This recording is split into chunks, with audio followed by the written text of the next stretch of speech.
Chapter 582. Thales subconsciously pushed the wheelchair. His surroundings were blurry in the darkness. Only the figure of the old man in front of him was clear, making him fearful. F***CK, this was the first word that came to the teenager's mind. He stared solemnly at Morat, who was in the wheelchair. He accidentally touched the black vein vines, causing the latter to contract. Damn it.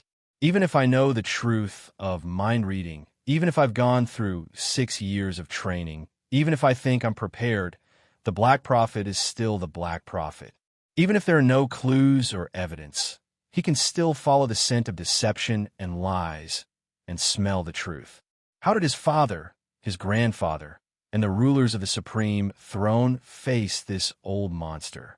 How could they be at ease with such a venomous snake, a dark figure who is sinister from head to toe, holding an important position in their imperial conference and holding the power of intelligence? Thales gripped the wheelchair tightly. But more importantly, at that moment, everything in Blade Fang's camp and the Prison of Bones, whether it was Quick Rope, Zacriel, or Barney Jr., flashed before Thales' eyes. All of you were tortured and escaped with great difficulty. Not to change your shackles. Those people, the debts they carried, the hardships they suffered, the pain they experienced, Thales tightened the muscles on his arms. Your Highness?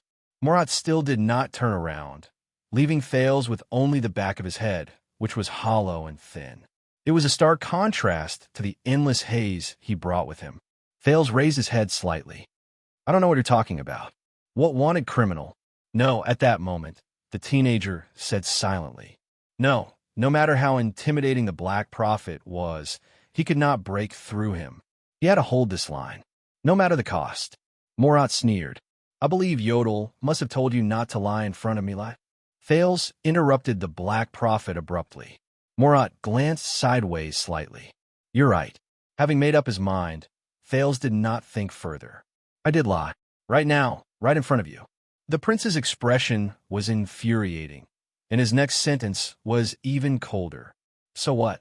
The Black Prophet froze. The corridor was quiet and dark. Only Thales' footsteps reverberated without a care, covering the terrifying sound of the demonic vines. I lied. With gritted teeth, Thales said coldly, as if he did not care at all. Because I don't want to tell you the truth, but I don't want to make things awkward for both of us. In your damn mind-reading superpower, I don't know how much of it is real, has to tear apart this layer of tacit understanding every time, leaving no room for negotiation and forcing us into a corner together. Morat turned his head slowly and looked at Thales with a gaze that was rarely seen. He stared back at the Black Prophet, trying his best to forget the fear that had taken root in his heart since their first meeting. Why? To prove that you can do it? To show your power? In order to get the bargaining chip he wanted? To threaten and control me? Thales summoned the sin of Hell's River and tried his best to stabilize his heartbeat and breathing, sealing off any possible emotions from leaking out. He imagined himself to have a heart of stone at this moment, invulnerable to blades and spears. The corridor was silent for a moment. Because it's my job, son. Morat opened his mouth slowly. His voice was hoarse and dry, and it was hard to tell whether he was happy or angry. Be vigilant in times of peace and eliminate threats. Thales stopped in his tracks. The wheelchair came to an abrupt stop, causing Morat's body to sway slightly. The footsteps stopped, and the darkness remained. Only the flesh of the demon on the wheelchair was left in the corridor, wriggling and curling back and forth. The eerie rustling added a hint of silence to the atmosphere. Then this is my choice, Your Grace. A few seconds later, the Duke of Star Lake's emotionless voice rang. I lied, out of my own interests and considerations. So what? From an invisible angle, the Black Prophet narrowed his eyes slightly. And you used the wrong form of address, Morat. The second prince stared straight ahead into the darkness. There is no child here. Only Thales, Jade Star. Morat was silent for a moment, then snorted softly. Your choice. Even if your choice may endanger the kingdom, even if your willfulness may go against your father, bang! Thales slammed his palm on Morat's wheelchair, causing the demonic vines on it to squirm violently. It also silenced the Black Prophet's words amidst the loud noise. "Then let him come to me." The Black Prophet's gaze froze. In the next second, Thales exerted strength in his hand and slowly turned the wheelchair around so that the old man was facing him. At the same time, he forced himself to look directly into the eyes of the famous chief of secret intelligence. Go tell him." Thales' voice was soft but emotionless, so cold that it made one shudder. "Tell him that I have a group of ex-guards with extraordinary skills hidden outside the palace who are familiar with the palace's rules." His tone suddenly changed, "so that I can launch a coup at the critical moment, take over Renaissance Palace, and make myself king." The Black Prophet did not speak. The demonic vines on his legs surged again. Murat took 2 light breaths, as if to adapt. "What's wrong?" The Duke of Star Lake stretched out his hands and pressed them against the arms on both sides of the wheelchair. He slowly leaned down and approached Murat's aged face, even though it was not comfortable. "Didn't he send me here to let you ask something like this?" Thales looked directly at the Black Prophet from a very close distance. He could even count the wrinkles on the other party's face. "Be prepared for danger in times of peace and eliminate threats?" The surrounding darkness seemed to become more rampant, invading everything in sight, leaving only the 2 people who were looking at each other. Murat's eyes were as dull and unmoving as before. Thales could not get any information from them, but he knew that he could not retreat. Finally, after what felt like a century, a smile crept onto the old man's face. "I have to admit, this is an unexpected surprise." Murat carefully sized up Thales and clicked his tongue. "Your Grace." Thales also twitched the corner of his mouth, revealing an insincere, fake smile. "There are a lot of things you didn't expect." He let go of the arm of the chair, straightened up and called out Murat's nickname. "You are not the only ones who are tired of cleaning up after others." The Black Prophet. Murat leaned against the back of the chair. The change in his movements caused the black-veined vines to tremble. "You look very confident, Duke Thales." The chief of secret intelligence narrowed his eyes. "I'm confident that the escaped prisoners won't pose a threat to you, your father, or the relationship between you and them." Thales snorted coldly. "So what?" The prince repeated for the 3rd time, his eyes cold as frost. In the next second, he spoke softly. "Didn't my uncle, the former second prince, Horus Jadestar, do the same thing during the Bloody Year?" The Black Prophet's eyes widened. "He secretly hired a fugitive like Black Sword, bribed the assassins of Shadow Shield, instigated millions of people in the capital, bewitched the guards and the guards, and made them cooperate tacitly. At the critical moment, he seized the palace, staged a coup, and even assassinated the former king and crown prince." Thales was expressionless, his tone nonchalant, until he died from the betrayal of the former Duke of Nanchester on the eve of his return to the kingdom to succeed the throne.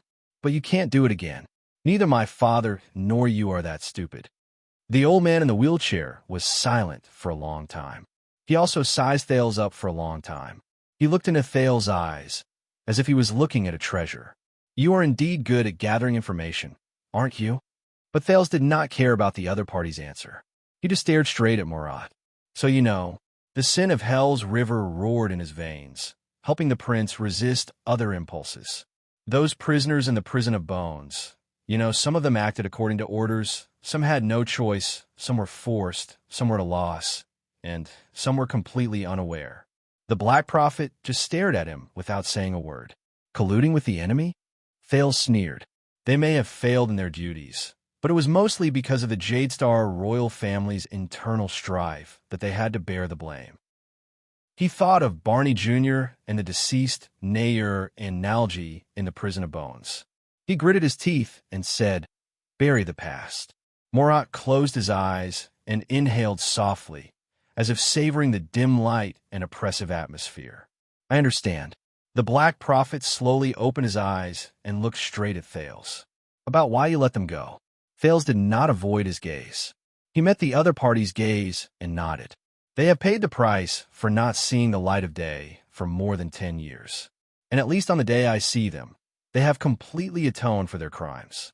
He said sarcastically, "Much more useful than a certain intelligence department that is full of loopholes and only knows how to clean up after things are done. Morat did not defend himself. He just continued to stare at Thales, his thoughts unfathomable.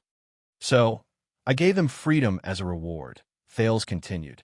His tone was firm and brooked no argument.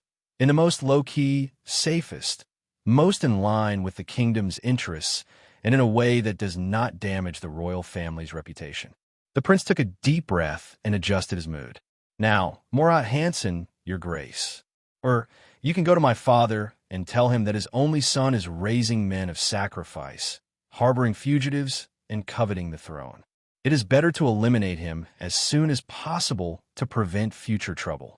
The Black Prophet stroked a demonic vine on the arm of his chair with a profound expression. And I will talk to him directly, one-on-one, face-to-face, king to king. I will bear his wrath. Thales' gaze was solemn. But this is only between me and him. There is no need for you to intervene, Lord Hansen.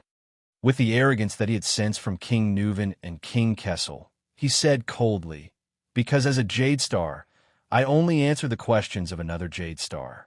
The corridor fell silent. Morat stared back at him, his emotions indecipherable. Thales narrowed his eyes. Or, you'll know your place. Put away your sniffing nose in front of me. Put away that self-proclaimed prophetic psionic ability of yours. Control the Secret Intelligence Department's voyeurism. Don't meddle in the lies I'm about to tell. And don't threaten me with this strange tone. Silence seized control of the conversation. The only sound he could hear was the endless hissing of demonic flesh and blood, like the restlessness of snakes and rats, or like mosquitoes and flies scavenging. In the next second, Thales' expression turned cold. He suddenly reached out and grabbed a restless black-veined vine by the arm of the chair. The demonic flesh and blood on the wheelchair trembled violently. The Black Prophet's expression changed slightly. Shut up, this damn noisy thing. Shut up. The sin of hell's river surged.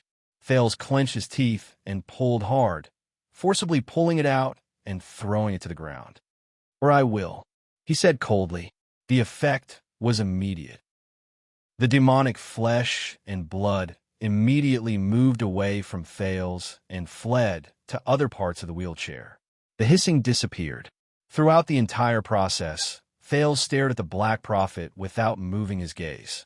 Morat steadied his breathing, but looked indifferently at the vine that was struggling on the ground, gradually losing its vitality and finally turning into a withered branch. His gaze was profound.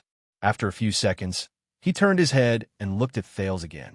The trip to Northland was indeed extraordinary, Your Grace. In the past, you were not so strong-willed. Even if you took the initiative to attack, it was inevitable that you would be nervous and unaccustomed. Morat narrowed his eyes. He was both emotional and surprised. But look at you. Whether it's threatening, extorting, being tough, or spying, you can be said to be handy and instinctive. What changed you? What changed me? Then think about it carefully. What did you become after you became a prince? Are you still you? Are you still Thales? Or have you become something else? Thales frowned and cast aside Quick Rope's words. Nothing at all. He straightened his back and forced himself to be tough. Only I was born this way, and you came to realize it too late. Morat was silent for a while. They must be very important to you, right? The old man in the wheelchair said with interest. Those wanted criminals. Thales snorted coldly. Save it. If you're going to bring up the elimination of weaknesses speech from 6 years ago again, the prince recalled the honesty in Ballard Room and said, disdainfully, my father has been talking nonstop all morning. The Black Prophet did not speak. He was still waiting for his answer. Thales looked away, trying his best to forget the people in the prison of bones. It's not them that's important. It's me, he gritted his teeth and said, my principles, my rules, my choices. Loyalty will, be rewarded. The Duke of Star Lake lowered his head and looked straight at Morat. And those who hurt me must pay the price. Do you understand, my lord? This time, the silence lasted especially long, until Morat, who was watching him silently, curled the corners of his mouth and smiled strangely. The vines on his legs were still wriggling, but they were much more restrained. Looking at Morat's smile, Thales tried hard to suppress the anxiety in his heart. Don't worry, Your Grace. I'm not that heartless. The Black Prophet put his hands on his knees and narrowed his eyes. Since you've spoken and vouched for it, we'll give you face no matter what. At that moment, Thales breathed a sigh of relief. Besides, it's been 18 years. Murat tapped the wheelchair gently, as if to appease it. At the same time, his eyes were in a daze. Those old people from Renaissance Palace are long outdated. Their damage is limited, and they won't be able to do much. There's naturally no need for me to waste my budget on issuing arrest warrants. Well, except for one person. The Chief of Intelligence snapped out of his daze and grinned. But, Your Grace, please give us more trust next time. Trust? Thales frowned. Williams is not a professional after all, the Black Prophet said calmly. It's not like the Secret Intelligence Department can't arrange something like a fake death. He glanced at Thales. And you don't have to use this method of looking death in the eye to avoid trouble. Thales' mind froze. He said with difficulty, Of course. The Black Prophet smiled. But your father will find out sooner or later. Do you understand? Thales froze. Of course. Then can we continue, Your Grace? Thales took a deep breath, gripped the back of the wheelchair again. The black-veined vines fled to the other side again, turned it in the right direction, and hid Murat's face in the darkness. Of course. Thales took a step forward. They moved forward again. Very good. You're starting to get on the right track, Murat said leisurely. Thales was startled. What? I've been in the Secret Intelligence Department for a long time, child. This time, Murat's words were tinged with a hint of sadness. I don't know when it started, but everyone became cautious and timid in front of me, no matter who it was. And as for a person who has no qualms about lying to me, and is not afraid to lie to me, a person who is not afraid to lie to the Black Prophet, Thales thought about this sentence. Murat continued. Ever since the bloody year, when the late king and crown Prince Midir passed away, only the sunset goddess knows that I haven't met such a person for a very, very long time in my life. He chuckled, as if remembering something, and shook his head slowly. Thales had a strange expression on his face. He could not believe that he actually felt nostalgia and sadness in the words of this notorious intelligence chief.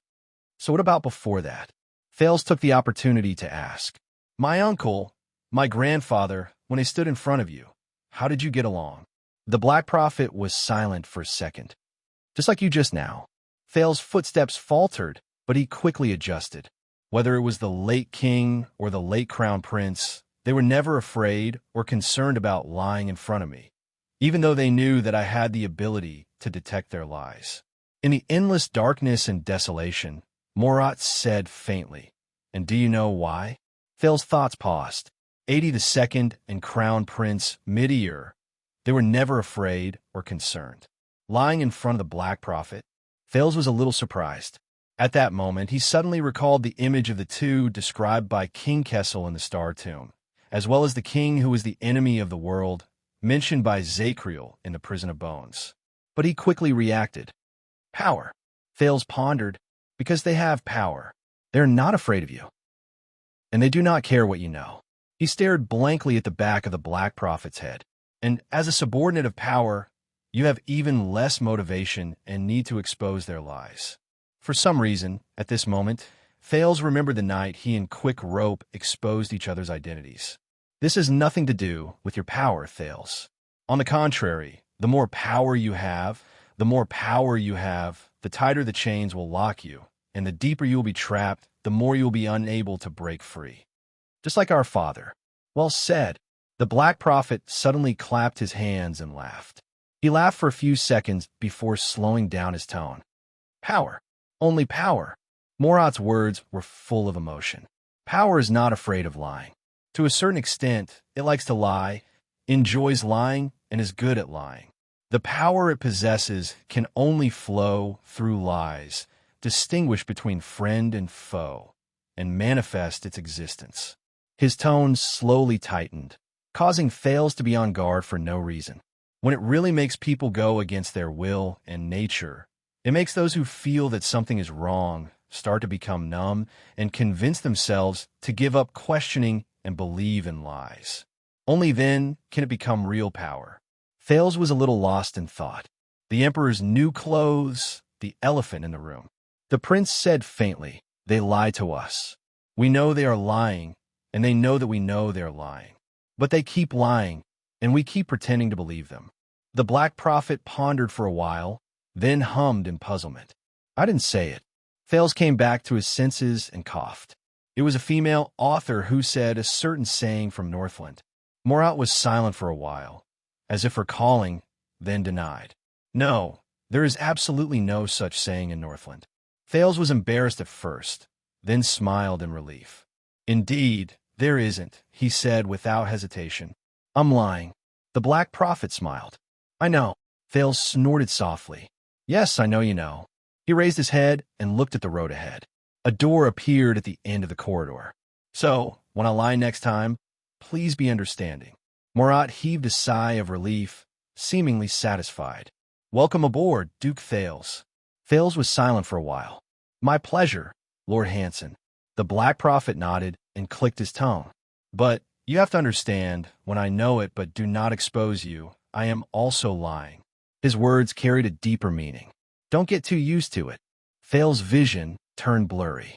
Thales distorted. They were all twisted and captured, including my father and elder brother. Thales was captured by power, enslaved, and lost.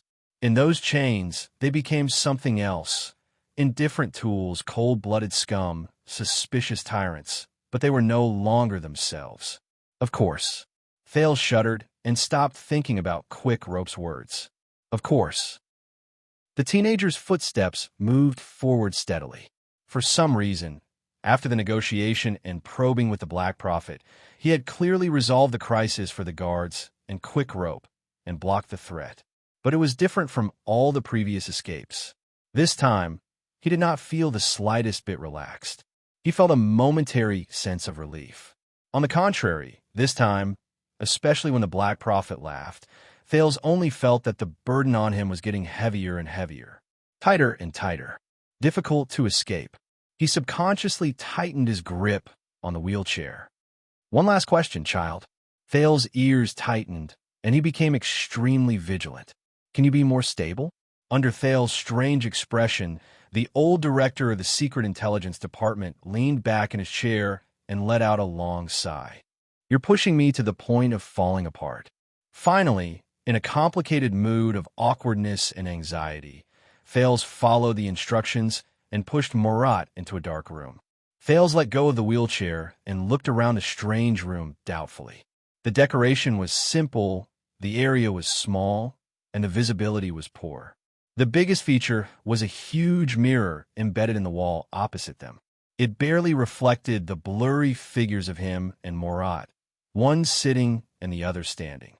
However, in the next moment, a spot of light appeared on the mirror, and the entire mirror lit up. Thales frowned and stepped back, but then he found that the mirror revealed another, larger room, and Raphael standing in it. "One-way glass," Morat chuckled, "made by infiltrating crystal drops. It's expensive. We can see them, but they can't see us." "I know. I've seen it before. Who are you trying to scare?" "Unhappy." Thales suppressed the above sentence to the bottom of his heart. "Where is this?" "The interrogation room." Morat answered simply, "Please remain quiet, Your Highness. We can't achieve a perfect one-way voice transmission. We can't do it cheaply." Thales frowned and looked into the room on the other side of the glass. Raphael said something to his subordinates, and they retreated out of the door. The Baron Bone Man turned around and nodded slightly in the direction of the Black Prophet and Thales. "Who do you want to interrogate?" Thales was puzzled. "Anchor Byrel from last night?" Morat did not answer the prince. Instead, he looked around the dim surroundings and sighed. Whether on this side or the other, I really miss this place. This glass, in particular, is of great significance. When we almost moved it over in its original state." "Why?" Thales stared at Raphael on the other side. The Black Prophet snorted. 18 years ago, he pointed to the one-way glass. His old demeanor was different, and his eyes were full of vigor. On the other side of this glass sat a notorious extension nobleman in his prime, the Count of the city of Halting Light from Black Sand region. He whispered a name. His name was Chapman Lampard. Fales was shocked. He looked at the glass again. And on this side, I stood in your position. As for my position, sat the crown prince of Constellation. Morat exhaled, his eyes filled with nostalgia. Midier Jade Star. In the dark and depressing room, the Black Prophet said slowly, "The young dragon devours the Dragon King. The vow must come to an end. The new blood will replace the old, and the great furnace will be activated.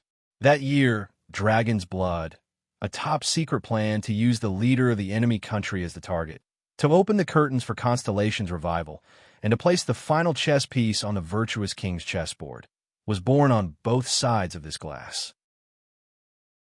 Chapter 583. Dragon's Blood Project. Fales furrowed his brows and tried to forget the discomfort he felt that night. He looked at the day's Morat and could not help but think of Crown Prince Midier, whom he had never met before.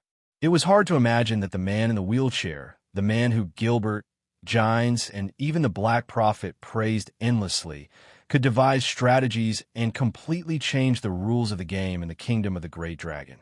However, Fales thought of the stone jars in the Constellation tomb. As a prince and the heir to the kingdom, he could not save himself. At this moment, on the other side of the interrogation room, the door was flung open.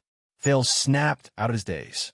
A man in luxurious clothes with a black hood and his hands cuffed was violently escorted in by two burly men to Raphael. "No matter who you are or what you want to do, we can talk about it." The man staggered all the way, looking battered and exhausted, but still tried to persuade the other party. Unfortunately, the burly men were unmoved. They roughly pushed the man onto a chair, pulled up the chain connected to his handcuffs, and cuffed him to a ring on the table. The only thing they did not remove was his hood. "Who is that?" Fales whispered, puzzled. But Morat only raised a finger, gesturing for him to calm down. The escorts left the interrogation room without looking back. For a moment, only the man's nervous breathing could be heard in the room. Then, Raphael coldly walked behind him and pulled off the man's black hood. Seeing the light, the interrogator squinted his eyes and turned his head away. It took him a minute to get used to it. He looked at Raphael, who was the only one left in the room. "Where am I? Who are you?" The man was middle-aged. His hair was messy, and there was a bruise on his face. It was obvious that he had not been treated well before. Forget it, but seeing the light again made the man feel a little more at ease. He observed his surroundings and cleared his throat. "But I strongly suggest that you let me go, before things get worse. My fish is too big. You can't eat it." Raphael did not answer. He just sat down opposite him and stared at him coldly with his red eyes. The man snickered and tugged at the shackles on his hands, causing the chains to rattle. "Huh, that sounds like it. Tell me, brother, is it the Blood Bottle Gang or the Brotherhood?" Fales looked at the Black Prophet in confusion, but the latter was unperturbed and seemed uninterested in the interrogation. Although he looked disheveled, the interrogator seemed to have gradually recovered his bearing. His tone was confident and confident. "If it's the Blood Bottle Gang, Catherine and I are old friends. We are old acquaintances in South Coast Hill. We are not just familiar." Raphael remained silent. The man's smile faded slightly. "If it's the Brotherhood," the interrogator leaned back in his chair, shook his head, and clicked his tongue. "That's even better. I know Xianxia. He's a man who's been through hundreds of battles. There's also Alpha Wolf Xianxia. I've known him since he was selling goods on the streets. We almost became partners. Fatty Morris also has business dealings with me." However, the Baron Bone Man seemed to have made up his mind not to speak. He only stared intently at the other party. "If it's neither," the man calculated, and his expression changed again, "then they must have come specifically for me." The interrogator left the chair and looked at Raphael seriously. "Who's your employer?" "Let me guess. Fragrance Chamber of Commerce? The Carpenters United Guild? Or some noble with a misunderstanding? Or some ignorant country bumpkin?" But the man thought of something, and his gaze shifted. "I got it. Did my bumpkin subordinates hire you?" He leaned back in his chair and snorted. They think that they can. All right, listen, the people who hired you are so poor. No matter how much they pay, whether it's 100 or 200, 1,000 or 2,000, I'll pay double. The man raised his hand with ease and tugged at the shackles, gesturing to Raphael. Raphael was unmoved. The man frowned. If you're not doing this for money, for example, for friendship and loyalty, or if you're their relative, then listen to my advice. It's not worth it. You're helping them, but you're putting yourself in danger. Although he was in a bad situation, the man's words were habitually bossy. No, Raphael interrupted him with an unfriendly tone. We're not a gang robber, nor are we seeking revenge. We're not using money to avert disaster. The Baron Bone Man pressed the table, leaned forward, and stared intently at the interrogator. We serve the kingdom. The interrogator was stunned when he received an unexpected answer. Serve the kingdom. The man repeated it a few times, then laughed heartily. You're from the government? Very good. You may not know, but I'm the most law-abiding citizen of the kingdom and a big taxpayer. So where is this? Which police station? You're a plainclothes police officer? How should I address you? Where do you work? He relaxed, tilted his head, and sized up Raphael. He smiled maliciously. Most importantly, who's your boss? Raphael was expressionless. You don't want to meet my boss. Beyond the glass, Thales could not help but glance at Murat. The man narrowed his eyes, and a shrewd glint appeared in them. Oh, you can't be sure. Raphael twitched the corner of his mouth and flipped open a stack of documents on the table. What's your name? After knowing the other party's background, the man became very comfortable. His attitude became a lot more relaxed, and he did not care about the Baron Bone Man's question. And I have a lot of friends in the police station. Many important people, such as Lord Lorbek Dara, the head of the Western City Police Station. Raphael sighed. The Baron Bone Man silently closed the documents and methodically took them down from the table. He then raised his voice and repeated, Yes. He raised his voice and repeated, Name? The man shook his head. I'm also an honorary director of the Central Territory Wine Merchants Guild. In the next second, Raphael's left hand turned into an afterimage. He grabbed the chain that handcuffed the man to the table and pulled back. Bang! The interrogator had obviously lived a comfortable life for a long time. He could not react in time and was pulled out of his seat. First, his waist hit the edge of the table. Then his nose hit the table. The man whimpered in pain, and blood flowed from his nose. He wanted to get up and look up, but Raphael grabbed the back of his head by his hair and pinned him to the table. Name? Raphael smiled calmly. The man on the table struggled, his expression twisted and exasperated. You damned little.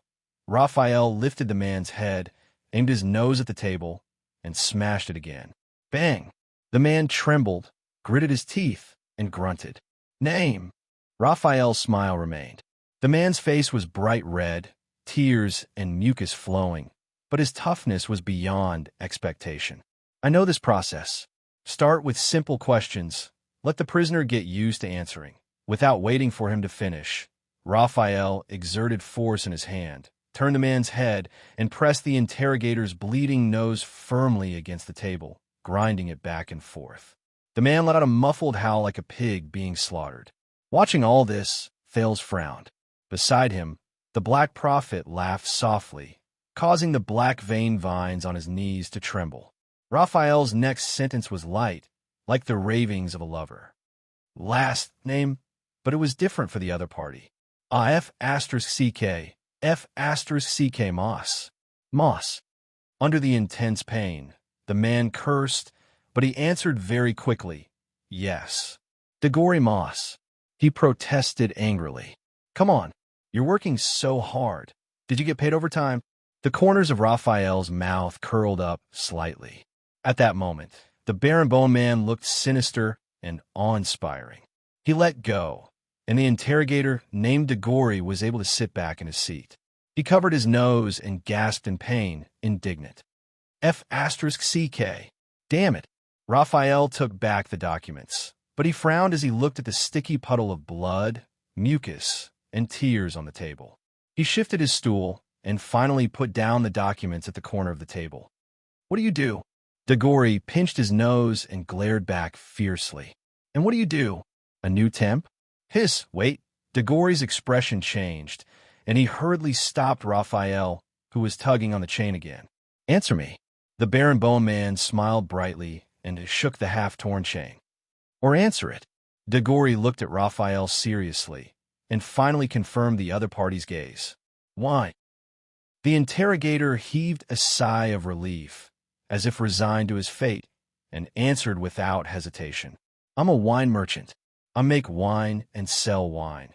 I sell wine in the capital, and many of my customers are high-ranking officials and nobles. Dagori gulped, his eyes never leaving the chain in Raphael's hand. You know, bro, overstepping one's authority and overstepping one's responsibilities is nothing under normal circumstances. But if someone wants to mess with you from the inside, this is a good reason to fire them. Mr. Moss. Raphael ignored him and opened the document. Many of the orchards, wineries, warehouses, and shops under your name, as well as other related businesses, have recently closed down. Dagori rolled his eyes, tried to read the contents of the document, but Raphael raised his head, and the man quickly looked away. If you want to pick a fight with the taxes, you can give up now. Dagori cleared his throat. Back in familiar territory, he was once again in his element.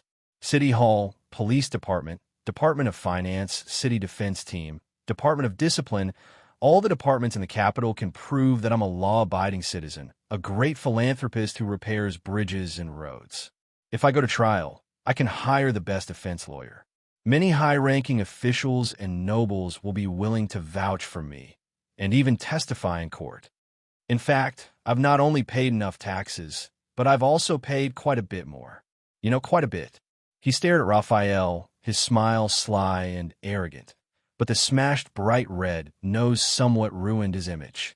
The chain in Raphael's hand tightened again. So, Mr. Moss, why have you closed so many wineries and shops in recent weeks and laid off a large number of workers? Dagori stared at the chain with a sour expression. Well, let's be polite. I'm a businessman. What other reason could there be for closing them? Of course, it's because the market is bad. Raphael raised his eyes.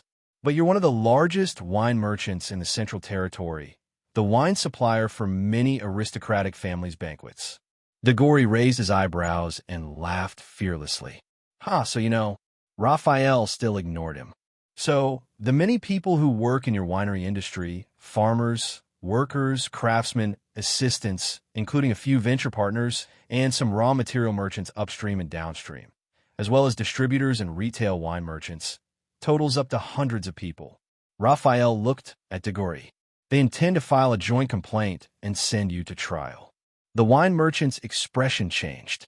It was first indignation, then disdain. I knew it. He spat harshly, his eyes fierce. That bunch of little bastards, ungrateful bumpkins. On the other side of the one-way glass, Thales frowned at the Black Prophet.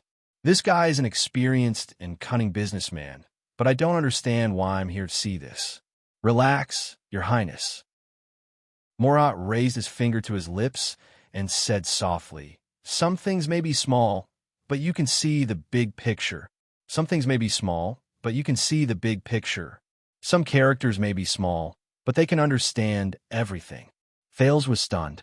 On the other side of the room, Raphael smiled slightly. So, Mr. Moss, do you know why they're suing you? Why? Dagori seemed to have regained his confidence. As you know, the wine market has not been doing well recently, and sales have not been good. My cash flow is not good, and for the sake of costs, I have to relocate my business and make difficult choices. Closing down some wineries is just one of them. Raphael narrowed his eyes. Really? As if he did not hear Raphael's suspicion, Dagori continued to speak. In the process, I may have had some minor disagreements with a very small number of employees on the issue of salary. Raphael smiled coldly. So, you've owed your subordinates wages on credit for a long time, and even owed your partners money, including the purchase money for upstream and downstream, security deposits, and not counting the usual embezzlement. And you're just going to let it go? Dagori's expression turned cold. Staring at the chain in Raphael's hand, he explained carefully and patiently. Owed? Listen, I admit, I did make some minor changes to the calculation of the money, including the time limit. Raphael interrupted him. So you want to run away with the money? Degori frowned and said sternly, Run away? Hey, I'm just out of town on vacation. I'll say the same to anyone who comes. Don't even think about illegally inducing a confession. Raphael sneered. But the people you owe money to, especially the workers, don't think so. Degori frowned and stared at Raphael for a while, then said seriously, Listen, I bear the cost, creativity, and route.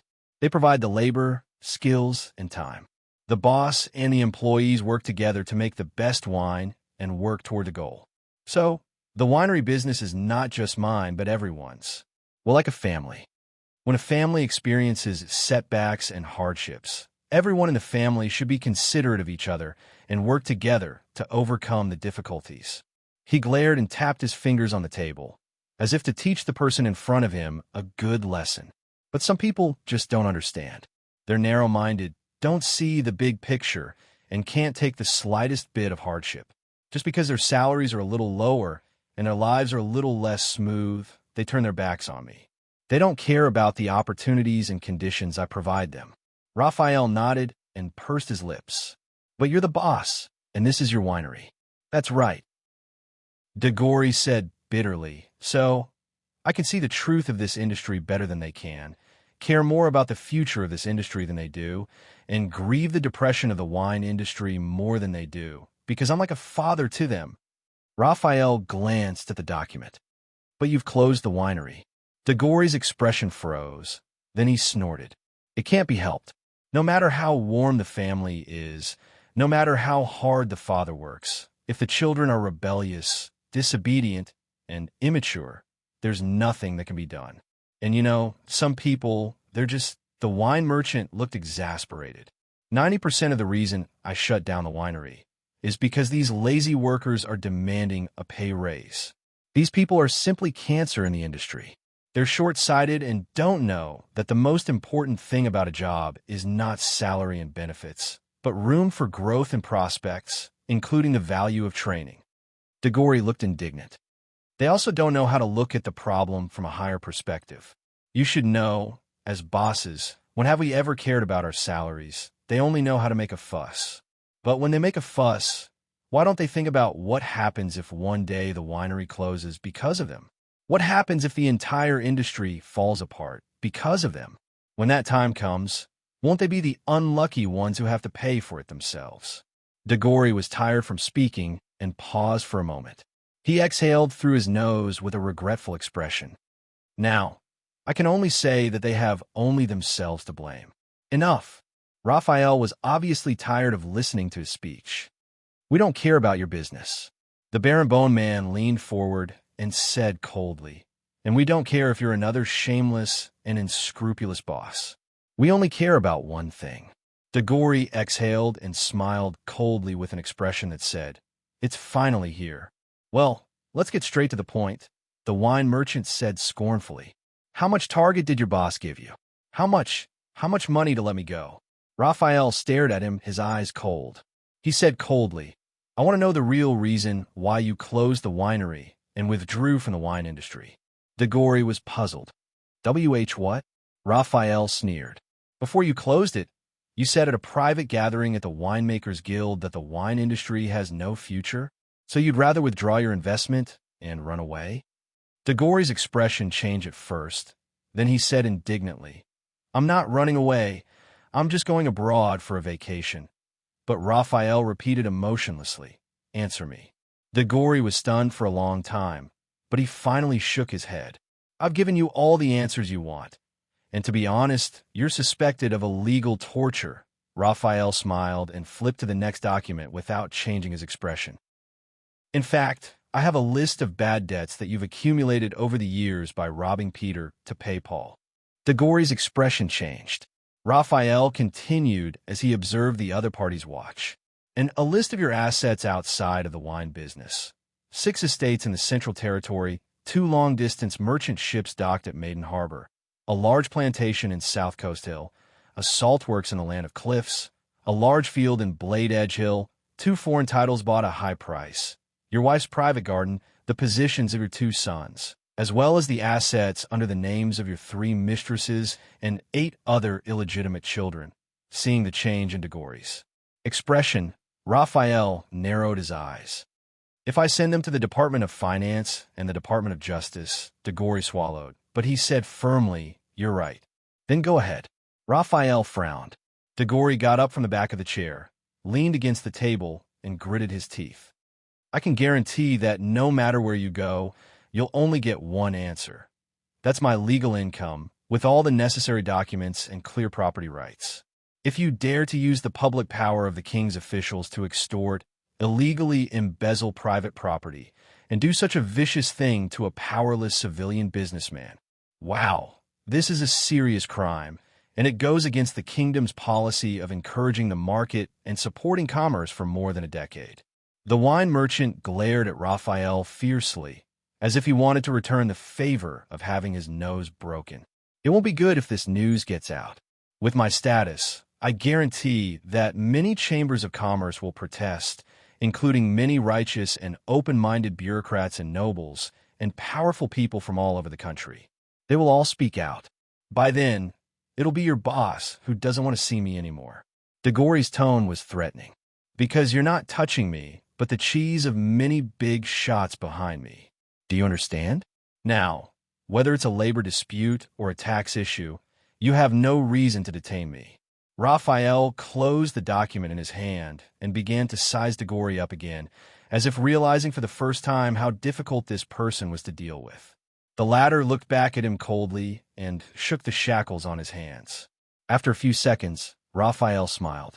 He was handsome to begin with, and this smile was warm and bright, which made him feel even more favorable. The Baron Bone Man stood up, took out his key, and unlocked Degori's shackles in an almost ingratiating manner. Please rest assured, Mr. Moss.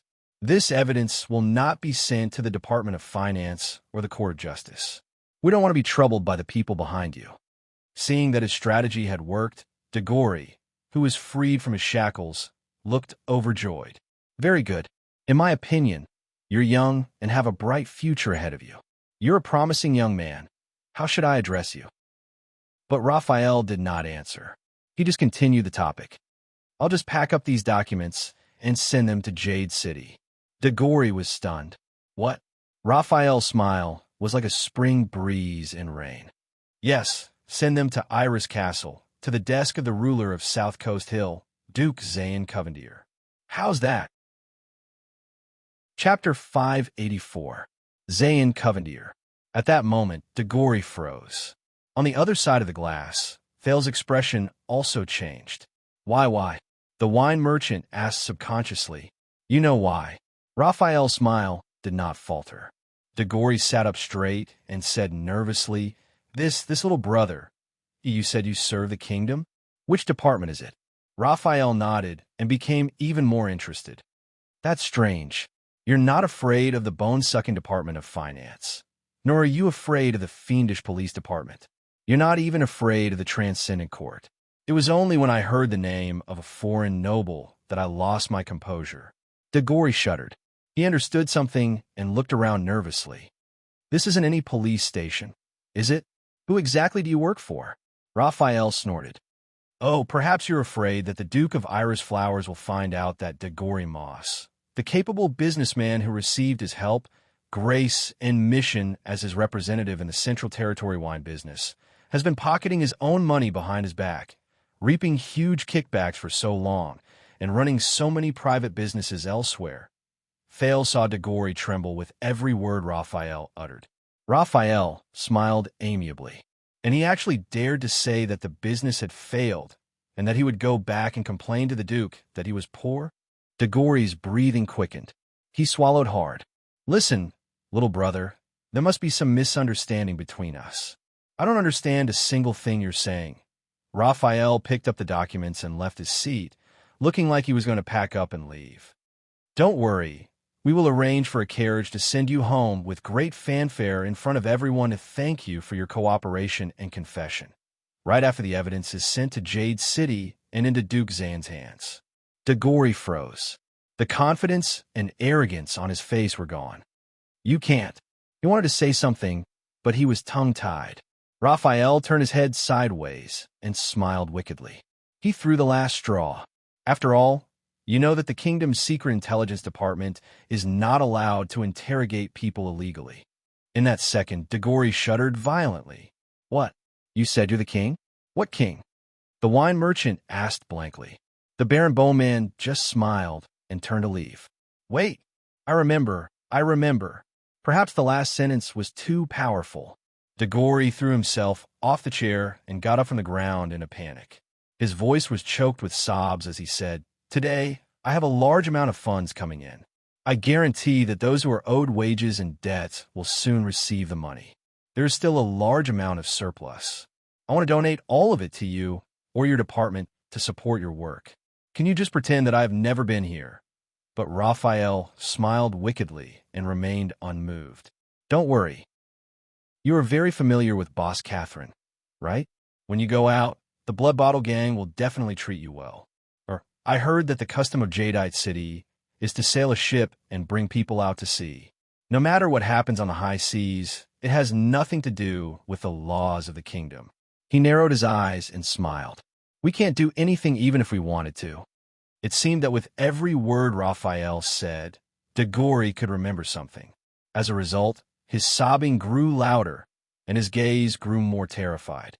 No, please, you're killing me. I'm also a citizen of the kingdom. You can't leave me in the lurch. Raphael came to his senses and smiled apologetically. Of course not. The Duke of Iris Flowers is so magnanimous and approachable.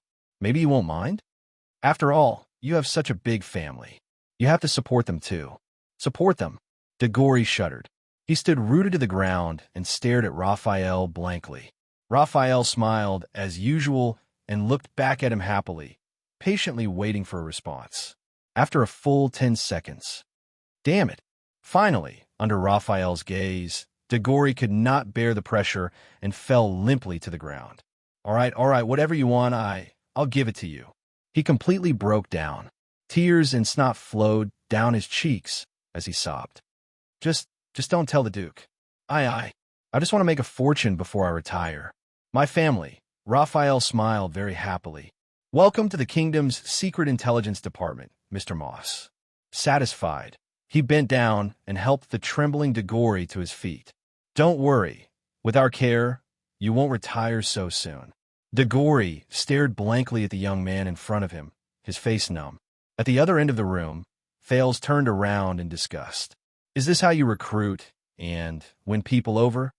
The Black Prophet in the wheelchair chuckled. I know you despise such tactics. I don't despise it, it's just... The prince shook his head and said uncomfortably, It reminds me of Shadow Shield. That's right, Morat sneered. Because this is our division of labor. We stay in the dark and do the dirty work. You stand in the light and are responsible for condemning the dirty work. It's a pleasure working with you. Thales glanced at the Black Prophet, his frown deepening. On the other side of the glass, Raphael finally pacified Dagori, who had broken down and surrendered, and rearranged him in a chair. Now, can you answer my question? Dagori's eyes were red. He was wiping his nosebleed with a handkerchief when he looked up in a daze. What question? Raphael repeated patiently. Why? Why does the kingdom's wine industry have no future? Perhaps frightened by the experience of the past 10 minutes or so, Dagori froze for a moment before reacting. Yes, the wine merchant replied bitterly. Although it was only a rumor before, it was confirmed last night. Now, it should have spread among the wine merchants in the country. Raphael's eyes flickered. What's wrong? Dagori, who had just experienced a drastic change in his life, pursed his lips and said reluctantly, That prince. Hearing his own news, Thales was taken aback. Dagori said sullenly, Our wise Prince Thales, the Duke of Star Lake doesn't like wine. At yesterday's banquet, the wine that my family brewed was placed on his table. He didn't touch a drop. Not even a drop.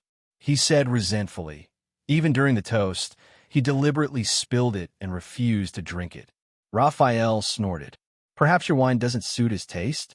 The prince doesn't like wine, or wine doesn't suit his taste. What's the difference? After Raphael destroyed his psychological defense line, Degori, who started the conversation, went on and on. He looked like he had given up on himself and was ready to give up.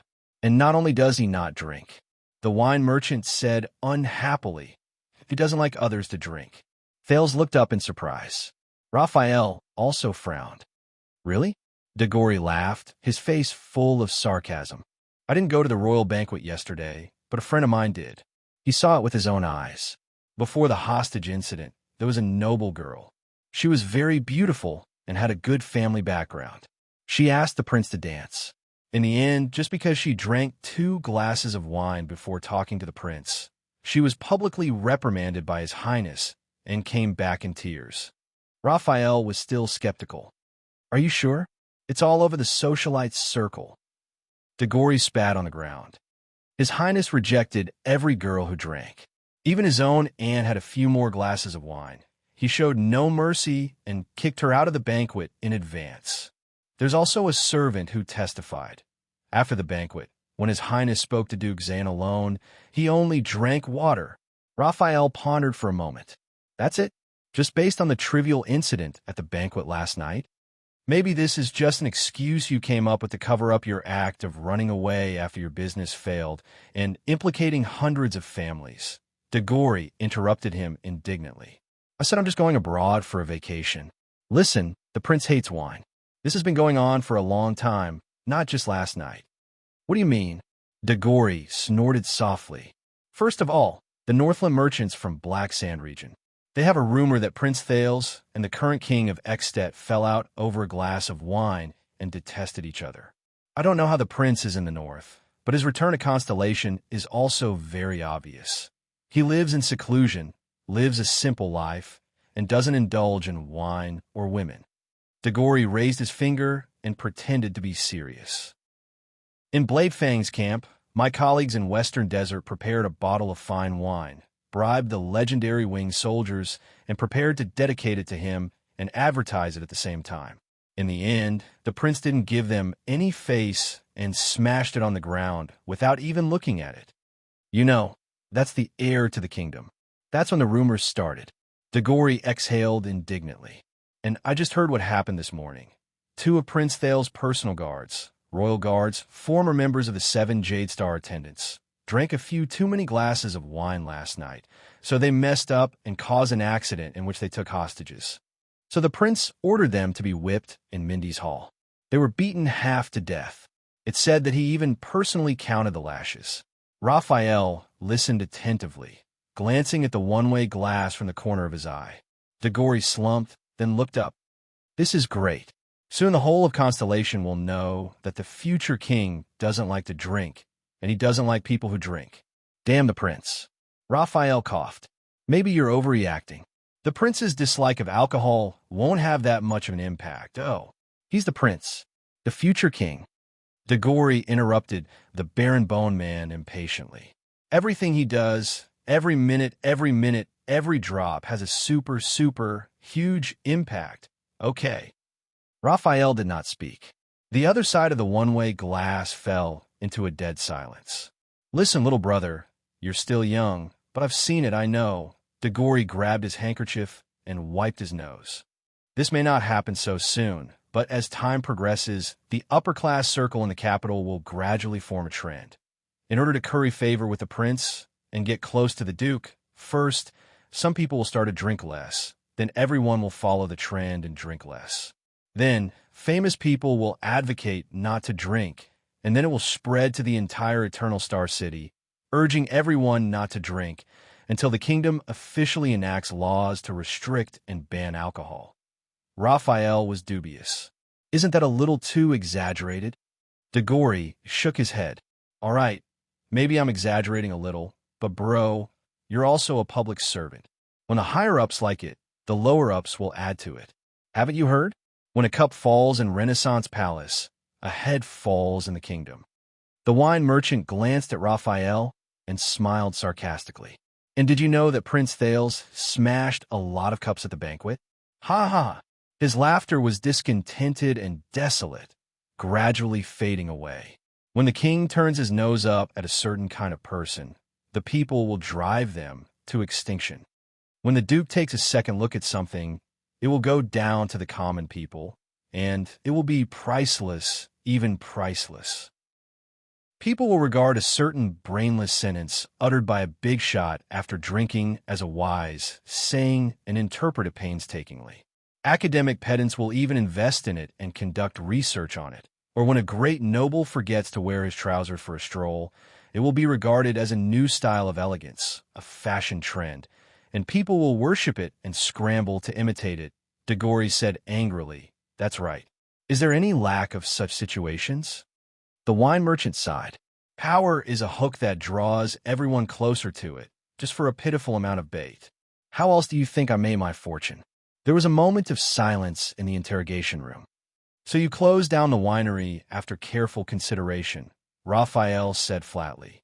Degori nodded. Do you think I wanted to close it down?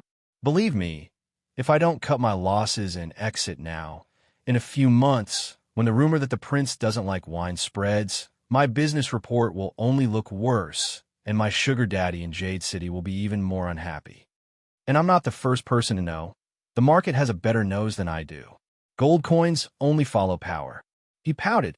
Just last night, after the banquet, a total of 6 noble buyers canceled their orders for next month. They said that their own wine was enough. There are 10 more this morning. Degori's eyes became dazed.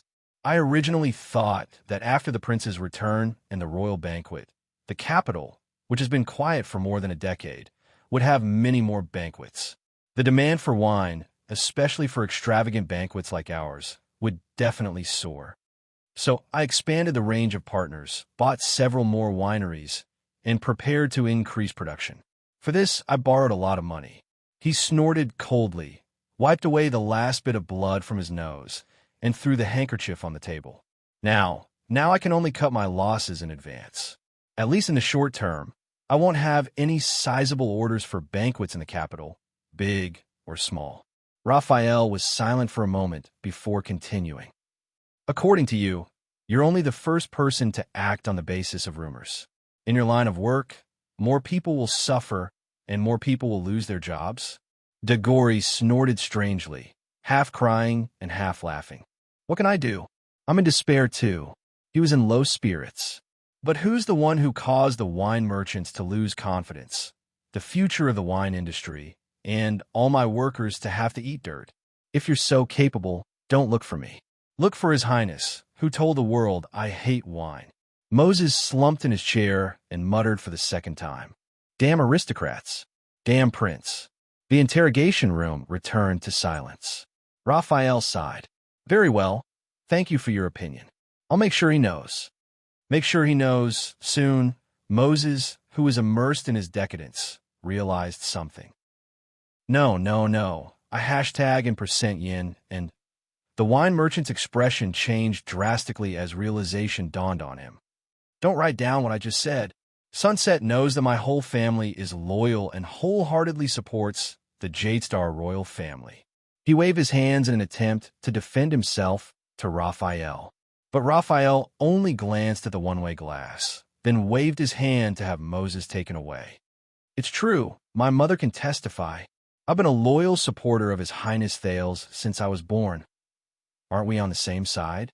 You can't set me up like this. The wine merchant's words slowly faded away, but lingered in the ears. Well, may the Duke of Star Lake be healthy and crowned king soon. Hey, no, don't get me wrong. I'm also very supportive of His Majesty Kessel. I sincerely wish the Iron Hand King a long life and eternal rule over Constellation. The door to the interrogation room closed, and Degori's voice disappeared completely. Raphael exhaled and looked at the one-way glass. On this side of the glass, the Black Prophet looked at the prince with interest, and for a few minutes, Thales just stared blankly in silence. He was silent for a long time. Chapter 585. It took Thales a long while to recover from his discomfort and confusion. What is this? He turned to Murat, who was sitting calmly. The Black Prophet smiled mysteriously.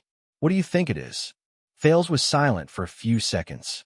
My father, when he sent me here, he said. The prince's voice was heavy and gloomy. Let me see my own mess. Mess? Thales was in a daze for a while.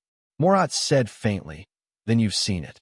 At least, the liquor industry in the capital will be in a state of panic and depression for a while.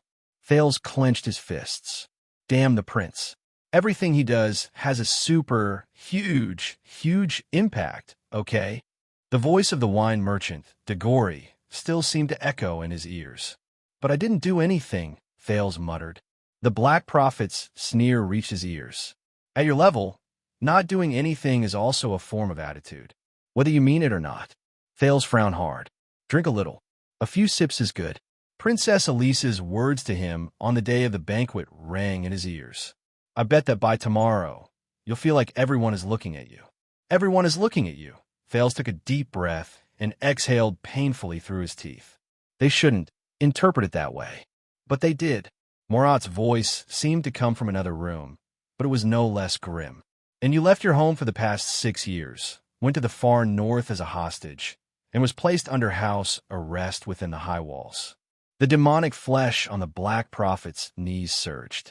With all due respect, that's your luck. My luck. Thales' expression was gloomy. As his thoughts flowed, the interrogation room welcomed a new guest. Name.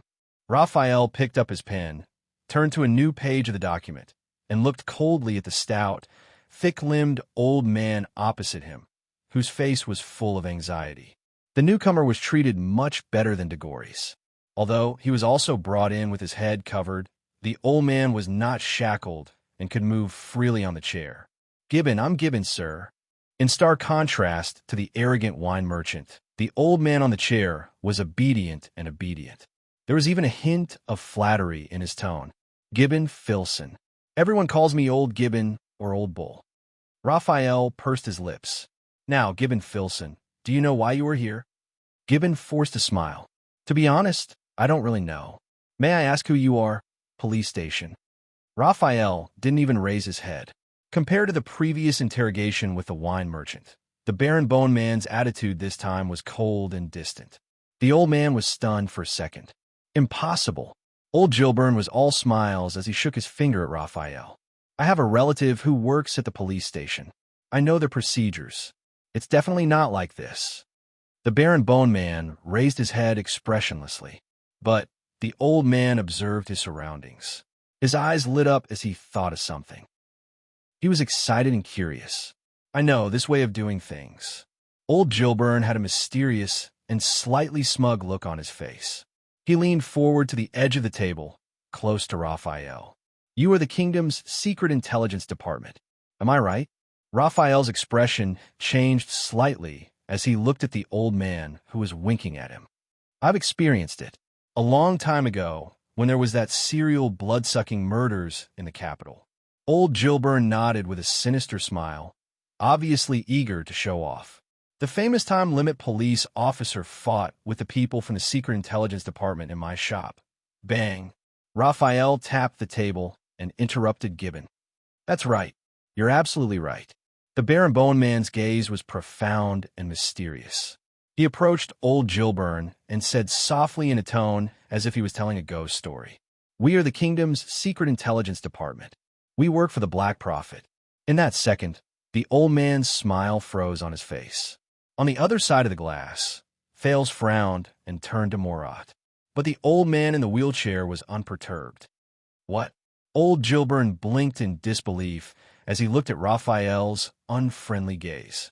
He looked around the interrogation room again. It's really the secret intelligence department?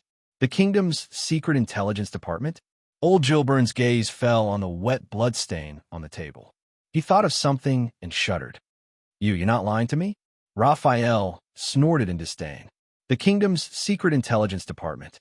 The Black Prophet.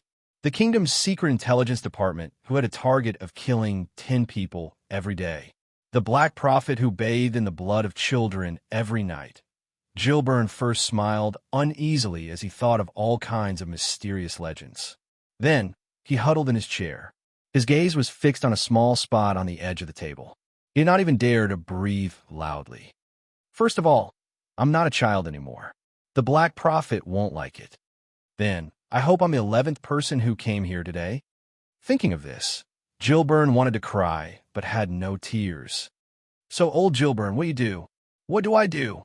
Gilbern repeated blankly at first. When he came back to his senses, he cleared his throat fiercely and began to tremble visibly. I run a blacksmith shop in Twilight District. I've been doing it for many years. Smithing, smithing, smithing. Smithing? Raphael sneered a few times. The old blacksmith trembled back and forth with the rhythm of his sneer. I heard that you received a big deal this morning? A big deal. Old Gilbern's face paled, and he quickly composed himself. Yes, a business deal. It's not a big deal, just a small deal. Old Gilbern put on a long face and tried to curry favor. Ahem, it's not exactly a small deal. Hee, it's considered medium. Raphael grunted and raised his pen without looking up. I swear. Old Gilbern's expression changed, and he suddenly raised his voice. I've never forged prohibited weapons and equipment. Raphael was startled by the old blacksmith's sudden outburst. Military swords, military axes, military hammers, battle helmets, battle armors, battle stirrups, battle shields, crossbow parts, catapult parts, mystic gun stocks, crystal drop alloys, kitchen knives longer than half a foot, steel spear tips, killing arrowheads. I have all of these nuisances. Old Gilbern's mouth rattled without pause. He paused at the last sentence. Never forge. He stared at old Gilbern in denial. Raphael, who was ready to torture old Gilbern, put down his pen and was silent for a while as he watched the nervous and trembling old Gilbern. So, you're quite familiar with prohibited items? Old Gilbern trembled again. He realized something and had a bad feeling about it. He desperately squeezed out a smile. I'm just concerned about the law. Well, obeying the law. Raphael looked at the document and raised his pen again. Old Gilbern quivered. I definitely didn't sell it to them. Absolutely not. Raphael, who was startled again, put down his pen helplessly. Them? Gilbern's expression froze. He looked away, rubbed his chin awkwardly, and muttered in a low voice. It's them. It's them. Raphael got the hang of it. He put down his pen and closed the document. He leaned back and snorted coldly. The Baron Bone Man's action frightened the blacksmith so much that he instinctively trembled and danced. But they're nobles. Even if they don't have a noble title, they're at least second-generation hedonistic sons of officials. It should be legal. Raphael exhaled, crossed his arms, and narrowed his eyes. Gilbern was startled again and quickly changed his words. Even if it's illegal, they have a way to avoid it. I had no choice but to sell it to them. Raphael tilted his head and looked at the other man. Gilbern's expression changed again, and he said loudly, I only took the deposit. He raised his hand and shouted, I haven't delivered the goods, made the proofs, drawn the drawings, and even the materials. Gilbern explained nervously, fumbling to take out an expensive piece of paper from his pocket. Look, all the orders from those customers are here. All of them. Raphael looked at the trembling order form in the old blacksmith's hand in bewilderment. He didn't seem to have he asked anything. All right. The Baron Bone Man took the order with mixed feelings. No one knew the helplessness in his heart. You're much easier to talk to than the last one. Maybe I should go back and check this old man's background. See if he's a distant relative of the Caribbean family. After handing over the order form, Gilbern put on an aggrieved expression of, I've done meritorious service for the kingdom. He asked cautiously, this shouldn't be illegal, right? Even if it is, can this be considered as surrendering? Raphael looked at the order form and snorted casually, scaring old Gilbern once again. Let's see. Raphael read aloud so that the person on the other side of the glass could hear. XXX hereby orders a long sword with the following requirements. One look and you'll know it's used by nobles. The material must be good, the color must be awesome, the luster must be shiny, and it must be easy to maintain. The heavier it looks, the better, but in fact, the lighter, the better. It's best to make it slightly old and leave some traces, so that people know it's often wielded in battle. On the other side of the glass, Thales also frowned. Under Gilbern's nervous and fawning gaze, the Baron Bone Man continued to read the first line of the order form. The grip must be comfortable, the sound of the wind when swung. The attack must be effortless, The defense must be effortless. The style and design must show heroic spirit and chivalry, elegance and firmness, fashion and classical, gorgeous and simple, simple and profound. Most importantly, it must look handsome when carried, so that it's convenient for the painter to paint from all angles. Raphael looked up in confusion. What's this? An invincible holy sword among knights that slays gods and demons? Well, the old blacksmith rubbed his hands in embarrassment and lowered his head shyly. Party A. With a strange expression, Raphael did not continue to read the other items on the list. Then do you know what they're going to do with the things on these orders? Old Gilburn rubbed his fat belly. These customers are nobles. Of course I don't, Raphael made a nasal sound contemptuously. But I happened to hear it. Old Gilburn's expression turned serious, and he corrected himself in time. Raphael glanced at him sideways. These noblemen come one after another to order weapons.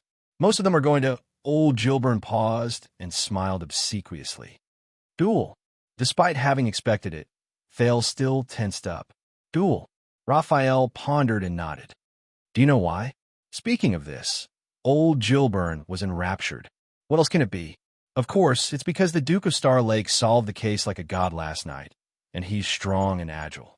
He defeated the kidnappers in an earth-shattering duel, and the news spread throughout the capital. So now the noblemen are all... At that moment, Thales felt a buzz in his ears. Duel. But didn't he make it very clear that he wanted to eliminate the impact? Since we're going to enjoy its convenience once and for all, we have to bear its price once and for all. But why? Why would there still be people? At that moment, Thales did not dare to look at the Black Prophet's reaction. He forced himself to turn his attention back to the interrogation room. There was a pair of noble brothers who said they wanted a duel with father because he snatched their sweetheart at a banquet, regardless of seniority.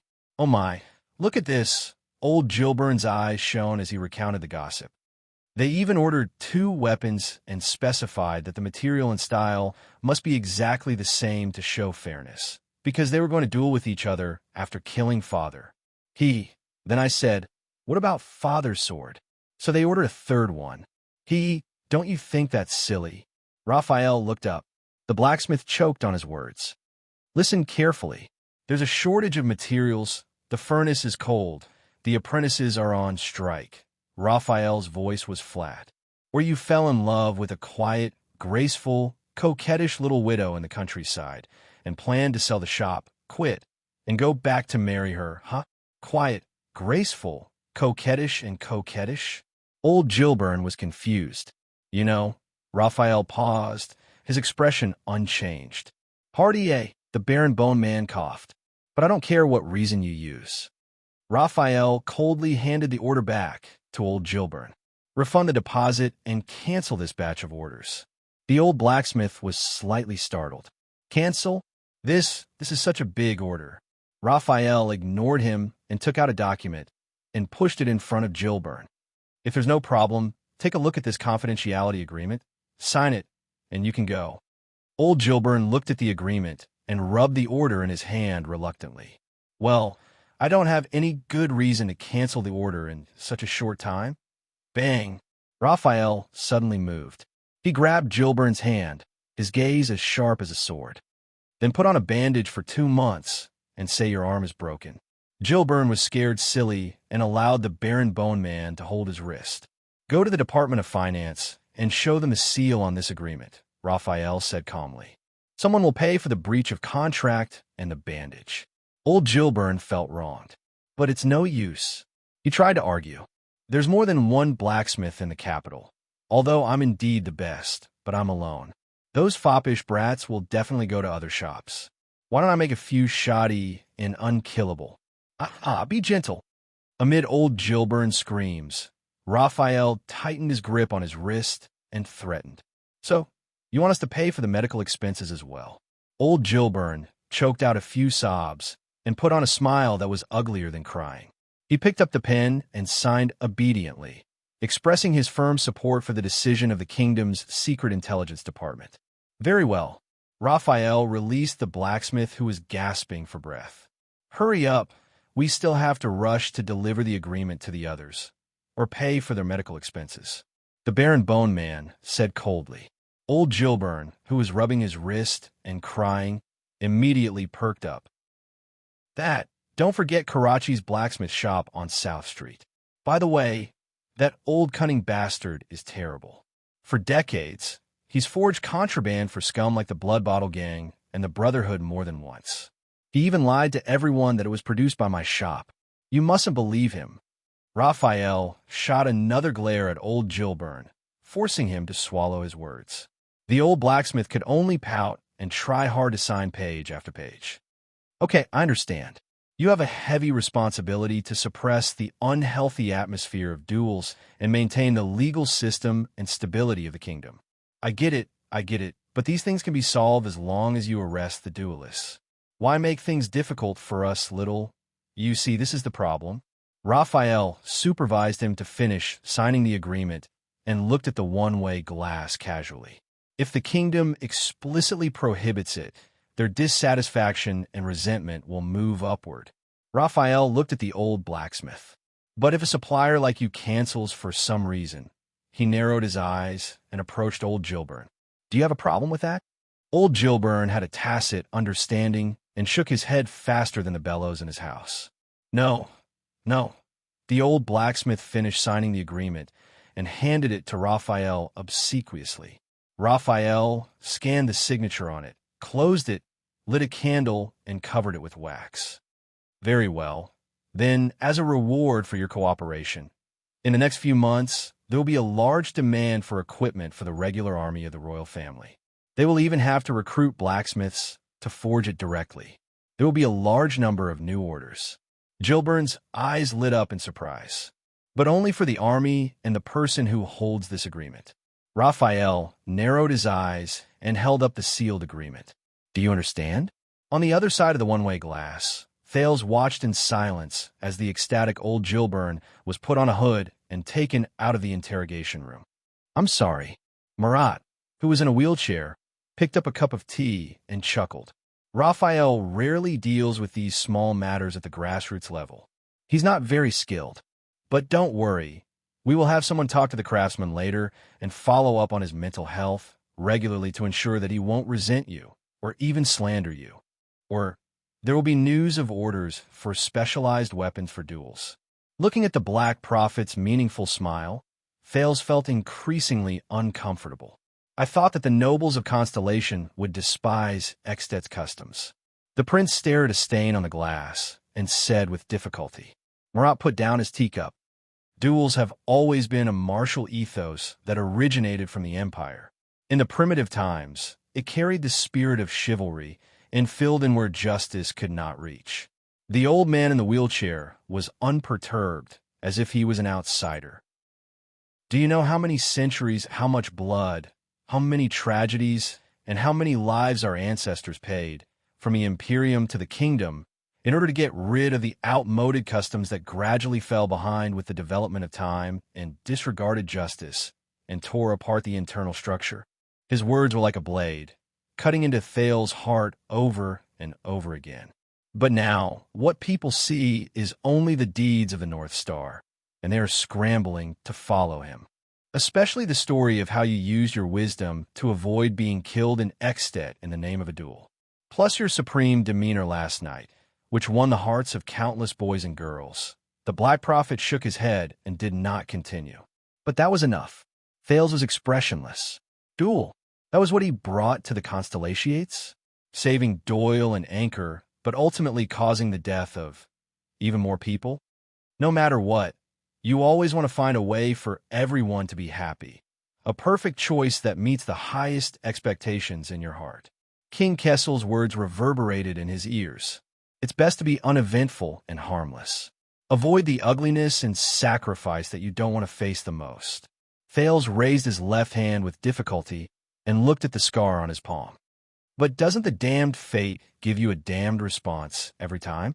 Just as Thales' thoughts were heavy and his heart was in turmoil, the interrogation room welcomed a third guest. This time, it was a noble who entered the interrogation room. His clothes were low-key but classic, and his posture was relaxed and arrogant. He sat steadily on the chair. Similarly, he was not shackled. His performance was steady, and his bearing was extraordinary, as if he was the interrogator. "I know who you are." Raphael also changed his way of asking questions. His words were concise and went straight to the point. "And I believe that you also know who we are." The noble across the table slowly raised his eyes. He did not look around like old Gilburn, nor did he put on a fierce front like de Gory. "Of course, you are the darkness of stars," the noble said slowly. "But what I don't know is, without the king's warrant, does the Secret Intelligence Department still have the power to secretly interrogate the kingdom's nobles?" His gaze was fixed on Raphael, unbearably sharp. Raphael smiled. "Of course not. So this is just an interrogation." The Baron Bone Man did not ask for his name, so Thales had no way of knowing. "I see." The noble sneered and made a sarcastic remark. "It seems that your interrogation invitation is a sack and rope." But the Baron Bone Man, who was eloquent and had even sparred with Thales verbally, did not dwell too much on words. Obviously, judging from the previous two interrogators, Raphael was adept at dealing with different targets in different ways and had achieved many successes. 2 weeks ago, you came to Eternal Star City from Blade Edge Hill. Raphael flipped through the records, his gaze also becoming sharp. And a week ago, you secretly ordered a weapon from a blacksmith named Karachi on South Street in Twilight District? A noble from Blade Edge Hill, Thales thought silently. The noble's gaze froze, and he was silent for a while. Raphael did not rush him. The atmosphere in the interrogation room became very oppressive. Finally, the noble snorted. "Even a civilian has the right to carry a weapon for self-defense when traveling. And I'm a noble of the kingdom with the right to carry an armed force. Did I break the law by carrying a sword for self-defense?" Raphael smiled kindly. "Of course not. But either you are a supreme class elite, or your enemy is," Raphael said with a click of his tongue. "Otherwise, you wouldn't need to order a total of 20 longswords, right?" The noble from Blade Edge Hill's gaze turned cold. "If you want to accuse me of treason," he said flatly, "these weapons are not enough evidence in Eternal Star City." Thales, who was listening to the interrogation, had a hunch that this was not an easy person to deal with. "I know, but Raphael sounded relaxed. So what do you want to do with them? Or should I say, what do you want?" The noble tightened the corners of his mouth and stared intently at Raphael. He seemed to be struggling with his thoughts. After a while, he said, "As a member of the Secret Intelligence Department, why ask when you already know the answer?" Raphael narrowed his eyes and smiled. "But I want to hear it from you." The noble from Blade Edge Hill snorted angrily. He then turned to the one-way glass and looked straight at Thales. "Who's behind the glass?" Thales was startled, but Morat, who was beside him, was as steady as ever and not surprised at all. It seems that this noble is quite knowledgeable. Having his trick seen through, Raphael did not panic. "No matter who it is, isn't it exactly what you want, to be seen and heard by more people?" The noble frowned slightly. Raphael beamed and gestured for him to go ahead. A few seconds later, the noble shifted his gaze away from Thales. "We, some nobles of Blade Edge Hill, for various reasons, have lost their land, power, or position. We want to jointly." The noble paused for a moment and found a passable word. "Appeal." Raphael nodded. "Where to appeal?" The noble's expression was cold as he spat out a place. "Mindy's Hall." Thales' eyelids twitched. "Go to Mindy's Hall to appeal?" No, he thought of Anchor at the banquet, and his mood plummeted again. "How many people?" Raphael asked casually. 13. The noble answered without hesitation. "Barons, lords, noble knights, and many others are rushing to join us. All for the sake of justice." Justice. The weight of the word hammered heavily in Thales' heart. "So, at least 13 nobles and their attendants and servants will be armed to the teeth and jointly appeal to the Duke of Starlake." Raphael sighed, feeling rather helpless. At that time, if some people get emotional and cause trouble, even the police officers, Jadestar Private Army, and the Royal Guards won't be able to suppress the matter so easily, right? The noble glanced at him. "Just to make our stance clear, We have no intention of harming anyone. Raphael chuckled and asked further, "Then why Mindy's Hall and not Renaissance Palace?" The noble stared at him with an unfriendly expression. "You want to imitate that idiot from last night." Raphael said what he was thinking. "Find the Duke of Star Lake's tutelage. Take advantage of his recent return and lack of worldly experience, and bring your swords to the meeting. Make a big scene." Big scene. Thales's gaze was unfocused. "If you don't kill, no one will listen. If you don't shock the world, there's no way out. If you don't wallow in degeneration, you will suffer. Please tell me, Your Highness, what kind of logic is this?" That night, Anchor's indignant gaze when he held a hostage and barged into the banquet to force an abdication reappeared in his mind. "We're not imitating." The noble seemed offended. "We're determined to be earlier and smarter than that idiot from Western Desert." Raphael clicked his tongue. "But you must have been encouraged by the precedent, especially since that idiot survived. So you've made up your mind to knock on Prince Thales' door and force him to see a problem that only His Majesty can solve? Encouraged by the precedent, a problem that only His Majesty can solve." Thales subconsciously clenched his fists, but then he remembered that the Black Prophet was still watching from the side, so he forced himself to loosen his fingers. "He's also a Jade Star." The noble leaned against the back of his chair. His speech was neither fast nor slow, and his words were clear. He held the Northland hostage, went on expeditions to the desert, and was even revered by many noble families, including the Four-Eyed Skull. Last night, he displayed wisdom and skill, courage and drive, as well as the ambition to reform the kingdom. He also displayed benevolence and loyalty, magnanimity and generosity, and would not turn a blind eye to us.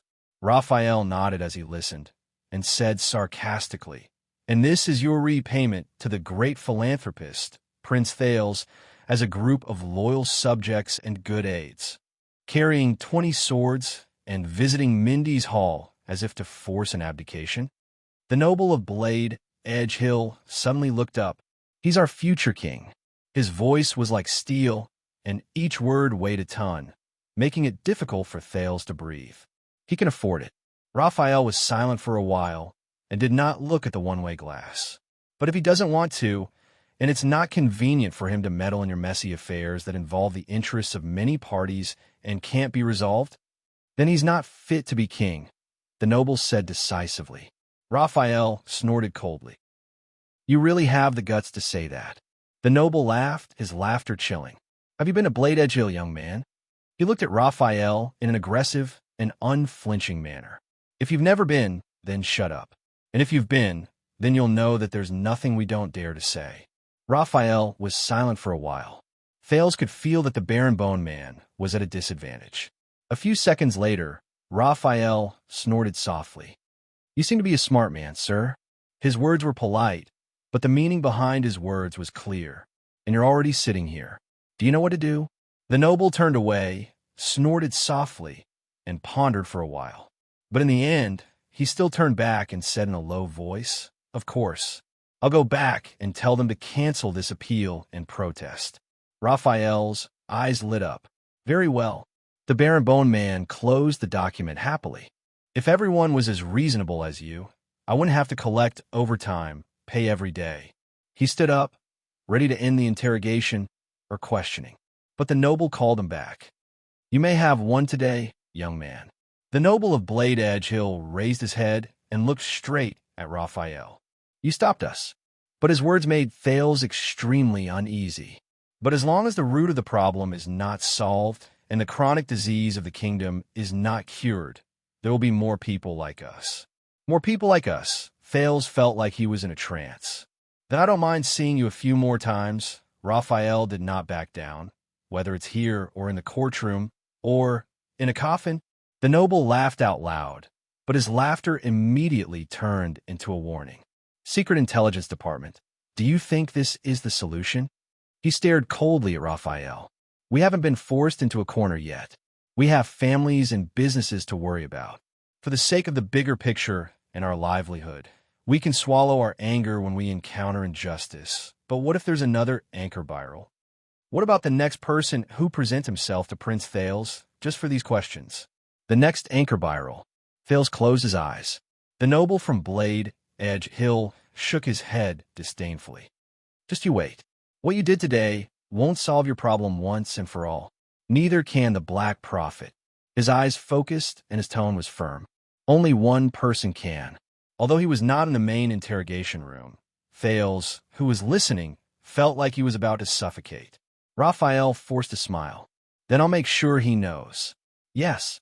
The noble looked at him with a profound look in his eyes. You better be.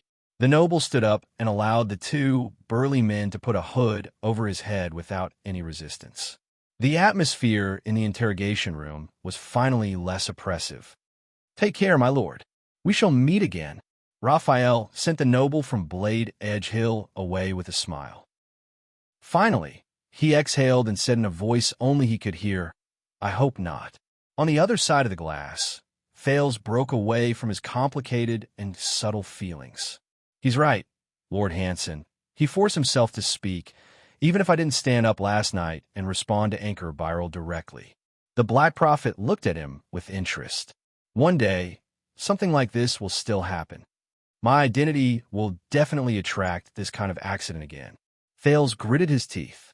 This has nothing to do with my actions last night. Murat took a deep breath and endured another unusual movement of the vines on his knees. Perhaps you're right. And of course, you can convince yourself that, so that your actions last night seem justified and justified. The Black Prophet closed his eyes. If he did not look at his lower body, he would look like an ordinary old man resting with his eyes closed. But you know, this is not what I want you to see. Thales looked up abruptly. Raphael.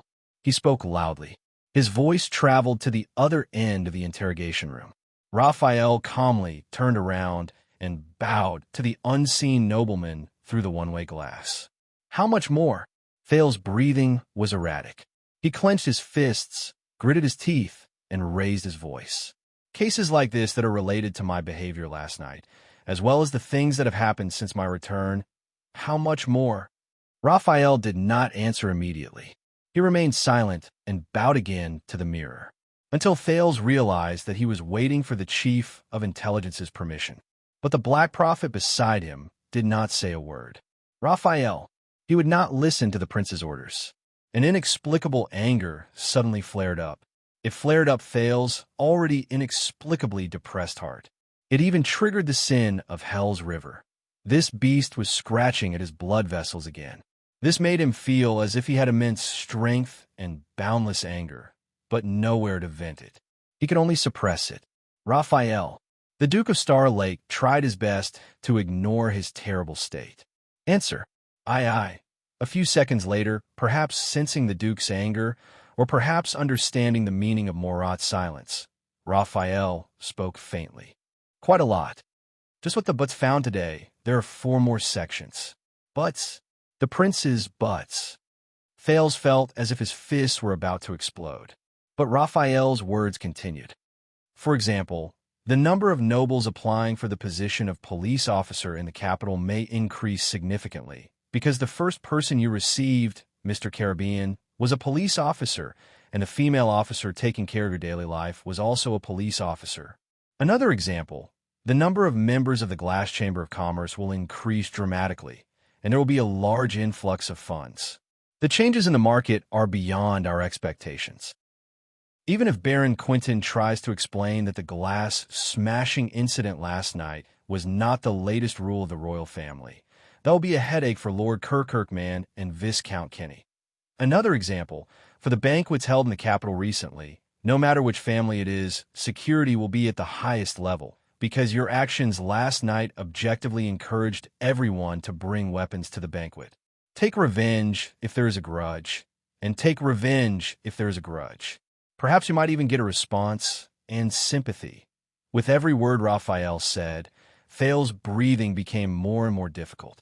And this morning, Raphael's words were steady and flat, even with his usual ease and ease. But for some reason, at this moment, it sounded so piercing to Thales. There was a new murder case in the suburbs of Eternal Star City. Murder. Thales' nerves jumped. According to the preliminary investigation by the police station, the deceased is an agricultural tool merchant, and the murderer is a farmer working in the fields. He confessed to the crime, and it should be an impulsive crime. Thales swallowed the discomfort in his body and spoke with difficulty. What?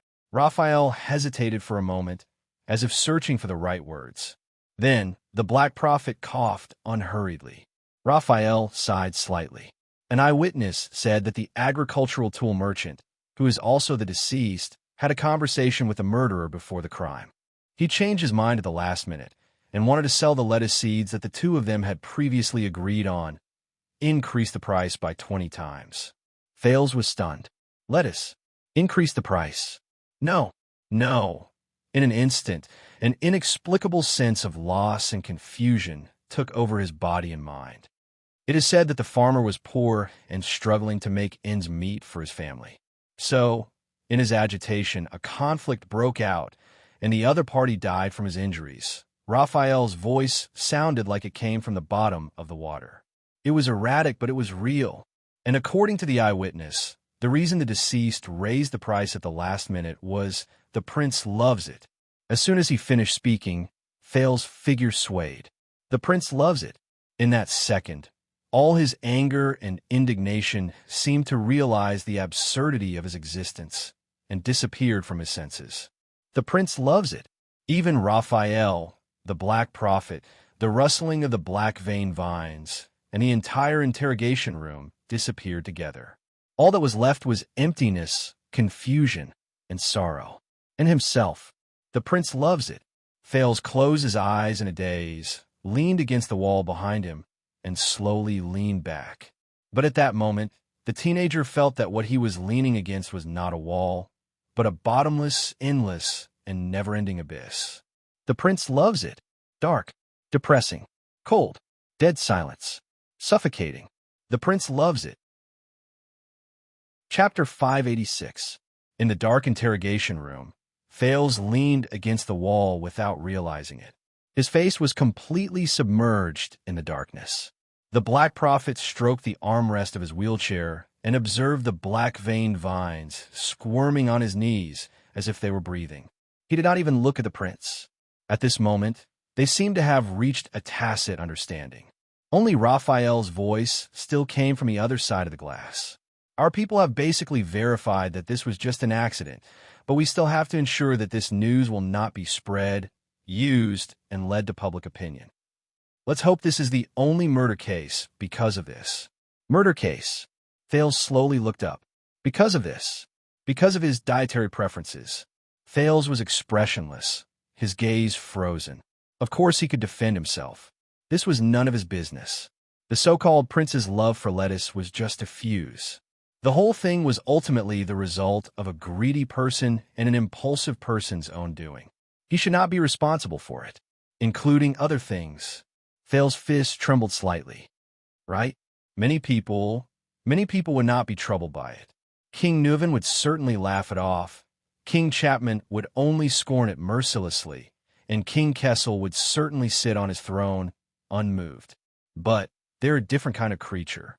Ordinary people rely on food and air to live, but they rely on power to live. This was Putre's sentiment on Prestige Orchid Snowfield. You need a heart that is hard, cold, and unwavering. It's best to get used to it as soon as possible for your own good. This was the advice King Nuven had given him. At the thought of this, Thales felt bitter. Of course, they're still pursuing a few other cases, Raphael continued, his tone no longer as relaxed as before. Some may affect your reputation, some may cause financial losses, and many may not be obvious for the time being. But we have to plan ahead and try to find a way to fill in the gaps. He had not finished his sentence, but he knew it was time to stop. Thales was silent for a long while before he replied. Okay, I understand. Raphael's expression changed slightly. He sensed something from Thales' disappointed tone. Very well, continue, Morat said faintly amid the rustling of the black vein vines. At this moment, the Baron Bone Man suddenly said, Your Highness, my lord. Actually, the remaining cases are pretty much the same. Why don't we call it a day?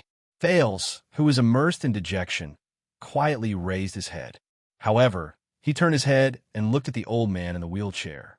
Through the glass, The Black Prophet stared at Raphael for a long time, but the latter's gaze was steady and his expression calm.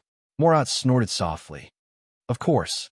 The Chief of Intelligence flashed Thales a smile. Except for that. The last one. Raphael was silent for a moment, then nodded respectfully and listened to the order. Thales frowned, but he soon understood. The last interrogator was a woman. Even though she was escorted here with a hood over her head, she still looked graceful and graceful. The hood was taken off, revealing a beautiful woman with exquisite eyebrows and picturesque charm. Her first reaction was to smooth her hair and tidy up her appearance, showing no signs of panic or fear. Her light makeup did not lose her charm, and her calm demeanor was extremely alluring. Your name? In the face of such a beautiful woman, Raphael's tone was much better, no longer as aggressive as before. The beautiful woman looked up slowly, her slightly disheveled appearance almost perfect. Felicia, she answered calmly. Her voice was captivating, and her eyes were captivating. But the moment he saw the woman's face, Thales' eyes suddenly widened. Full name, Raphael politely reminded. The beautiful woman named Felicia giggled, bright and dazzling. She slowed down and stared at Raphael's handsome face with interest. That's Dorothy? Amy? Undine? Anyway, the customers have called me by many names. Felicia placed her left hand on the table and leaned forward, her eyes sparkling like water. But if it's you, her tone changed and was full of temptation. Why don't you call me? Little baby, little sweetheart, or little bitch? Raphael frowned slightly. Felicia inadvertently pressed her chest against the edge of the table, making her graceful and proud figure even more obvious. Which one do you like? Felicia winked seductively, and the corners of her lips curled up into a perfect arc. Handsome boy. Raphael put on a stern face. Felicia is fine. Felicia stared at him and suddenly laughed. She leaned forward on the table and lifted her chin seductively.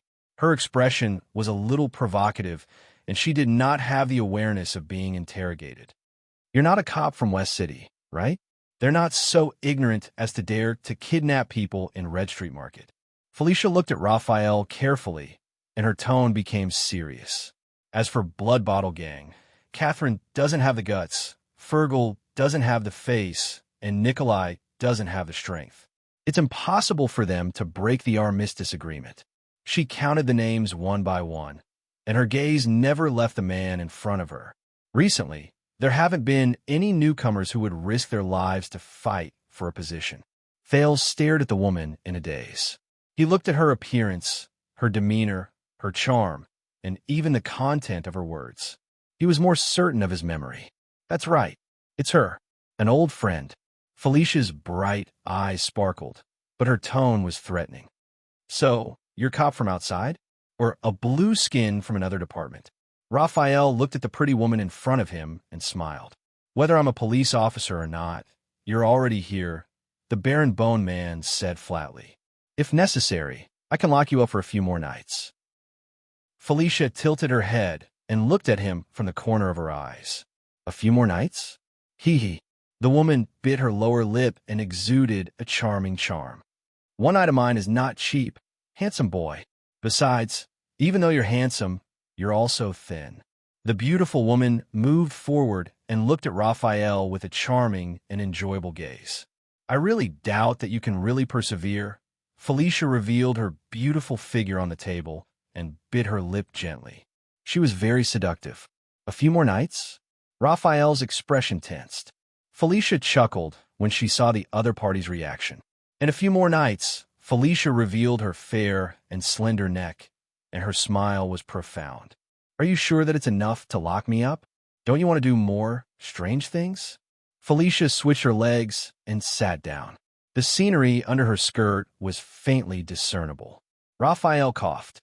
Under the other party's smug gaze, he opened the document beside him and did not dwell on it any further. Felicia, nicknamed Fickle, you were born as a prostitute in the slums. You gave yourself up to the strong and climbed your way up. After the bloody year, you joined the newly risen. Raphael paused for a moment and looked up. Black Street Brotherhood. Felicia's expression changed slightly, and she tensed up. That's not all. You also worked under Black Sword's trusted aide and one of the 6 powerhouses of the Brotherhood, Fatty Morris. You're outstanding and deeply trusted. You trained prostitutes for the Brotherhood and acted as a go-between, Raphael said as he observed the other party's expression. So much so that the sleepless eye, Lance, had to rely on the flowers in your brothel as a source of information. So, it seems like you're not cheap, Miss Fickle. Or should I call you a madam of the gang? Felicia was obviously caught off guard when her background was exposed with a lot of secret information. Her expression was unpleasant. The Baron Bone Man smiled confidently. 6 years ago, the Blackstreet Brotherhood defeated the Blood Bottle Gang in the one-night war. From then on, you went to Red Street Market with the little flowers under you. You took over the empty space left by the Blood Bottle Gang. You controlled from behind the scenes and expanded the Brotherhood's prostitution business. Felicia's expression was unpleasant. Now, you have 2 choices. The first is to cooperate with me, and everything will go smoothly. As for the second, it's much more violent. Raphael closed the document and played down the situation. On the other side of the glass, Fales sighed inwardly. Felicia. He remembered her. A long, long time ago, during his life as a child beggar, this woman had appeared countless times in Blackstreet, the underground street, Sunset Pub, abandoned house, and other places that Fales was familiar with. She even often went in and out of Chief Morris's mansion. She spoke harshly to Rick and was full of disdain for Quide. But occasionally, when she met child beggars, she would wave her hand with a coquettish smile and lavishly sprinkle a lot of copper coins. She dressed fashionably, was clean and witty, and had a bright and confident smile. She was impudent, passionate, and unrestrained. The men around her were always changing one after another. Once, when she and her lover, Leork, were doing something in the room, they happened to see Thales squatting outside the window, resting and counting money in a safe corner. But the moment their eyes met, the woman did not panic, blush, or feel displeased. She did not even warn the Brotherhood's killer, Leork, who was working hard under her. At that time, Felicia, with her hair disheveled, just lazily pulled up the blanket to cover her beautiful breasts and bare shoulders. She pressed her index finger to her red lips and flashed a meaningful smile at the disheveled, dirty, and terrified little beggar under the window. Then, the beautiful woman laughed and threw her head back. Her long hair fluttered in the wind, and she continued to moan, which made people's imaginations run wild. The child beggar, Fales, was scared out of his wits. His face turned red, and in the end, he had no choice but to flee. Thinking of the past, Fales felt a wave of melancholy. In the interrogation room, the Baron Bone Man's gaze was aggressive, and he would not stop until he achieved his goal. Felicia looked back at Raphael, a little at a loss. But in front of the Secret Intelligence Department interrogator, who had a sharp gaze and was cold and ruthless, she was soon defeated. The Brotherhood, giving yourself to a powerful person, clinging to a higher position, and calling yourself a brothel keeper. Looks like you found out everything. Police officer. Felicia's eyes were slightly red, and the corners of her mouth trembled. Her previous flirtatiousness and eloquence were gone like the avalanche of a snowy mountain. Of course, you can righteously accuse me of my profession and affiliation. You can accuse me of being a dirty and lowly brothel keeper, the head of a prostitute. But you think the woman forced herself to turn her head away, bit her lip, and wiped away the tears from the corners of her eyes. You think I willingly walked down this path and did filthy things for the Brotherhood? Raphael, who was about to follow up on his victory, suddenly froze after breaking through his target's defenses. Set off by her slender neck and graceful figure, Felicia was like a lonely flower on a cliff, stubborn and poignant. Since I was young, men only looked at me and my body with dirty eyes. Especially after I reached the age of wearing skirts, they became even more. Raphael was obviously uncomfortable as he listened to her words. He furrowed his brows. Those people, those scum with knives in their hands, when they forced themselves on me, Felicia smiled mournfully. When I resisted, they beat me even more fiercely. When I didn't resist, they thought that I liked it very much, thought that I was enjoying it, said that I took the initiative to give myself to a higher position, that I was cheap, that I was licentious, but I was just a weak woman. What could I do? What could I do? Commit suicide to show my determination? Felicia wiped away her tears roughly. She was trembling all over, but she still looked straight at the barren bone man with determination. Like a winter plum blossom standing proudly in the frost and snow. Seeing that he had ignited the other party's emotions, Raphael cleared his throat. For a moment, he was at a loss and did not know how to reply. I just want to live, but they won't let me unless I consciously spread my thighs. Even a greenhorn like you only wants to put his hand under my bra and skirt and strip them naked. Raphael paused again. Felicia realized something. She shrank back with her tear-stained face and tried to pull up her sleeves and skirt to prevent more of her skin from being exposed. At the same time, she stared fiercely at Raphael. Raphael became even more embarrassed when she stared at him like that. He could only look away uncomfortably. Felicia covered her chest, front, and thighs and stared at the barren bone man. Her tears could not stop falling. And of course, I could only do as they said, I just want to live. In the hands of men like you. With tears in her eyes, she spat, "Bah, threatening me with violence?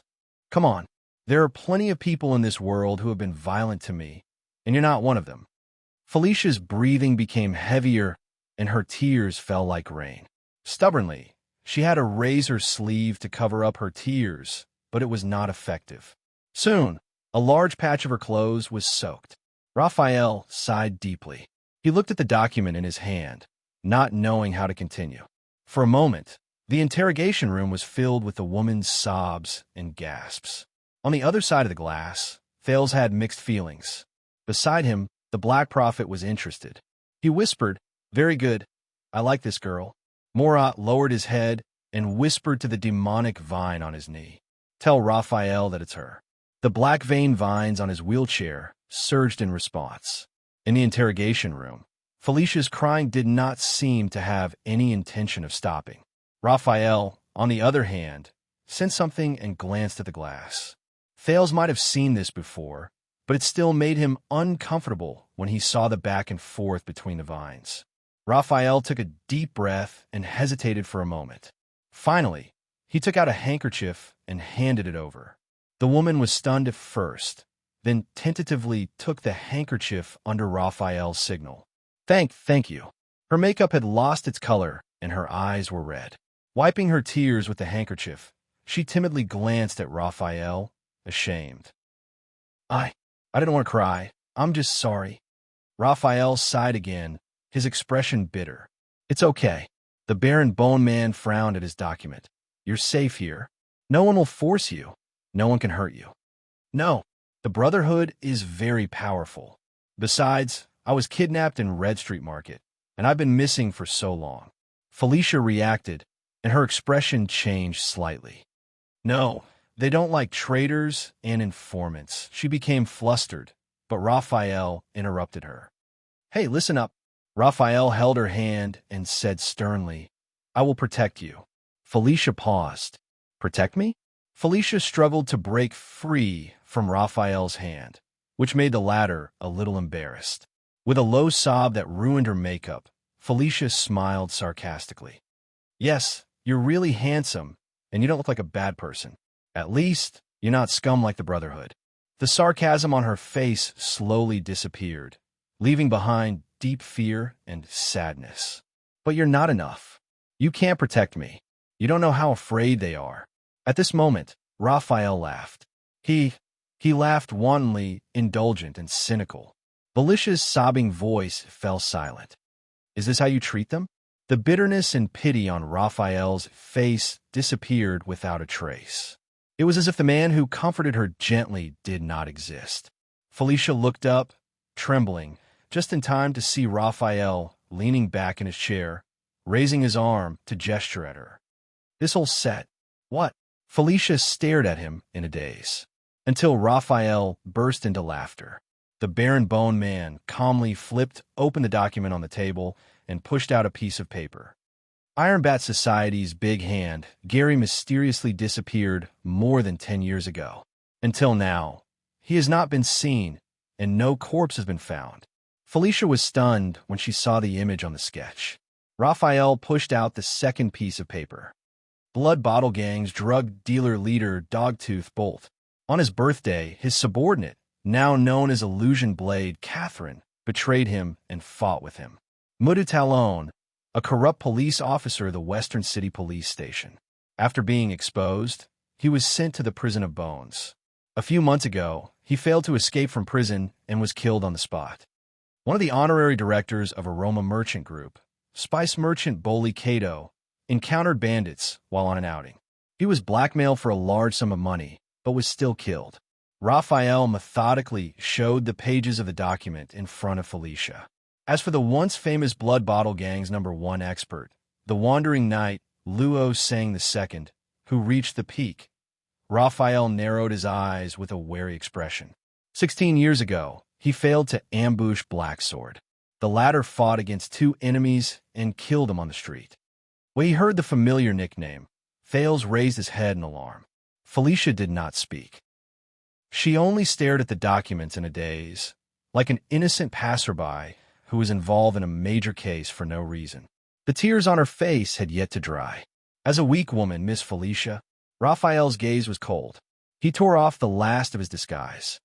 It seems that since you were 12 years old, every important person you got close to, or according to what you said, every terrifying bad guy who forced himself on you with a knife, did not end up well.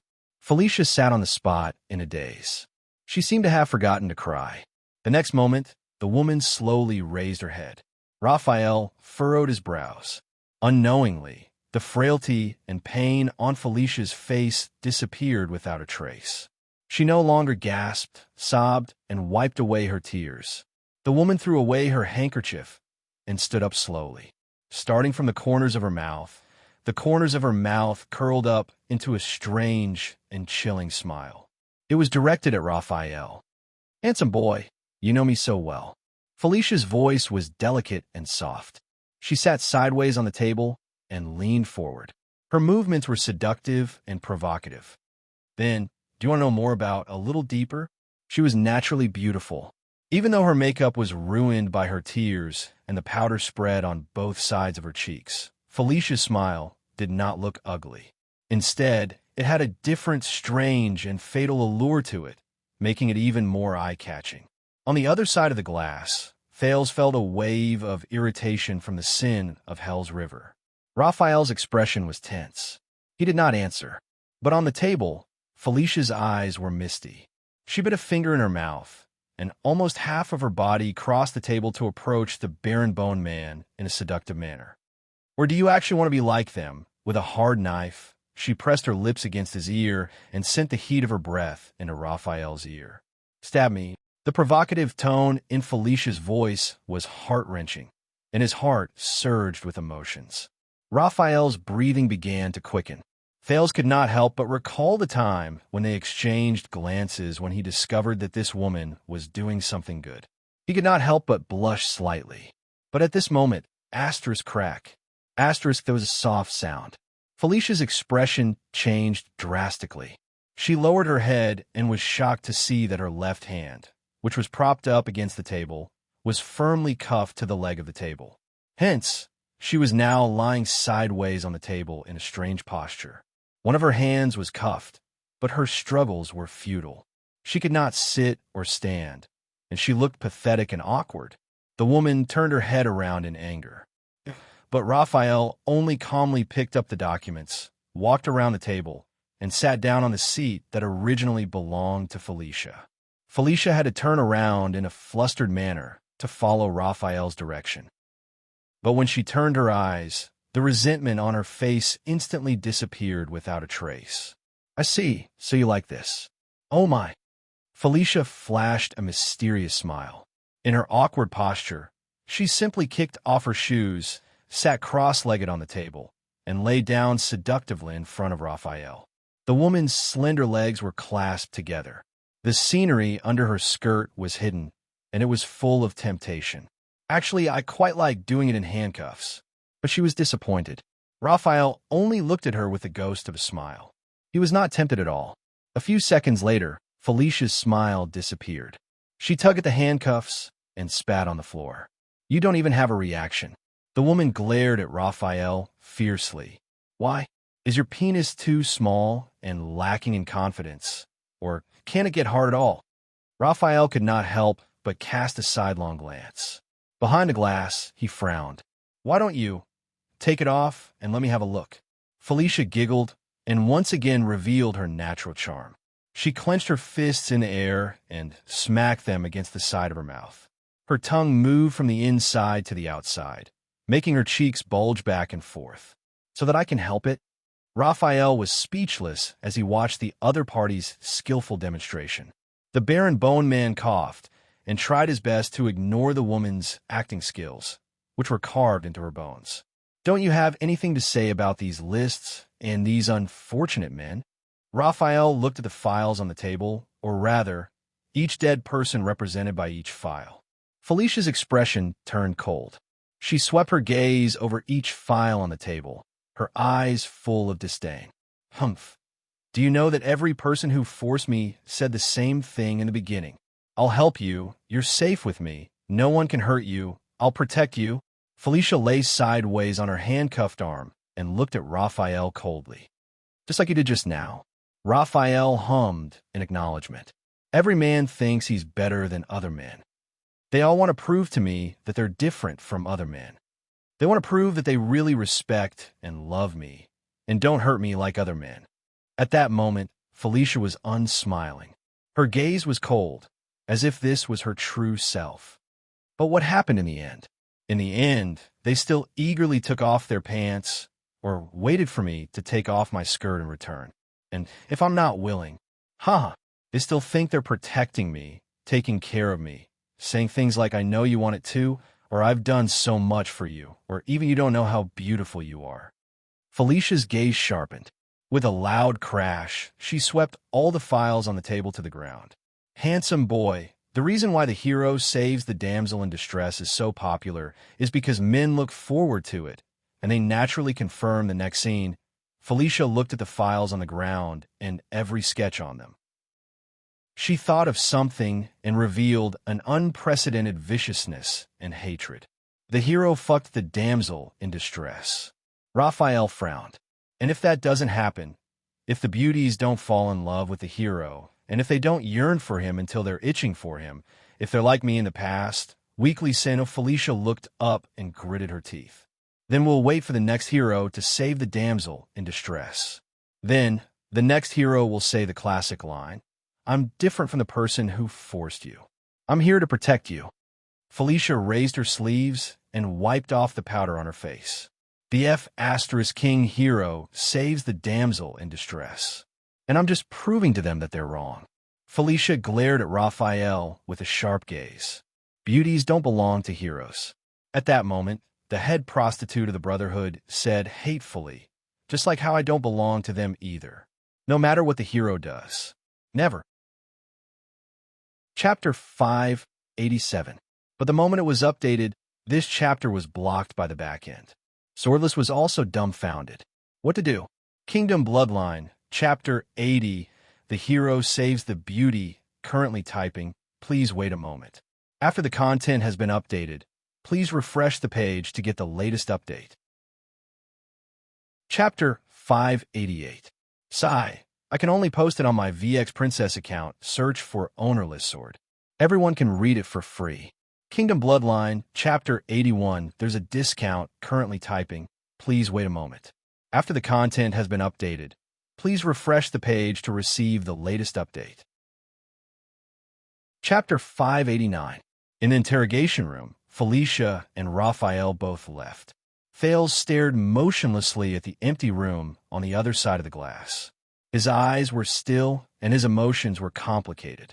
Sunset, pub, Jayla. The familiar name reverberated in his memory, stirring up endless waves every time he heard it.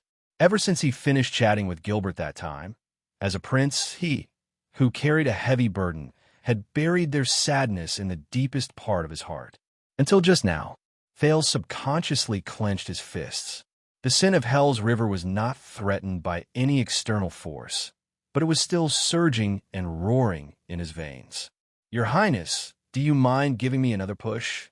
Morat's pleasant and comfortable voice, coupled with the constant sizzling of the black vein vines, pulled Thales back to reality from his complicated thoughts, but also made him even more upset and restless. Thales slowly turned around and looked at the Black Prophet, but Thales did not move, nor did he help the sickening wheelchair under the old man's knees. Why? Why here? In front of the person he feared the most. "You brought Felicia here on purpose, didn't you?" Thales was expressionless, and his tone was cold. The old man in the wheelchair put down his teacup and turned around indifferently. "Not just to let me see the consequences of what I've done." Thales' eyes turned cold as he looked straight at Morat. "You know her identity, her past. You also know my past. So you deliberately let Raphael mention Sunset Pub in front of me." The Black Prophet stared at him, his wrinkled face breaking into a smile. "How is it, Your Highness?" Surprised? For some reason, the smile was so awkward in Thales' eyes. Smug, dark, hateful. There must be a motive. "What do you mean by this? What are you going to do?" Thales stared at Morat, his eyes spitting fire. "Old man." The interrogation room instantly became oppressive and solemn. The black vein vines on the old man's wheelchair and knees wriggled uneasily at an extremely high frequency, sizzling. In the darkness and silence, the Black Prophet chuckled. In the face of the prince's anger and accusations, he indifferently moved his wheelchair and turned around to face Thales. "I thought that when you saw how attentive the Secret Intelligence Department was to your wish, and when you heard about your childhood playmate again, you would be very happy." Morat looked at the young man in front of him quietly. "Thales, Prince?" He deliberately left a long pause between the two words, causing the youth to frown. It was as if they had returned to that afternoon in Mindy's hall. There, Thales, a child beggar, an illegitimate child, a boy with secrets and an uncertain future, met for the first time with Constellation's scariest and most sinister spy chief, who was hunting for the forbidden calamity. At that time, Gines, Gilbert, and even Yoda were by his side. Even the old witch, Serena, helped him. But now, in the lair of the kingdom's secret intelligence department, no one could protect him, except for himself. "But when I asked you for help in the past, you told me." Thales stared coldly at the old man. "Only when I'm strong enough can we talk about protecting them. Otherwise, they will only become my weakness." His gaze was indignant, being held back by others. Morat clicked his tongue softly. "Very well, you still remember." The Black Prophet's expression turned cold, and the surrounding temperature dropped instantly. "Then why did you ask Count Gilbert Casso to search for them for the past few years? Even when you asked Raphael for help, you had to do everything possible to hide it from me." Thales felt a chill in his heart. He knew. The Duke of Star Lake looked at Morat's smile. The old man in front of him knew everything about him, asking Gilbert Casso to search for them. As always. But Jayla. Thales called the name again. No, he could not let the Black Prophet find her, because that girl was not just Jayla. She was Jayla Charlton, the assassin's flower. See, this is the problem. This is the reason why you and the Secret Intelligence Department have been out of sync for so many years. Morat's cold but sharp gaze was fixed on him, as if he was determined to win. "We've always been on our own, unable to connect." The black vein vines coiled up on his knees again, hissing like many poisonous snakes tangled together. It was strange and dangerous. Thales clenched his teeth. The pain of having his disguise torn apart in Renaissance Palace, the pain of witnessing countless tragedies in the interrogation room, the dissatisfaction with the setbacks of the Secret Intelligence Department over the years, and the worry for Jayla and the child beggars all melted into Thales' veins at this moment. Together with the sin of Hell's River, it flowed into his tortured nerves. It ignited the dissatisfaction in his chest. It pointed straight at the old man in front of him. "I've said it before. Put away your nose that's sniffing around and stop meddling in my affairs." Thales gritted his teeth. "Or have you made up your mind to use them as a bargaining chip to threaten me?" The Black Prophet laughed.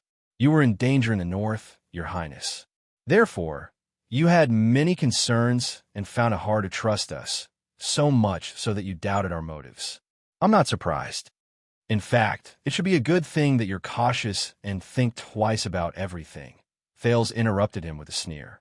Then why didn't you say anything for the past 6 years?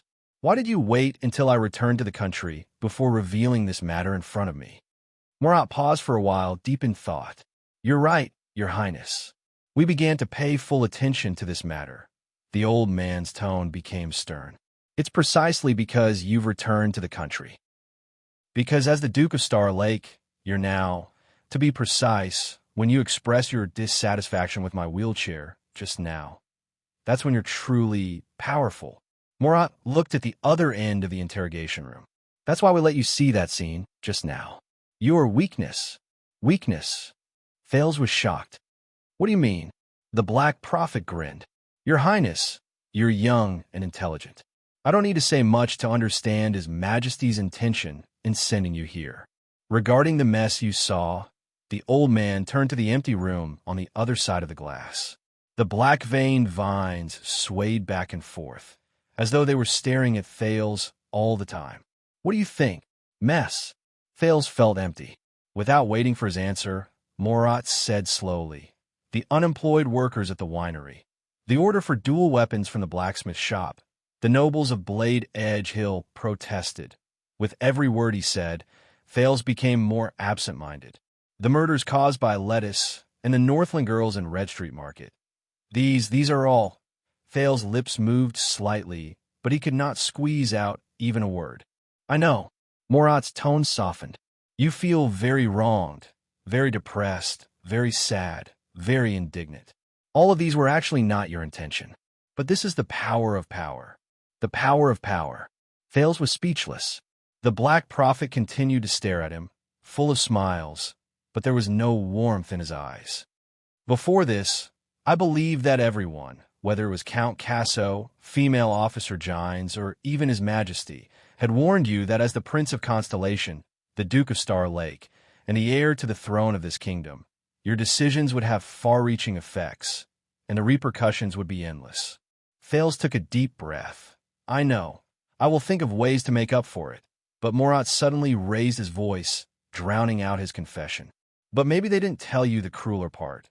Compared to the high position you are in, what you do doesn't matter. No matter how you make up for it, it will be of no use. Thales looked up, stunned. What? Insignificant? Of no use? The old man wheeled his wheelchair in front of him, his voice hoarse. Because your behavior itself is more influential than its content and substance. What is important is not what you do, whether you do it or not, and even more so, whether you do it right or wrong, but that you are there. At that moment, the Black Prophet's gaze was like a bottomless black hole, with an unprecedented suction force that firmly enveloped Thales. It is your position and existence. What is important is not what you do, it is your position and existence. Thales frowned and met the old man's gaze. But in his mind, he thought of the words of another person, Thales, in this world, they do not hate us. What they're unwilling to forgive and find difficult to accept is not our actions, it is our existence. Under the power of power, your position is different from others, and the gap is set. Then, no matter what you do in the upper reaches of power, what will happen will happen.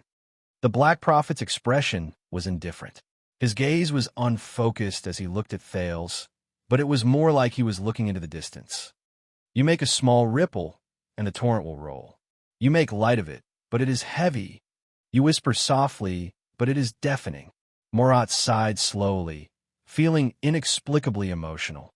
Power, it pours down like a mountain torrent and destroys everything. From you, to the noble of Blade Edge Hill just now, to the merchant DeGory and the blacksmith old Gilburn, to Miss Felicia and that poor vegetable and fruit farmer, all the way to the thousands of people in the kingdom. No one is spared. No one can stop it, and no one can stop it. This is the weakness that ultimately prevents you from reuniting with your childhood playmates after so many years. Thales was stunned. Your Highness, with all due respect, it is very easy to find their whereabouts, but what happens after you find them? Gilbert's words rang in his mind. Have you ever thought about the impact your reward, repayment, or even just observing them in secret might have on them? It is easy to do one thing, but it is extremely difficult to perfectly deal with the countless consequences brought about by this matter.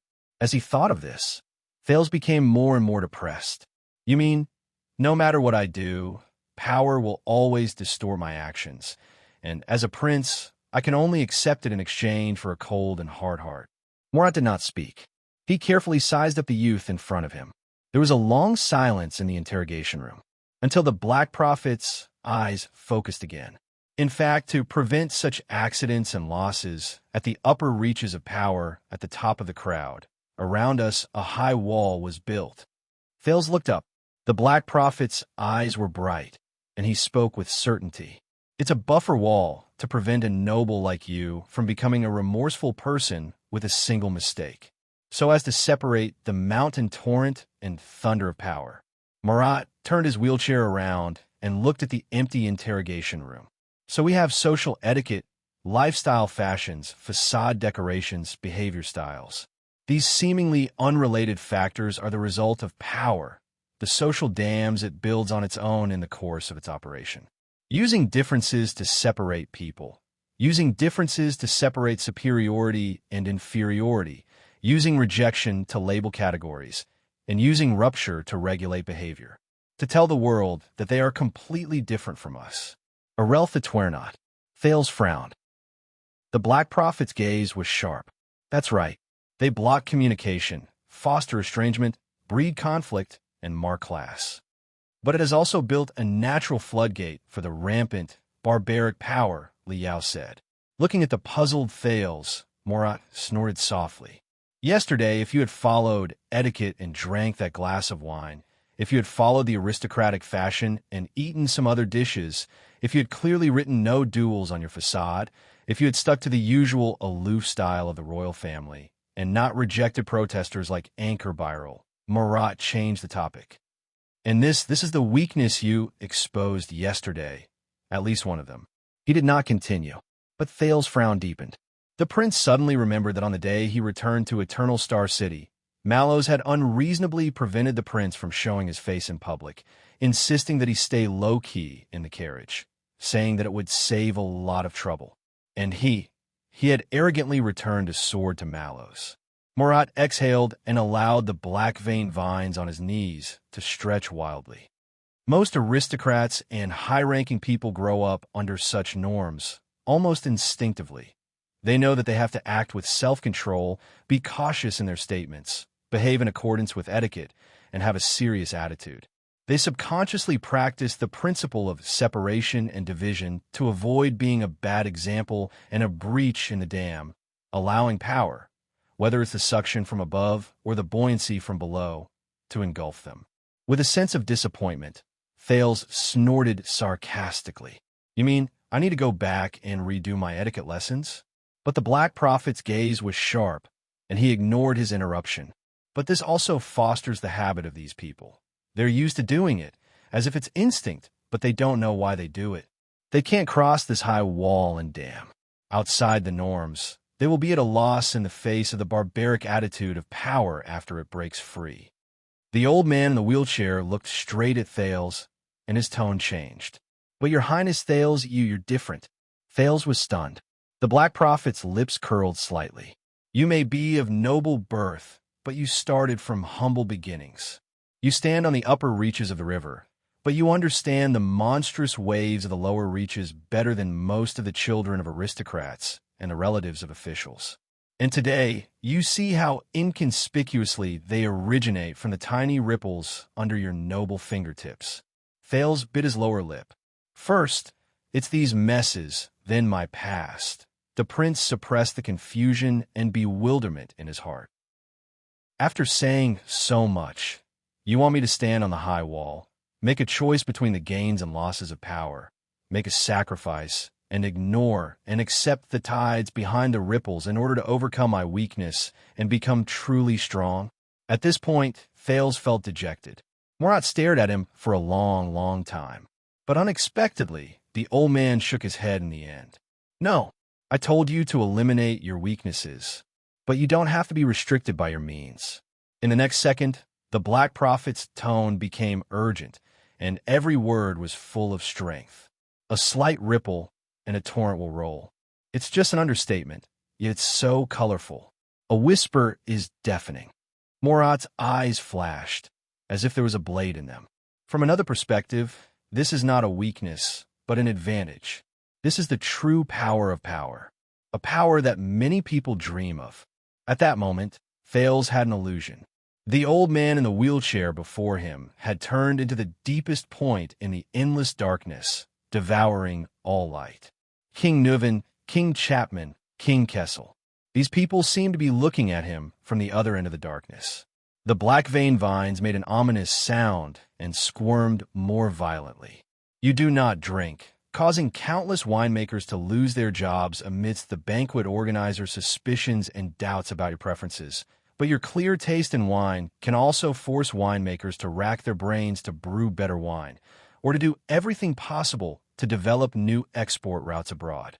The Black Prophet suddenly became aggressive. Your reckless duel at the banquet will cause thousands of young people to bleed on the streets because of a moment of impulse. But your bravery and fearlessness in the face of a duel can also inspire the kingdom's martial spirit and sweep away the decadent voices.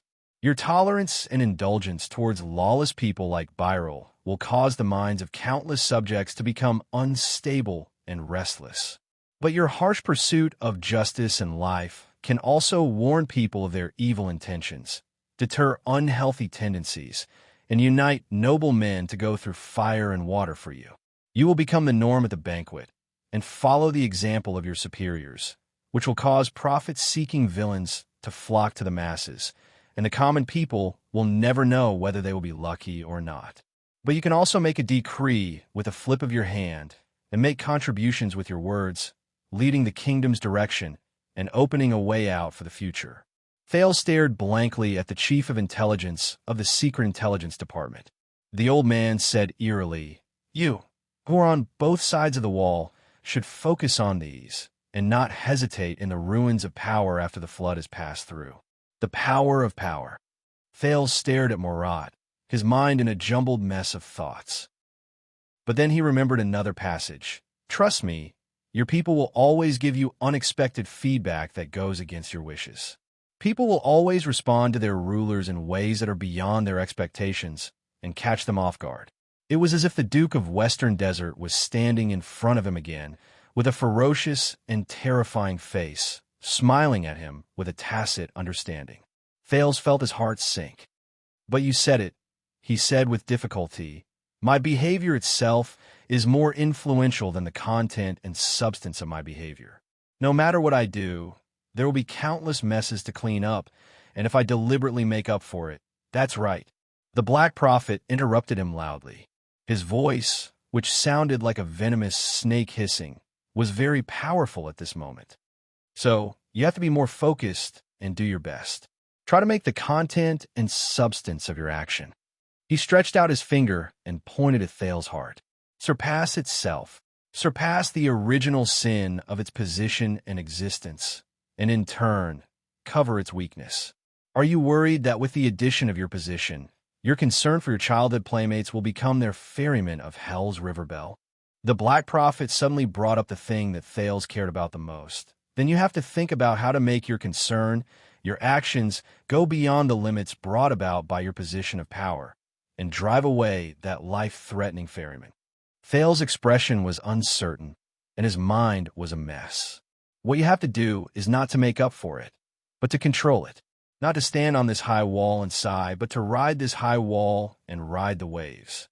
The Black Prophet snorted coldly. There's a Far Eastern proverb: "A gentleman enslaves objects, and a villain enslaves objects." Thales was silent and deep in thought. "Your Highness," Murat pressed on the arm of the chair, and the black vein vines on it gradually calmed down. So was the former king. So was Crown Prince Midir. So was His Majesty Kessel. Hearing the familiar name, Thales frowned hard. He stared at the other party. "What if I can't do it?"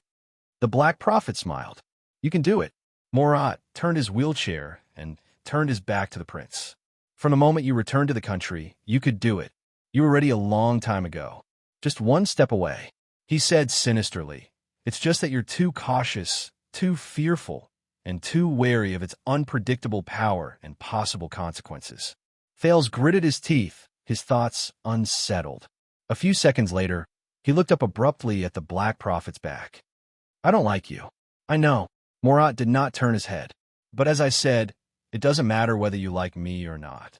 What matters is whether the fact that you don't like me can transcend the established position between you and me, the old man said slowly. Under your control, it will bring about its true effects. Thales's expression changed slightly. Morat took a deep breath, turned his wheelchair, and prepared to leave. At this moment, will you be lonely? The Black Prophet paused. Thales cast a glance at him from behind. Lord Hanson, you said before that it's been a long, long time since you've met someone who can feel at ease in front of you without any burden, and who is not afraid to lie to you. That must feel very lonely. Morat did not speak. Only his back moved. Then, Thales's tone changed slightly. The Red Witch. At that moment, Thales saw the black vein vines on the Black Prophet's wheelchair sway. It said that Madame Calchon, who could deceive you and is not afraid to lie to you. Is she one of them? Morat remained silent. Only the black veined vines wriggled back and forth, more and more jubilant. The atmosphere in the interrogation room became very delicate. A few seconds later, please forgive me. I'm old and my energy is limited. I'm going to rest first. The Black Prophet did not move, but the demonic vines on his knees swayed horribly, covering the wheel of the wheelchair and dyeing it into endless darkness. Raphael, entertain His Highness well. Make sure he feels at home. Thales turned his head in shock, only to find that Raphael was already standing at the door. The Baron Bone Man bowed respectfully. Covered by the dark vines, Morat's wheelchair rolled in a strange and astonishing manner, carrying him forward and disappearing outside the door. The interrogation room regained its peace and relaxation. Thales stared blankly in the direction where the Black Prophet had left. So, his wheelchair can actually move on its own. He murmured, There's no need for me to push him. Raphael came to his side and smiled. Sometimes, some people just need a push, Yizichin said. Thales sighed. How did you get along with him all these years? Raphael raised his eyebrows and looked at the door where the Black Prophet had disappeared. He said, The Baron Bone Man said calmly. And I listened. Thales snorted with a gloomy expression. I guess so. Raphael smiled lightly and gestured to the door. As I said, you'll only feel worse when you get to the Secret Intelligence Department. The prince sighed and followed Raphael out of the interrogation room. Felicia, that girl left. With complicated feelings, Thales walked past the portrait of Princess Theodora, the glorious star. I'm not even looking at you. YDF*CK, are you scolding me? You narcissistic idiot. Thales vented his anger at the incompetence in his heart and asked in a non-committal manner. Raphael nodded. Why? Do you want to spend some more time with her? Thales frowned at him, looking displeased. Raphael smiled lightly and raised his hand in surrender. Thales glared at him and snorted softly. What about you? Cohen? He'll be fine. Raphael did not blush or pant. He did not look ashamed at all when she realizes that he's not me. But you won't, Thales said coldly with a hint of bickering, when he realizes that you sold him out. It's okay. Raphael did not feel burdened at all and was relaxed. He's used to it. And Cohen, Raphael paused for a moment. The corners of his mouth curled up, and he kept what he wanted to say in his heart. He can't beat me. Raphael. The two of them walked in silence for a while before Thales suddenly spoke. Do you guys do this often? Wipe my ass. Raphael frowned and turned around. Morat said that I've always been incompatible with the Secret Intelligence Department. We've always been on our own, and there's no communication between us, Thales said faintly. I brought you guys a lot of trouble. Raphael sighed slightly. Probably. He replied casually and did not say anything else. Thales snorted softly. Is that so? But it's not all trouble, right? I should be of some help. Thales thought of the mess he saw today and the mess the Secret Intelligence Department had wiped for him. What you need to do is not to make up for it, but to control it. Raphael was silent for a while. Do you want me to tell the truth? Thales looked at the Barenbone Man. National Conference, Dragon Cloud City, the Great Desert, Blade Fang's camp. Raphael's expression did not change as he counted the locations. Basically, all the times you acted freely and saved the world by yourself, the people you helped, were all hindrances. Thales' expression changed. It can't be. Raphael turned his head and gave him a polite fake smile.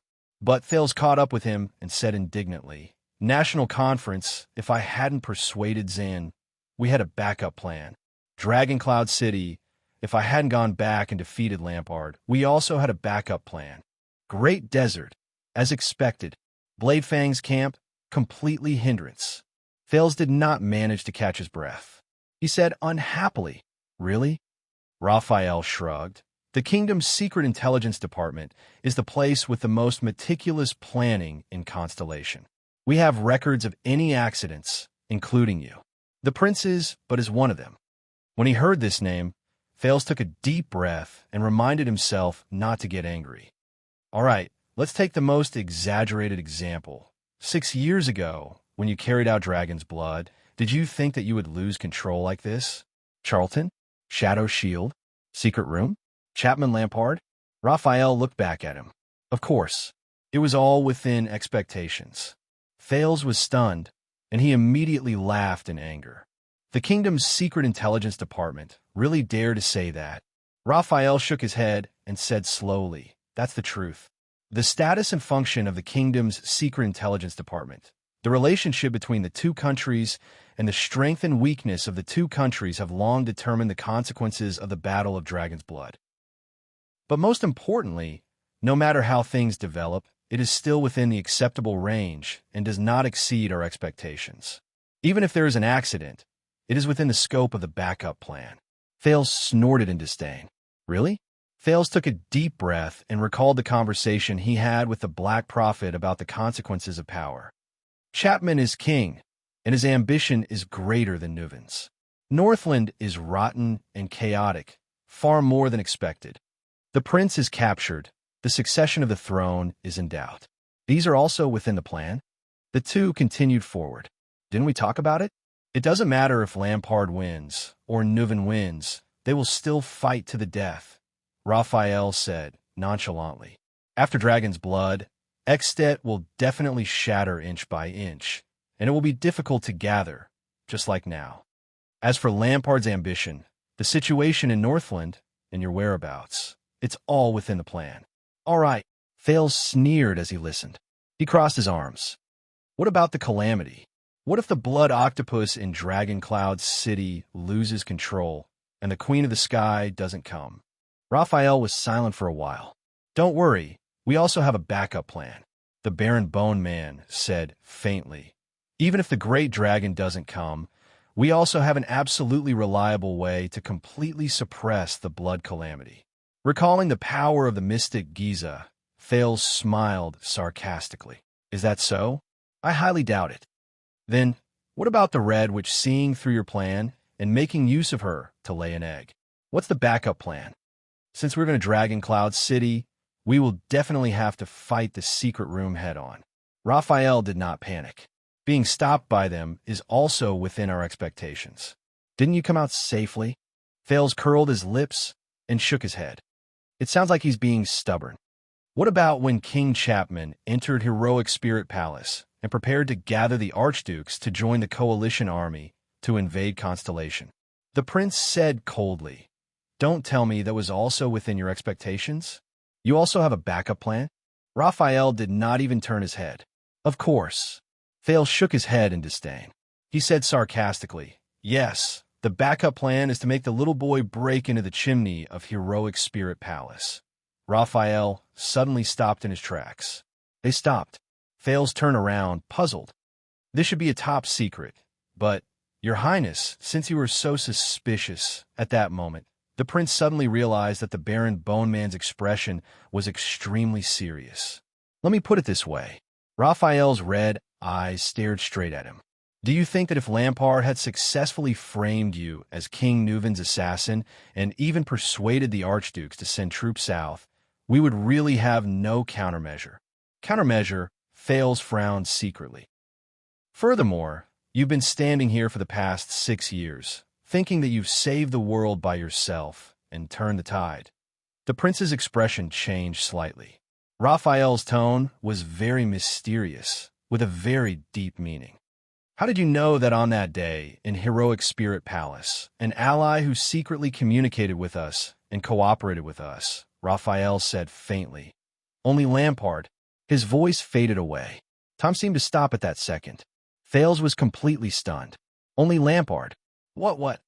In the quiet corridor of the Secret Intelligence Department, Raphael looked at the stunned Thales expressionlessly. It might not be very polite to say this, Your Highness, even though your choice back then was quite bold. Beside them, Oriental Beauty, Elva looked at them quietly from the portrait. But you were just one of the countless spare chess pieces in the chess game. Raphael narrowed his eyes and said in a profound tone, One of them. Thales was stunned for a full 10 seconds. One of them? At that moment, Thales felt like he had returned to the bloody storm 6 years ago and the hustle and bustle of Dragoncloud City that night. The calamity, Nuven's death, Black Sand's entry into the city, the alliance of archdukes, the South Constellation, the Archduchess, King Chapman. But old scenes flashed in his mind. Thales felt his thoughts stiffen and stagnate. Dragoncloud City, Heroic Spirit Palace. Everything in the past, like a beautiful painting, was just torn apart by Raphael. But no, one of them. No. Raphael looked at the prince's dazed expression, smiled in satisfaction, and turned around again. But at that moment, Byral, the Baron Bone Man, turned around, puzzled. Anchor Byral, the assassin last night. Thales looked up slowly, in a daze, and murmured, Raphael, I want to see him. The prince frowned, looking slightly anxious. Now. Chapter 590. Why? Raphael's expression was unpleasant as he responded coldly. There's no why. Thales stood in front of the portrait of Lone Sail Noah Almond, gritted his teeth, and looked up. I want to see him. Raphael shook his head. I don't think I know he's here. Thales interrupted him.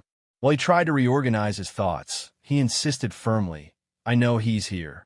After the banquet, he was escorted here. In the corridor of the Secret Intelligence Department, under the gaze of the Chief of Intelligence of the past generations, Raphael stared at Thales. What are you going to do? Nothing much. Thales calmed himself down and made up his mind. But he is one of the messes I left behind. I have to see him. Immediately. Raphael could not help but frown as he looked at Thales' determined expression. I can't decide. I need to consult his lordship first. Tomorrow, you've been evading me for the whole day. Thales interrupted him mercilessly. For the sake of the past, you should at least be of some use, right? Raphael pursed his lips. But at that moment, if you really want to see him, Your Highness, it is not impossible. Both of them turned their heads. The one who spoke was a familiar man with a walking stick. He stood respectfully and humbly under the portrait of the pale Baron Sancho Doyle. Norb? Raphael looked at the man in surprise. What are you doing here? As the highest person in charge of the kingdom's secret intelligence department in Western Desert, Norb did not answer. He only looked at Thales quietly. The prince glanced at Raphael and turned towards Norb. Are you serious, Norb? Can you really bring me to see him? Anchor Byral? Norb nodded and bowed respectfully. I have the authority. Please follow me. Thales exhaled and stepped forward. Wait a minute. Raphael pressed on Thales' shoulder with a gloomy expression. Norb, this is none of your business. Don't interfere with my case. Thales said discontentedly. Hey. But Norb tapped his walking stick, signaling the prince not to be anxious. Listen to me, Raphael. Norb said patiently. Anchor Byral is a Western Desert nobleman. In this case, I think my long-term experience of lurking in Western Desert can help. I don't need it, Raphael refused.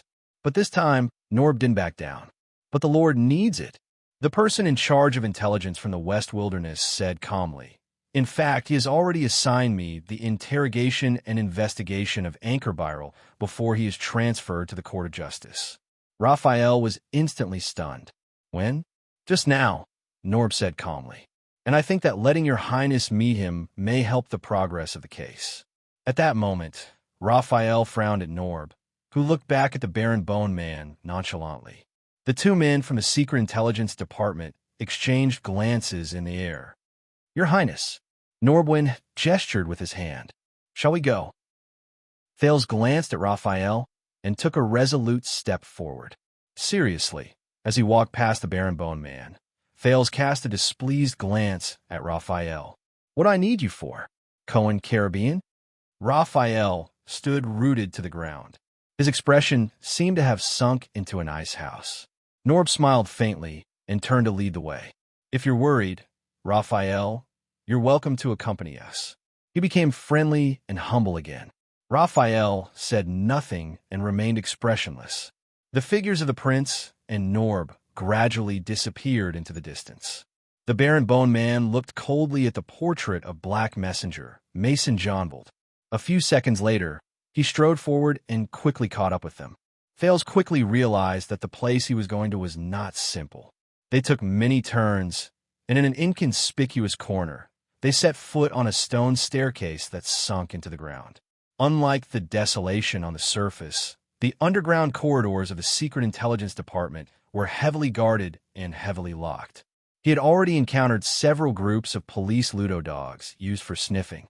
Even with Raphael and Norb clearing the way, Thales still felt that his progress was slow and that it was difficult for him to move forward. "It's a necessary security check," Norb explained patiently as he was inspected by a guard. "Especially since you're here. This is even more important." Thales forced a smile and glared at a Ludo that was sniffing at him until it whimpered and backed away. When the guards pulled open a heavy iron gate and brought them into another damp and foul-smelling corridor, there was a commotion in the darkness on both sides. "This point again, can't you leave some leeway for people who want to sleep? What, we've lost the fortress, lost the Northern Territory, and now even my dignity as a diplomat." Your Highness Midier, why your legs have recovered? That's great.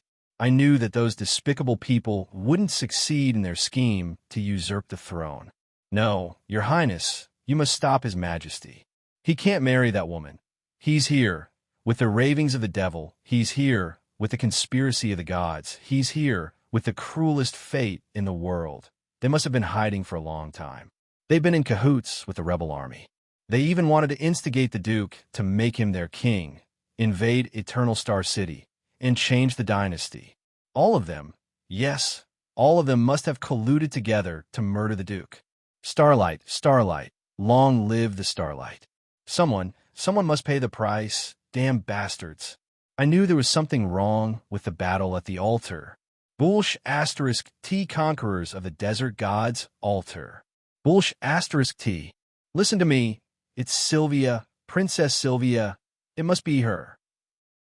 She has relatives in Vine City. The people there specialize in making herbs. They know this the best. And those profiteers from Fragrance Merchant Group, they've always been dissatisfied with Prince Banker's policies. They colluded with Blood Bottle Gang to stir up trouble. In the darkness, the figures in the cells on both sides could not be seen clearly, but the screams and cries mixed together, making Thales feel uneasy. This is a special cell of the Secret Intelligence Department. It's a little dark and complicated. Norb turned a deaf ear to Thales, his expression unchanged. "Please forgive us." Thales coughed softly. "These people, they were convicted by the court a long time ago." Raphael took over the conversation. "They should have been imprisoned for life in the prison of bones. But some people have special identities, some still have some value, and some are not suitable to serve their sentences in places other than the Kingdom's Secret Intelligence Department." Norb sighed. "In Blade Fang's camp, if Stake did not die, he should be here now." Raphael glared at him. "As you can see, many people are abnormal. They have ulterior motives, and naturally, their willpower is not strong." Norb shook his head. "They are just immersed in the past, unable to extricate themselves." Raphael's gaze on him became even more hostile. "Immersed in the past." Thales' expression darkened slightly. The magical journey, known as the Black Track in the mountainside of Dragon Cloud City, appeared in his mind. Norb sighed. "I still remember what Lord Hansen told everyone. Being able to forget is the greatest happiness." Raphael snorted softly. Why don't I remember? When did he say that? Norb twitched the corner of his mouth. 30 years ago. 30 years ago. Raphael immediately fell silent. Thales could not help but ask, How old are you this year? Norb nodded respectfully amid the endless cries. 42. Thales pursed his lips and did not say anything. They passed through another iron gate and shut the cries behind them. What appeared in front of them were sealed cells with iron doors and thick locks. There was only a small hatch on each door that led to the outside world. Here, Thales was stopped. I knew you would come. A faint, deep voice came from behind one of the cells. Thales felt like he had heard it before. I just didn't expect it to be so soon. The prince frowned and turned around. A weathered face appeared at the hatch. By the way, boy, last night's wine was terrible. It was a man with a sloppy face but unwavering determination. He held the iron bar on the hatch and glared at Thales. I've been hungover ever since. Raphael and Norb looked at each other. They wanted to say something but did not. Thales was silent for a while before he snorted coldly. Of course not as good as the wine here. Sir Arund. The prince continued forward, leaving Val a run behind. Norb followed closely behind. I told you, he will be a big problem. The imprisoned guardian duke of the Northern Territory stared at Thales' figure quietly. He is older than you, little baron breed. When he heard this form of address, Raphael, who was the last to leave, stopped and looked at Val behind the iron door with a complicated gaze. Eat more in the future, your grace. Raphael stared at him for a while before he slowly said, Don't just drink. Once he finished speaking, the Baron Bone Man turned around and left. Wait. Raphael turned around. Val pressed his elbow against the iron door. After a few seconds of silence, he slowly passed a folded letter out of the hatch. Raphael frowned. You know, she won't reply to your letter. Val's gaze dimmed. I know. The Duke's gaze fell on Raphael's hands. The latter subconsciously put his hands behind his back. But at least you can see her once, child, Val said absent-mindedly. Raphael looked at him for a long time before he finally sighed. He walked to the hatch, took the letter, and put it away carefully. All right. Val forced a smile. Thank you. But in the next second, the Baron Bone Man's expression returned to indifference. But we will only use messenger crows. Once he finished speaking, Raphael roughly closed the hatch. He shut Val's face in the darkness. Under Norb's guidance, Thales finally arrived at his destination, a spacious room. There was a young girl, beautiful and kind. Fate was not good. She lost her mother at a young age, but before they could step into the room, they heard an awful ballad. Here came an old pervert, drunk and groping the bed. The girl's eyes turned. There was meat soup on the stove. The song came from a man. He sounded smug and interested. That was my subordinate. Norb apologized to the prince awkwardly. I asked him to scout out the place first. Thales nodded. They entered the room amidst the man's humming ballad. The place was dark, damp, and depressing. The first things that entered his sight were all sorts of terrifying machines. Torture racks, head crushers, stretching wheels, skinning beds, spiked chairs, blood cradles. These were just the ones that Thales could recognize. When he was young, there were similar places in the Black Gold Casino beside Black Street. As for the ones that he could not name, there were even more small tools and gadgets placed on carts. Thales' heart sank. The figure of a fat man appeared in the middle of the room. His back was to the door, his upper body bare, wearing an apron, gloves, and a hood. He hummed a song and shook his shoulders as he rhythmically arranged the various tools on the cart. Wrapping an egg with a pair of tongs, twisting and turning, the pervert wakes up and cries in pain. The girl spins with a smile. Just treat it like a skewer, turning it 9.5 times, pressing the knife against the stick, the tip of the knife in, peeling the skin, and opening it up to carve a small funnel. Anchor Byril, the criminal who trespassed on the royal banquet, was lying motionless on the recliner in the middle, naked, with his eyes closed. He had obviously lost consciousness. His limbs were bound, and his body was covered with cuts and bruises. Only his lower body was covered with a thin, blood-stained blanket. Thales looked at the bloodstains on the recliner under him, and his heart tightened. Perhaps it was the soundproofing effect of the hood, But the humming fat man did not notice the movement behind him. He held a hammer in one hand and a pair of tongs in the other. He twisted his buttocks, swung his waist, and danced wildly while singing. The pervert cried, "Girl, don't mess around. You were in a good mood last night.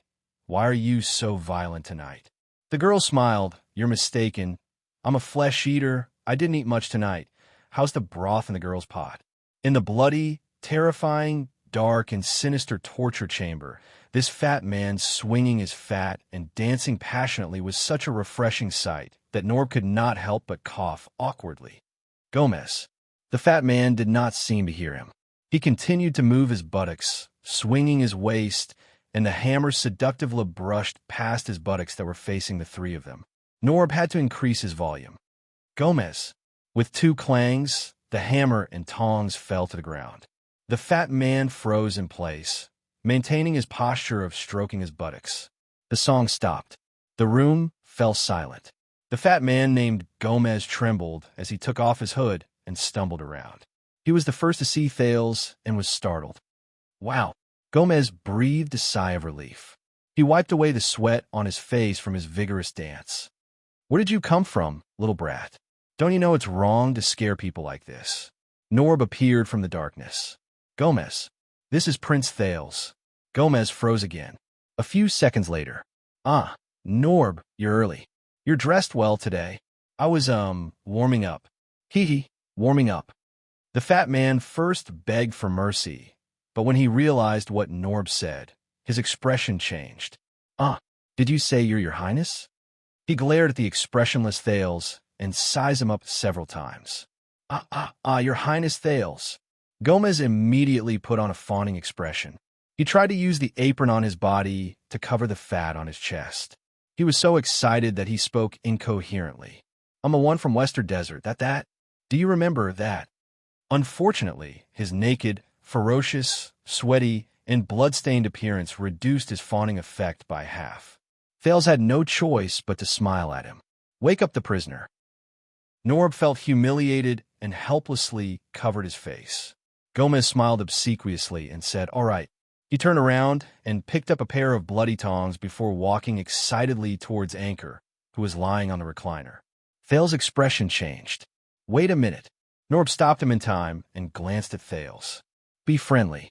Gomez lowered his head in embarrassment, dropped the tongs, changed a bucket of cold water, and splashed it on Anchor. Cough, cough. Tina, cough, cough, cough.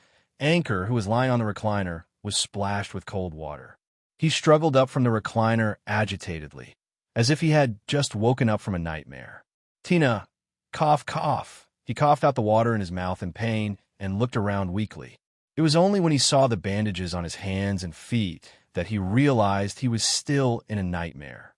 "Didn't we agree to rest for a quarter of an hour?" Anchor fell weakly back onto the recliner, barely breathing. "It's the middle of the night. I'm not tired. You guys, aren't you tired too?" Thales looked at his bloody fingernails, bruised and bruised joints, and his eyes that were gradually losing focus. He found it difficult to breathe. "Hey bro, wake up." Gomez slapped Anchor's face hard and opened his closed eyelids. "Someone's here to see you." Thales let out an indescribable sigh and walked up to Byral. "Anchor Byral, it's me." Anchor's unfocused eyes were confused for a moment, then gradually focused. "Your Highness." He struggled to lift his upper body and saw the young man in front of him. "Prince Thales." Anchor's breathing quickened and his chest rose and fell. He squeezed out a weak smile. "How have you been today?" He trembled all over. The blanket that had slid off was covered in blood. Occasionally, it tugged at his wounds, causing him to moan in pain and sweat. Thales held back his nausea, helped Anchor pull the blanket back up, and gestured for him to lie back down. "I want to talk to him alone," the prince said to the person behind him. "Now." Raphael and Norb looked at each other. Norb signaled Gomez with his eyes, and the latter reluctantly took out a Western Desert Army-style waterskin. "Open your mouth, bro." Gomez put the waterskin next to Anchor's mouth. "This is the Shaka wine that I specially mixed. It's a medical analgesic to make you feel better. Damn it, don't drink too much. It's expensive." Under Gomez's pained shouts, Anchor loosened the waterskin's mouth, collapsed on the recliner, and laughed out loud.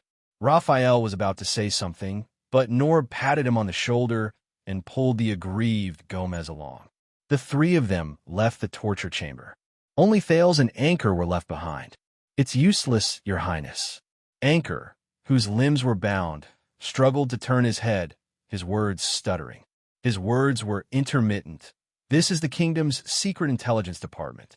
Once you leave, they will come again and force me to repeat what I told you." Thales looked at the tortured Anchor, trying not to look at the wounds on his body. "I know." The young man felt stifled. "I just want you to feel more at ease." Anchor stared at him quietly and flashed a tired smile. "You are a good man, Your Highness. But as kind and generous as you, have you found a way not to be a pawn?" Thales paused, his eyes rippling. "What's the difference between you and him?" The last words he said to Anchor at the royal banquet replayed in his ears. "I just understand the other pawns. This man, he chose to believe me, so he let go of the sword. And what can I do for him?" Recalling his experience in Ballard Room, Thales pursed his lips, wanting to speak but hesitating. "I understand." Seeing the prince's expression, Anchor panted as if he understood something. "I'm sorry to have troubled you, whether it was yesterday or now." Thales took a deep breath and forced himself to put away his negative emotions. "No, the case is still under trial. There's still a chance." Anchor leaned back in his chair, gritting his teeth in a muffled grunt. "No need to comfort me, Your Highness. The Byrell family has long since gone bankrupt and has nothing to show for it." He smiled bitterly. "And I've studied the kingdom's laws before I came here. Armed assassination against the royal family is punishable by death. What's more, my actions have incited discord between Western Desert and the royal family, alienated the 7 attendants and Renaissance Palace, alienated you and His Majesty, and even involved many unspeakable secrets in the land measurement order.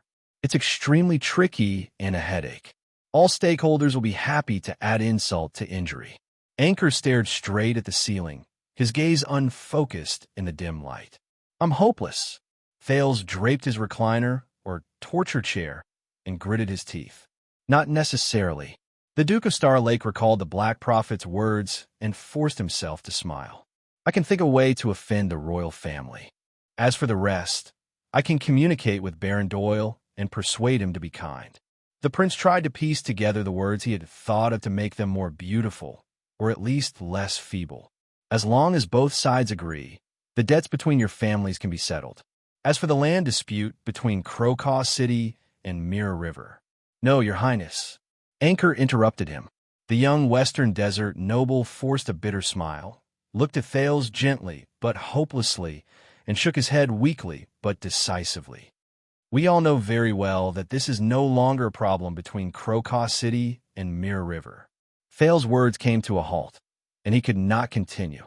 "Your Highness, do you know the situation in Western Desert now?" On the recliner, Anchor looked at the prince silently, but his gaze was distant, as if he was gazing into the distance from the other side of Hell's River. After the Desert War, Bladefang's Dune and the regular army of the royal family were like a sharp knife, stabbing straight into the heart of Western Desert. With the military control of the Western Front Line, they kept the selfish, xenophobic, conservative, and divided Western Desert dukes in check, and became the best reason for Renaissance Palace to implement the royal government in Western Desert, Land Measurement Order, and Border County Development Order, which made the suzerains gnash their teeth in frustration. Thales could not help but frown. He thought of Blessingstown and the Count of Wingfort, Derek Chroma, who told him about Western Desert's predicament on the way back to Eternal Star City from Western Desert. "That's right. In order to save my father's mess and find a turning point for the family and a loophole in the contract, I read all the official documents and decrees between the Western Desert and the Central Territory in the past 10 years. I can almost recite them backwards." Anchor's face was flushed, and he smiled at him. His breathing was much more even, and he no longer groaned and moaned. The pauses between his sentences also lessened. It seemed that Gomez's wine was taking effect. But 10 years have passed, and the cunning, realistic, passive, and mischievous dukes of Western Desert have found the most shameless way to deal with it. The most shameless way to deal with it? Fails was stunned. Anchor's spirits improved slightly. He thought hard, and he was no longer dispirited. On one hand, they claimed to be insincere so that the military in Blade Fang's camp becomes the norm. On the other hand, they deliberately fan the flames so that the lower-ranked nobles are filled with resentment. Over time, without the royal decree, the wartime control order has no legitimacy. Without the help of the kingdom's regular army, it is difficult to carry out government decrees. If the envoy from Renaissance Palace is not the legendary Wing himself, no one will respect him. And the conflict between my family and Doyle is getting deeper and deeper, and it is difficult to resolve. Anchor's gaze gradually focused. He persisted in speaking, as if realizing that this was the rest of his short life. This has instead turned the desert front line into a protective talisman for the Dukes of Western Desert. They want to slowly get used to this knife, assimilate this knife, and, at the same time, make it the king's brilliant plan and impediment. Just like how my father shamelessly carries a huge debt, and the creditors can do nothing about it. Ha ha! Insincere. Fanning the flames, shameless Thales took a deep breath. He recalled what Gilbert had told him about the divided Western Desert. However, Anchor's tone changed. So this sharp knife stuck in the heart of Western Desert exceeded the expectations of both parties and entered the most awkward tug-of-war.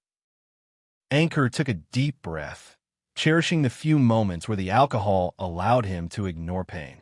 The people of Western Desert are in pain. This sharp knife is stuck in their vitals, and has always been the most hated thorn in their flesh, but they still have to endure the pain and try to assimilate it into their limbs and protective talisman. Renaissance Palace is tired. The hand that holds the knife expends a lot of energy, but does not know whether to stab or pull it out.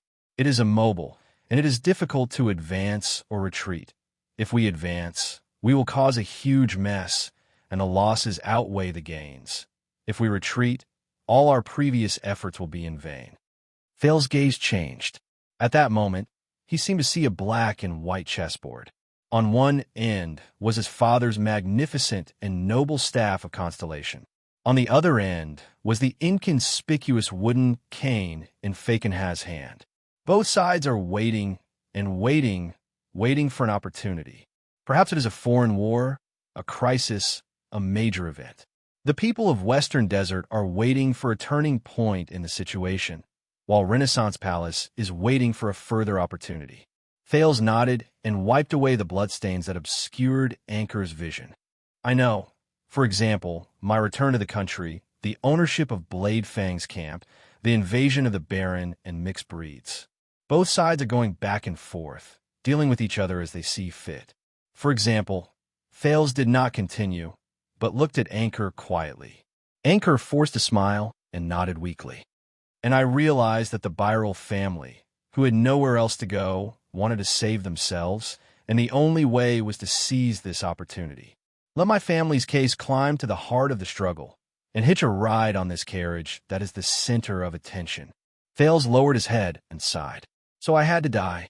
It would be best if I died at a banquet, in a duel, like a hero, to leave a protective talisman for my family, to protect my property, land, and title. Anchor straightened his upper body, ignoring the open wound. His breathing quickened, and his voice became sharper, as if he had returned to yesterday's battle. Until you. Anchor stared blankly at the prince, helpless and at a loss, with a plea that he himself was not aware of. Thales' hand on the recliner shook slightly. So, Anchor realized something. He lay back on the chair and fell silent. No one can save me, Your Highness. Not even you. You. Thales was stunned and speechless. He was right. He could not save him. He could not even face his father's interrogation in Ballard Room. There was a moment of silence in the torture chamber. I'm sorry, Thales said with difficulty, feeling that his tone was dry, and meaningless. No. Anchor turned his head and curled the corners of his lips. His eyes were gloomy. Thank you, Your Highness. Thank you for facing the injustice of others, facing the pleas of desperation, facing the suffering of others. You did not respond with indifference, but turned around and waved your sleeves. Even if you could, thank you for your mercy at the banquet. Mercy. Thales could not help but recall Zane's words. You used your power to cut off this hope. Regardless of victory or defeat in the duel, life or death, whether you killed the prince or never overturned the case, his family would be doomed eternally. You took advantage of his humanity, forced him to give up the duel, and even forced him to live. You were so stingy that you were not even willing to grant him the mercy of death. Now, it was the heartless one. The prince shuddered slightly. Anchor said in a daze, "Thank you for being willing to come here and listen to my voice, or my last words. Thank you for being as tolerant, just, kind, and wise as you were rumored to be." Anchor looked at the ceiling, but the corners of his lips curled up into a smile, as if he was looking at a beautiful dream. There's no sunlight here, but it's not that dark, is it? Thales could not take it anymore and slapped the cart next to him. He took a deep breath and turned around. Anchor, I promise you, about your father and the Doyle family, it doesn't matter anymore. Anchor shook his head, his eyes lifeless. I know my father, your highness. He's just a damned bastard. He's obstinate and self-opinionated. He's extravagant and self-righteous. His expression was disgusted and contemptuous. Thales stared at him blankly. Anchor, marrying him was my mother's greatest misfortune in her life. Marrying her was my father's greatest fortune. Anchor snorted. Yes, in order to catch people's attention, what I said at the banquet was insincere and untruthful. My father brought this upon himself. He smiled apologetically at Thales. I know, I've always known. Even if Doyle's scheme didn't make him squander his fortune, he would have fallen into the hands of others. It was just a matter of time. It has nothing to do with anyone, and it has nothing to do with you. Thales did not speak. He only lowered his head and held Anchor's hand, feeling him squeeze it even harder as he continued to listen to his confession. Just like in the prison of bones, Anchor was lost in thought as he recounted his troubles like a child. In fact, ever since I was young, my father was best at whipping his wife and children, just like most fathers in Western Desert. In the Tower of Eradication, Teacher Curital said that I was very perceptive and sensitive to the enemy's attacks, very suitable for the Rose Line. Anchor was contemptuous at first, then broke into laughter. I could only tell him that this was the result of my training since I was young, a family tradition. A family tradition, haha. Whether you believe it or not, Thales said in a low voice, being good at taking beatings is also a family tradition. Anchor glanced at him, and the two smiled at each other. Maybe we should have known each other earlier and exchanged insights, but the young man's smile became more bitter, and heavy. Thales listened quietly, like it was the last thing he could do. Viral exhaled. I was never close to my father, and I don't want to pay for the mess he left behind. Anchor shook his head, the conflict in his eyes slowly turning into relief. But we have no choice, right? Especially our origins. I was never close to my father. We have no choice, especially our origins. At that moment, Thales, who was in a trance, felt his hand tighten, and the sin of Hell's river jumped slightly. Anchor. The prince endured the pain and gently patted the back of Anchor's hand to make him relax. But Anchor Byral just stared blankly at the void. But my brothers and sisters, they are innocent, just like our mother. They should not be like me, burdened by their father's shadow.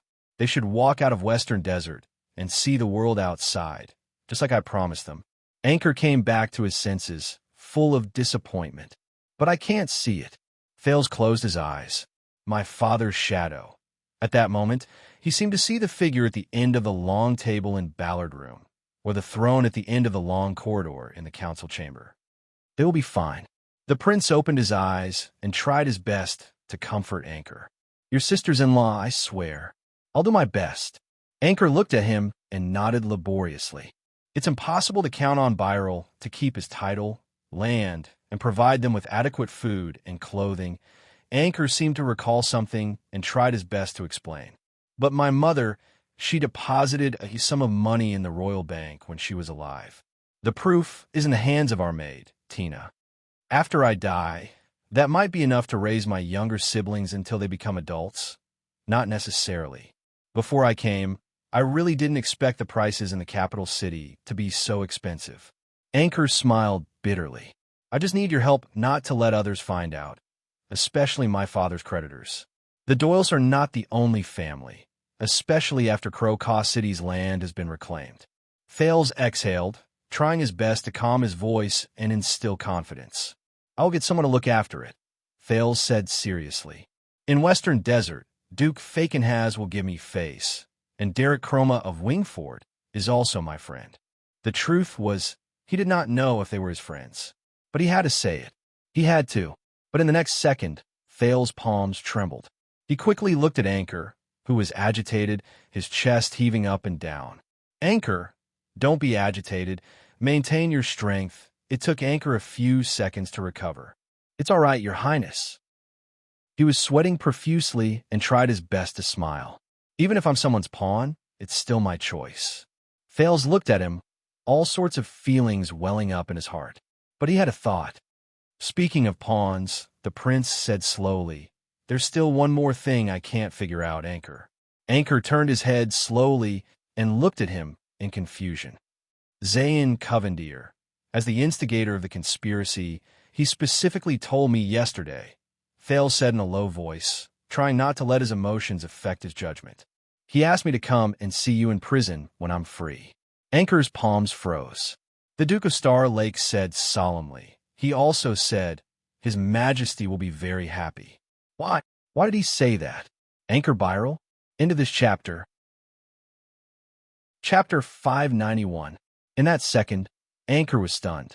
He stared blankly at Thales. His Majesty will be very, very happy. The Western Desert man turned his head absent-mindedly and muttered to himself. Is that so? Is that so? Thales frowned. You know, this morning, Zayn gave in to my father. He cut a big chunk of his flesh for this, then ran back to Jade City, as if it was planned. What's in it? Thales stared at Anchor. What's in it for Zayn Covendier and his South Coast Hill to help you create this big news? Just to embarrass me, and then watch you being executed?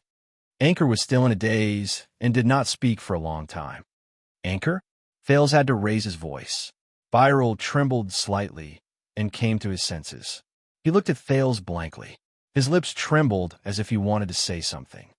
Do you know, Your Highness? Anchor finally spoke a few seconds later, but what he said had nothing to do with Thales' question. If I die in a duel, or at the hands of the guards, it's my own doing. It's no one's fault. Anchor said blankly, but you said you wanted to give me a chance. But do you know that when you stopped me, you stopped the weight of life? He looked at Thales like a walking corpse. That was brave, but also very stupid.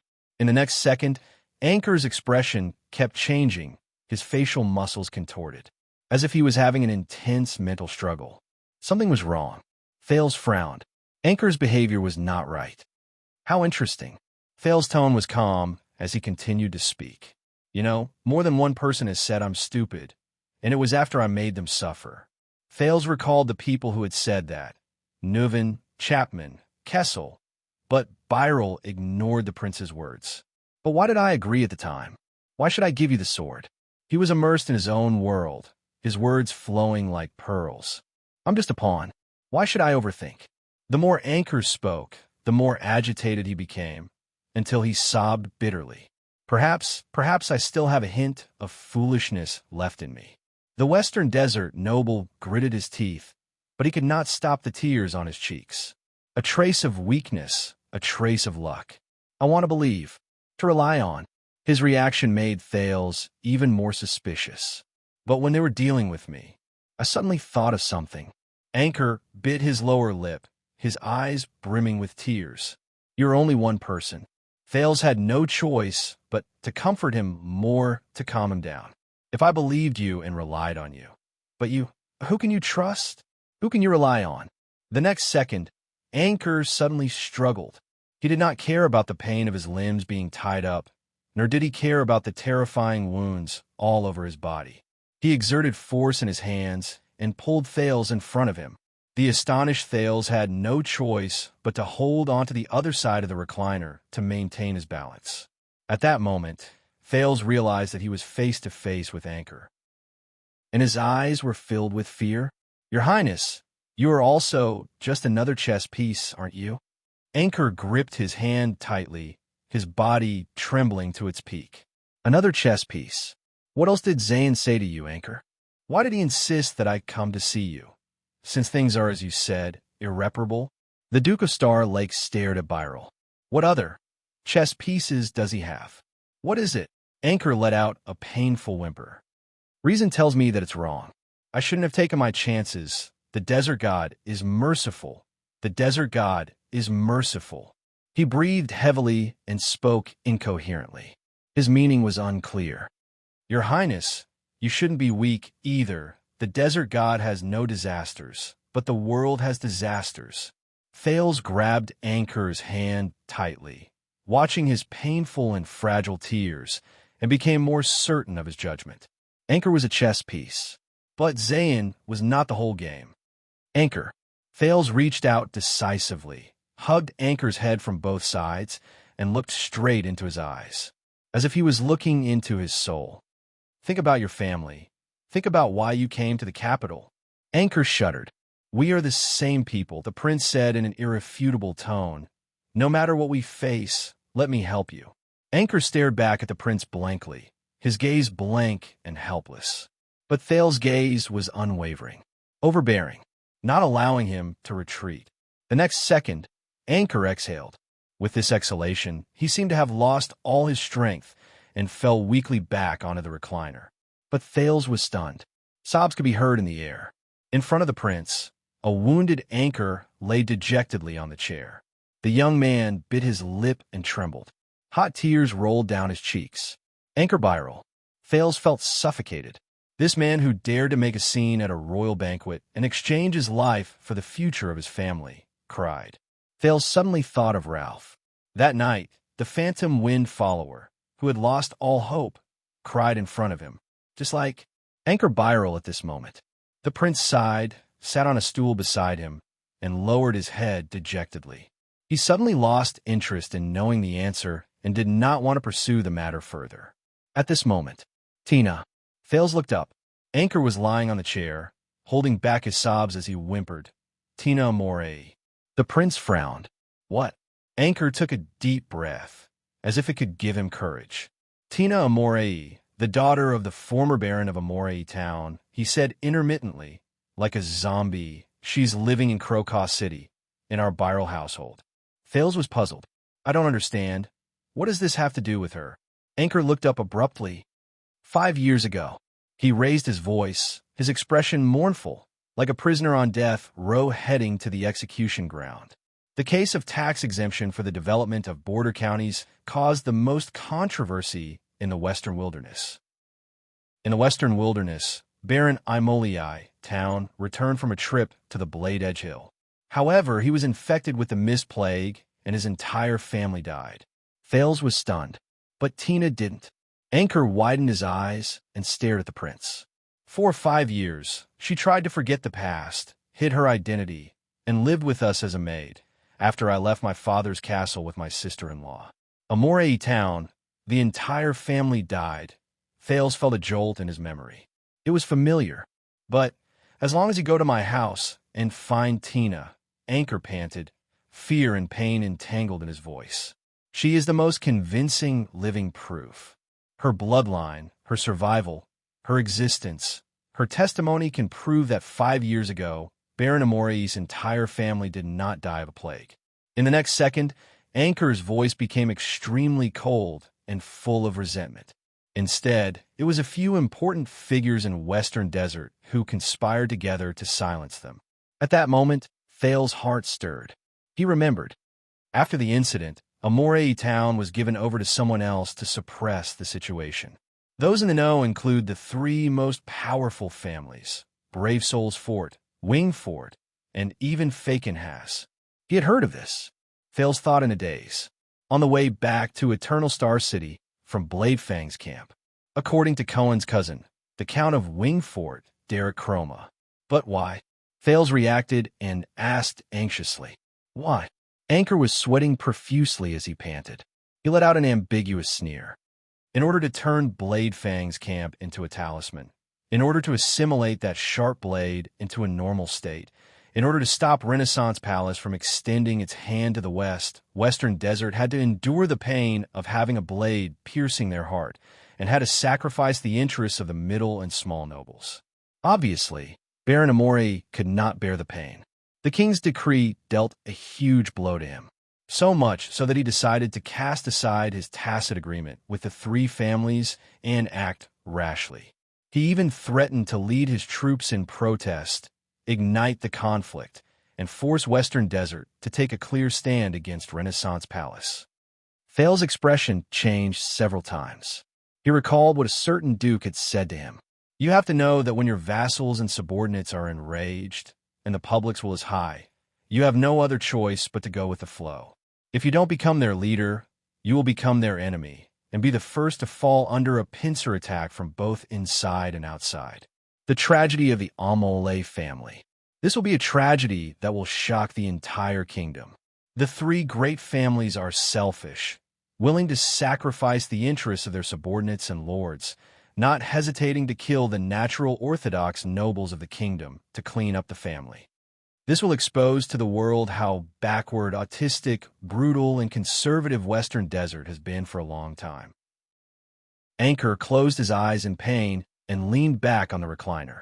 It is also the opportunity and bargaining chip that His Majesty has been dreaming of. It is a chance for Renaissance Palace to completely break the stalemate. Thales shuddered. The evidence is conclusive, and there is no way to deny it. It is a heinous crime, and the whole country is in an uproar.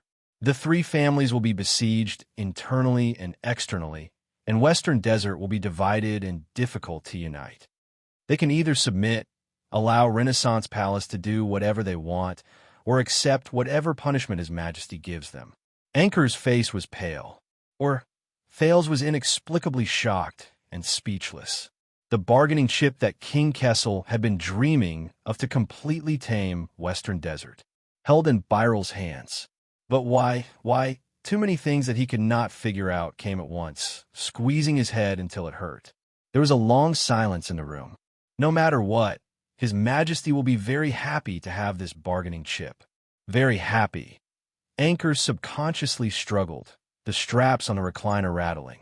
Use it, Your Highness. Use this bargaining chip. Use it to plead with His Majesty. Anchor gritted his teeth, as if he was about to crush the most precious thing in his mouth. I will definitely die, but please, for the sake of this bargaining chip, protect the Byral family, and protect my sister-in-law. Thinking about the logic behind this, Thales took a deep breath and came back to his senses. Why? Why are you only saying it now? The prince asked the tortured soul in front of him, puzzled.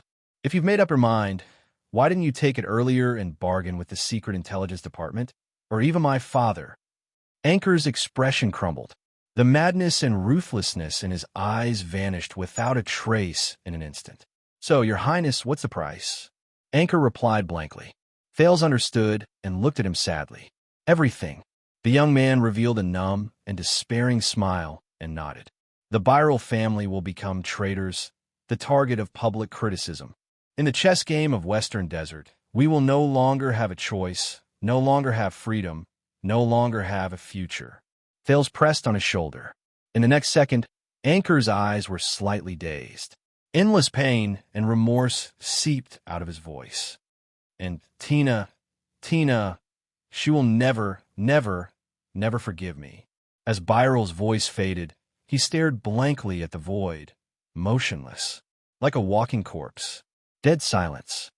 That girl called Tina. After a while, Thales spoke with difficulty. Who is she to you? Anchor did not answer. He only glanced at Thales with bloodshot eyes, slammed back against the back of the chair, and whimpered painfully between his teeth. In that instant, Thales seemed to have returned to the cramped Ballard room. She's good? The prince asked in a daze. Anchor panted in a daze. The best. But now it doesn't matter. Anchor no longer looked at him and said numbly, It doesn't matter anymore. There was silence in the torture chamber. But Thales' mind was in a mess. Does Zane know about this? Or does Zayn know that Anchor has a bargaining chip? Is this what Zayn asked you to tell me? An irresistible bargaining chip, an opportunity for the royal family to completely crush Western Desert. Anchor nodded absent-mindedly. Yes, but it's not.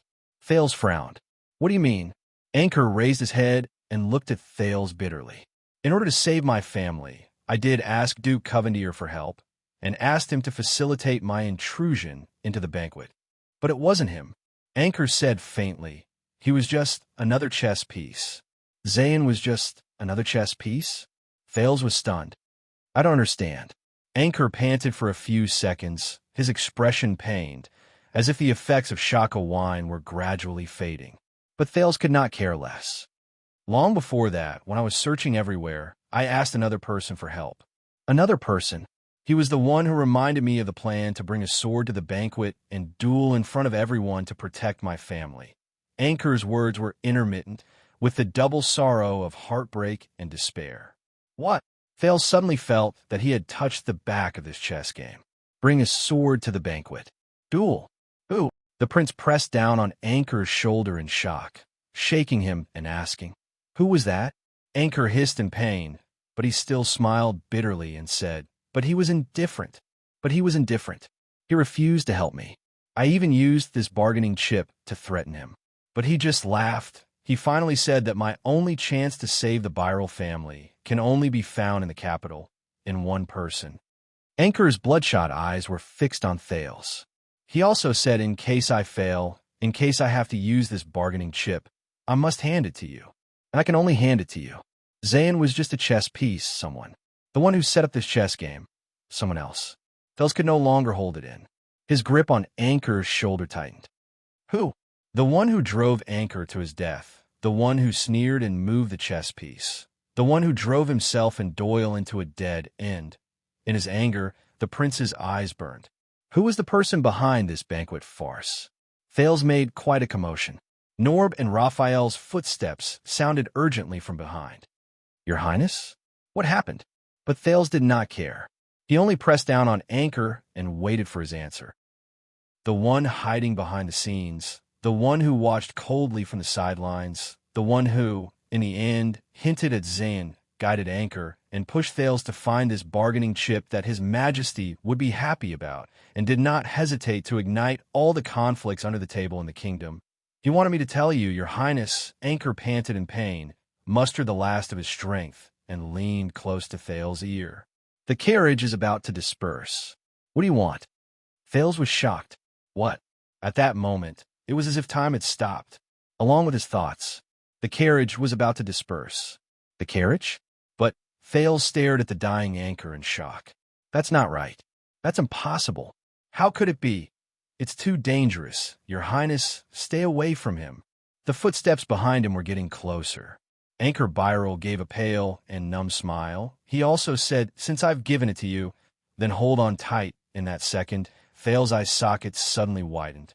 Before he completely passed out, Anchor laboriously pressed himself against Thales' ear and hissed out the last few words.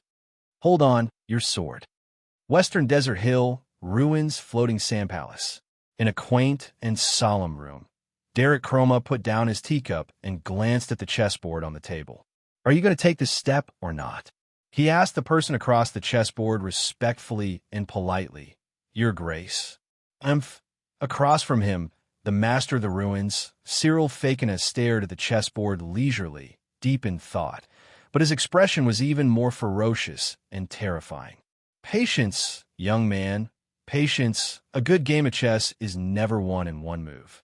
The Duke of Western Desert changed his sitting position without a care. He held his teacup confidently. Derek was silent for a second. His face was expressionless. But the young Count of Wingfort was very honest.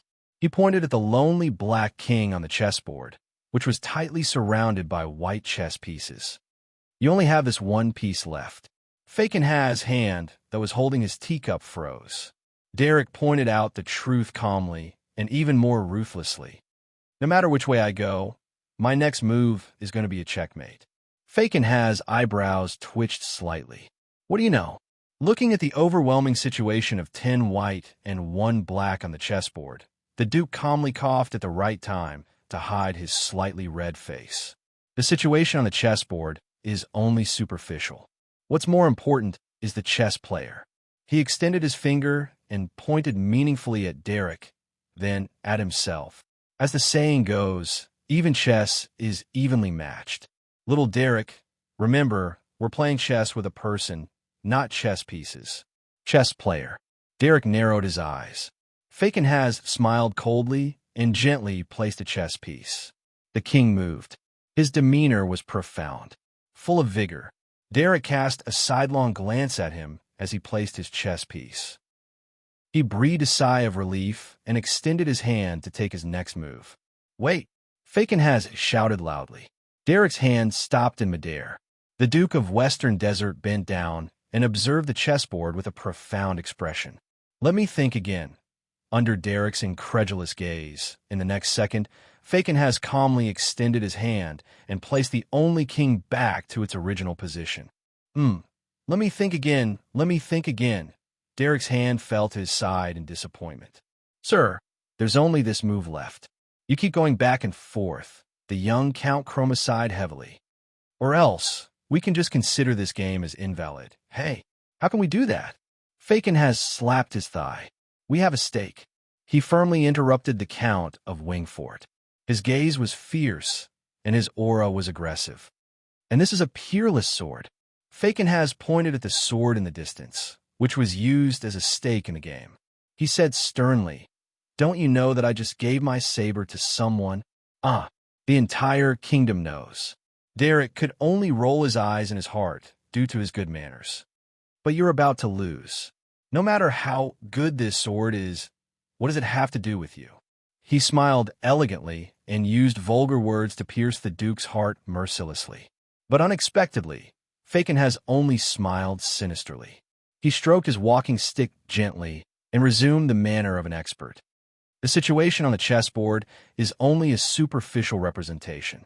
What's important is the player. As the saying goes, we are evenly matched.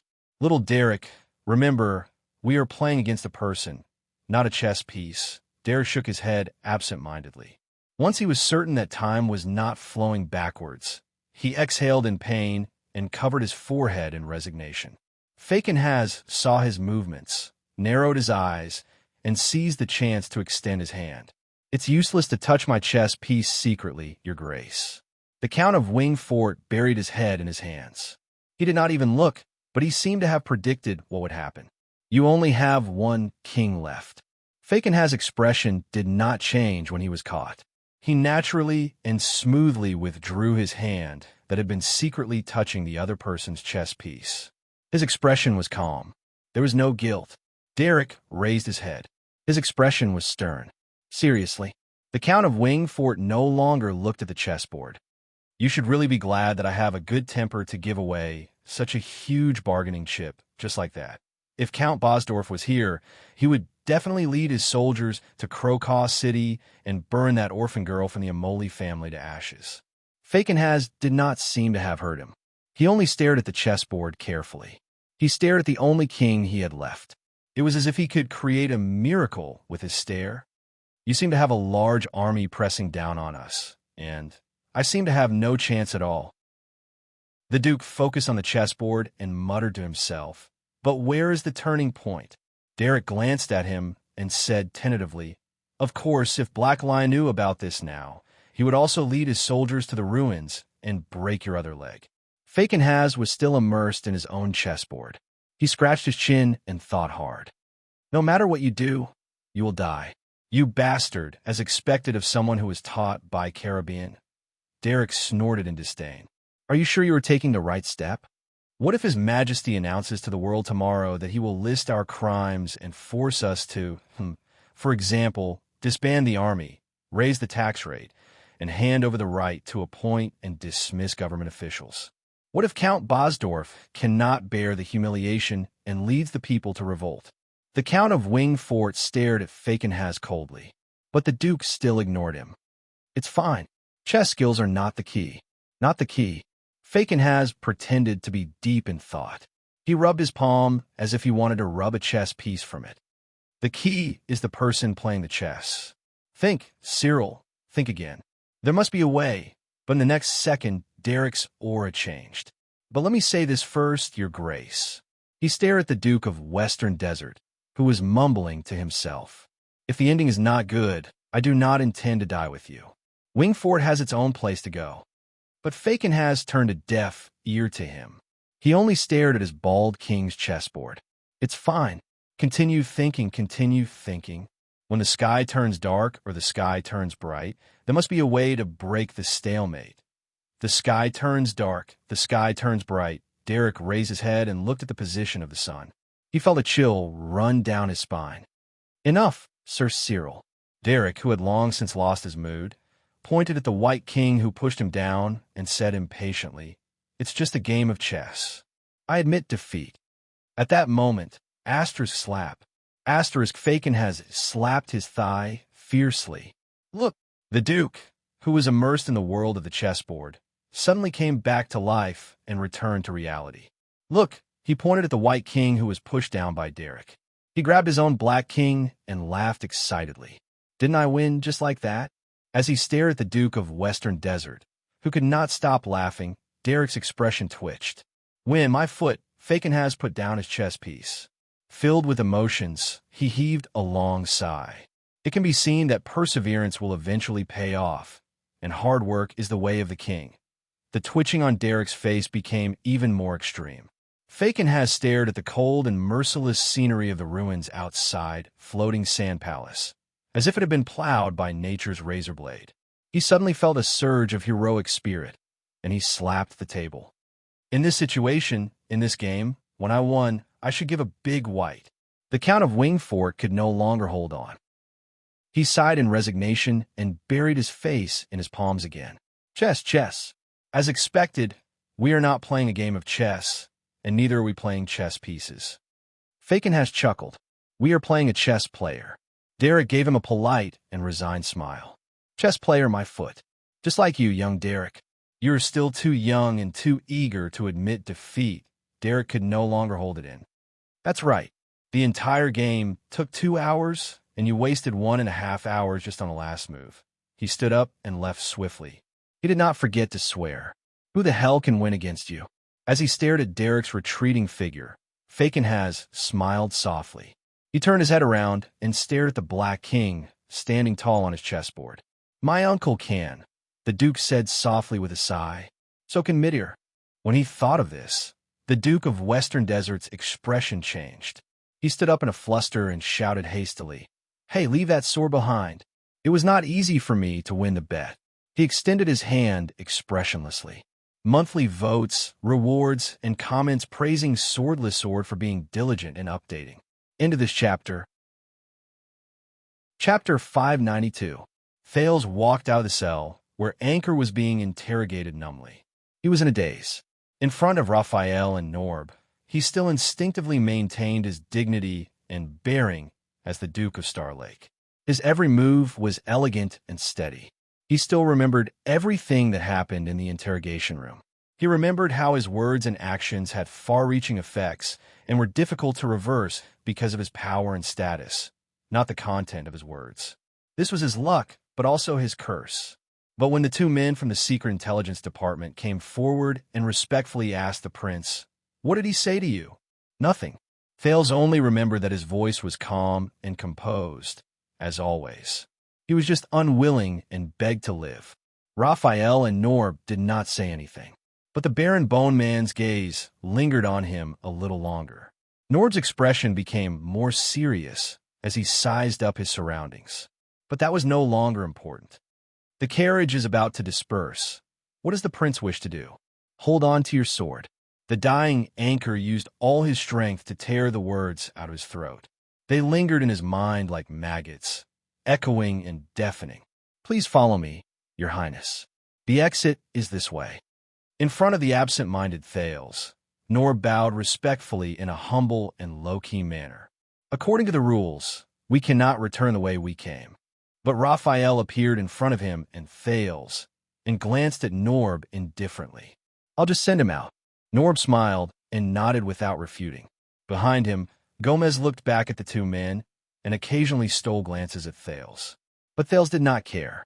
The teenager could only remember that he politely and humbly thanked Norb and Gomez, and under their respectful and submissive gazes, he left mechanically. "You said that you're only in charge of the interrogation today?" Raphael scrutinized the calm Norb. "Indeed."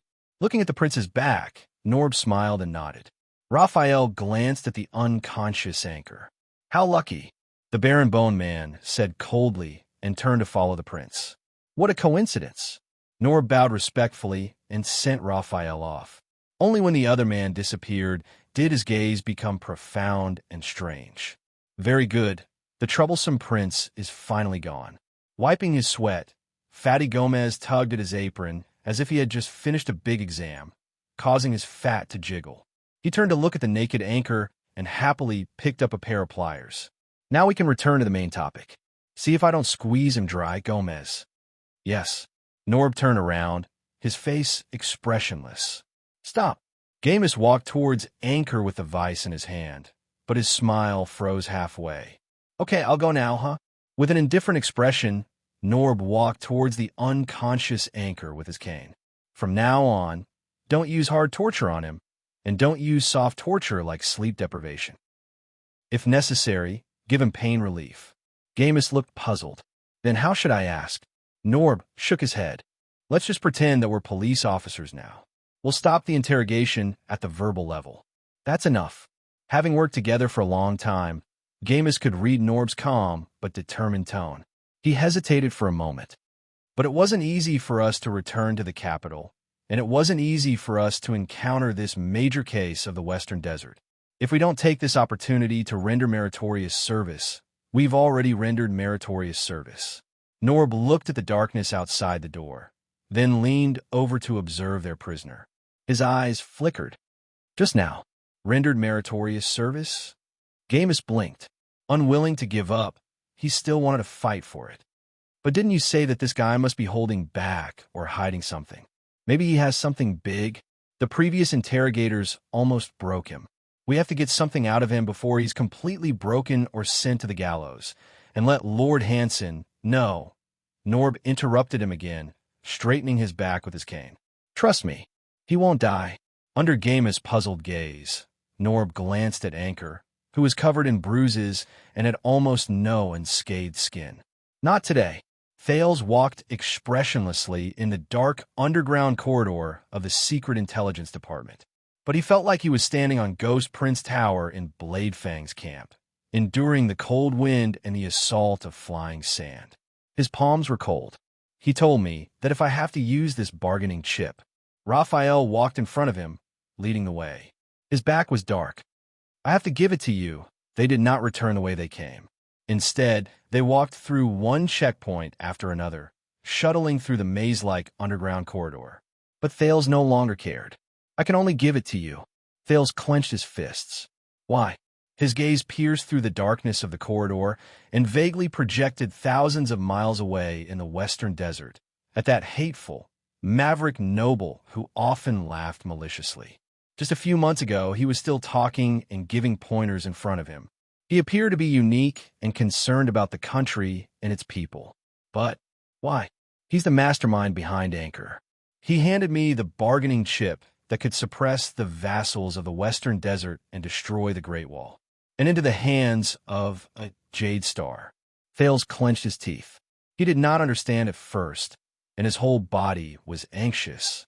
But after he came to a slight realization, he became even more anxious, restless, and uneasy. Why? Cyril Fakenhass, this arrogant and pretentious old bastard. What right does he have to do this? Who does he think he is?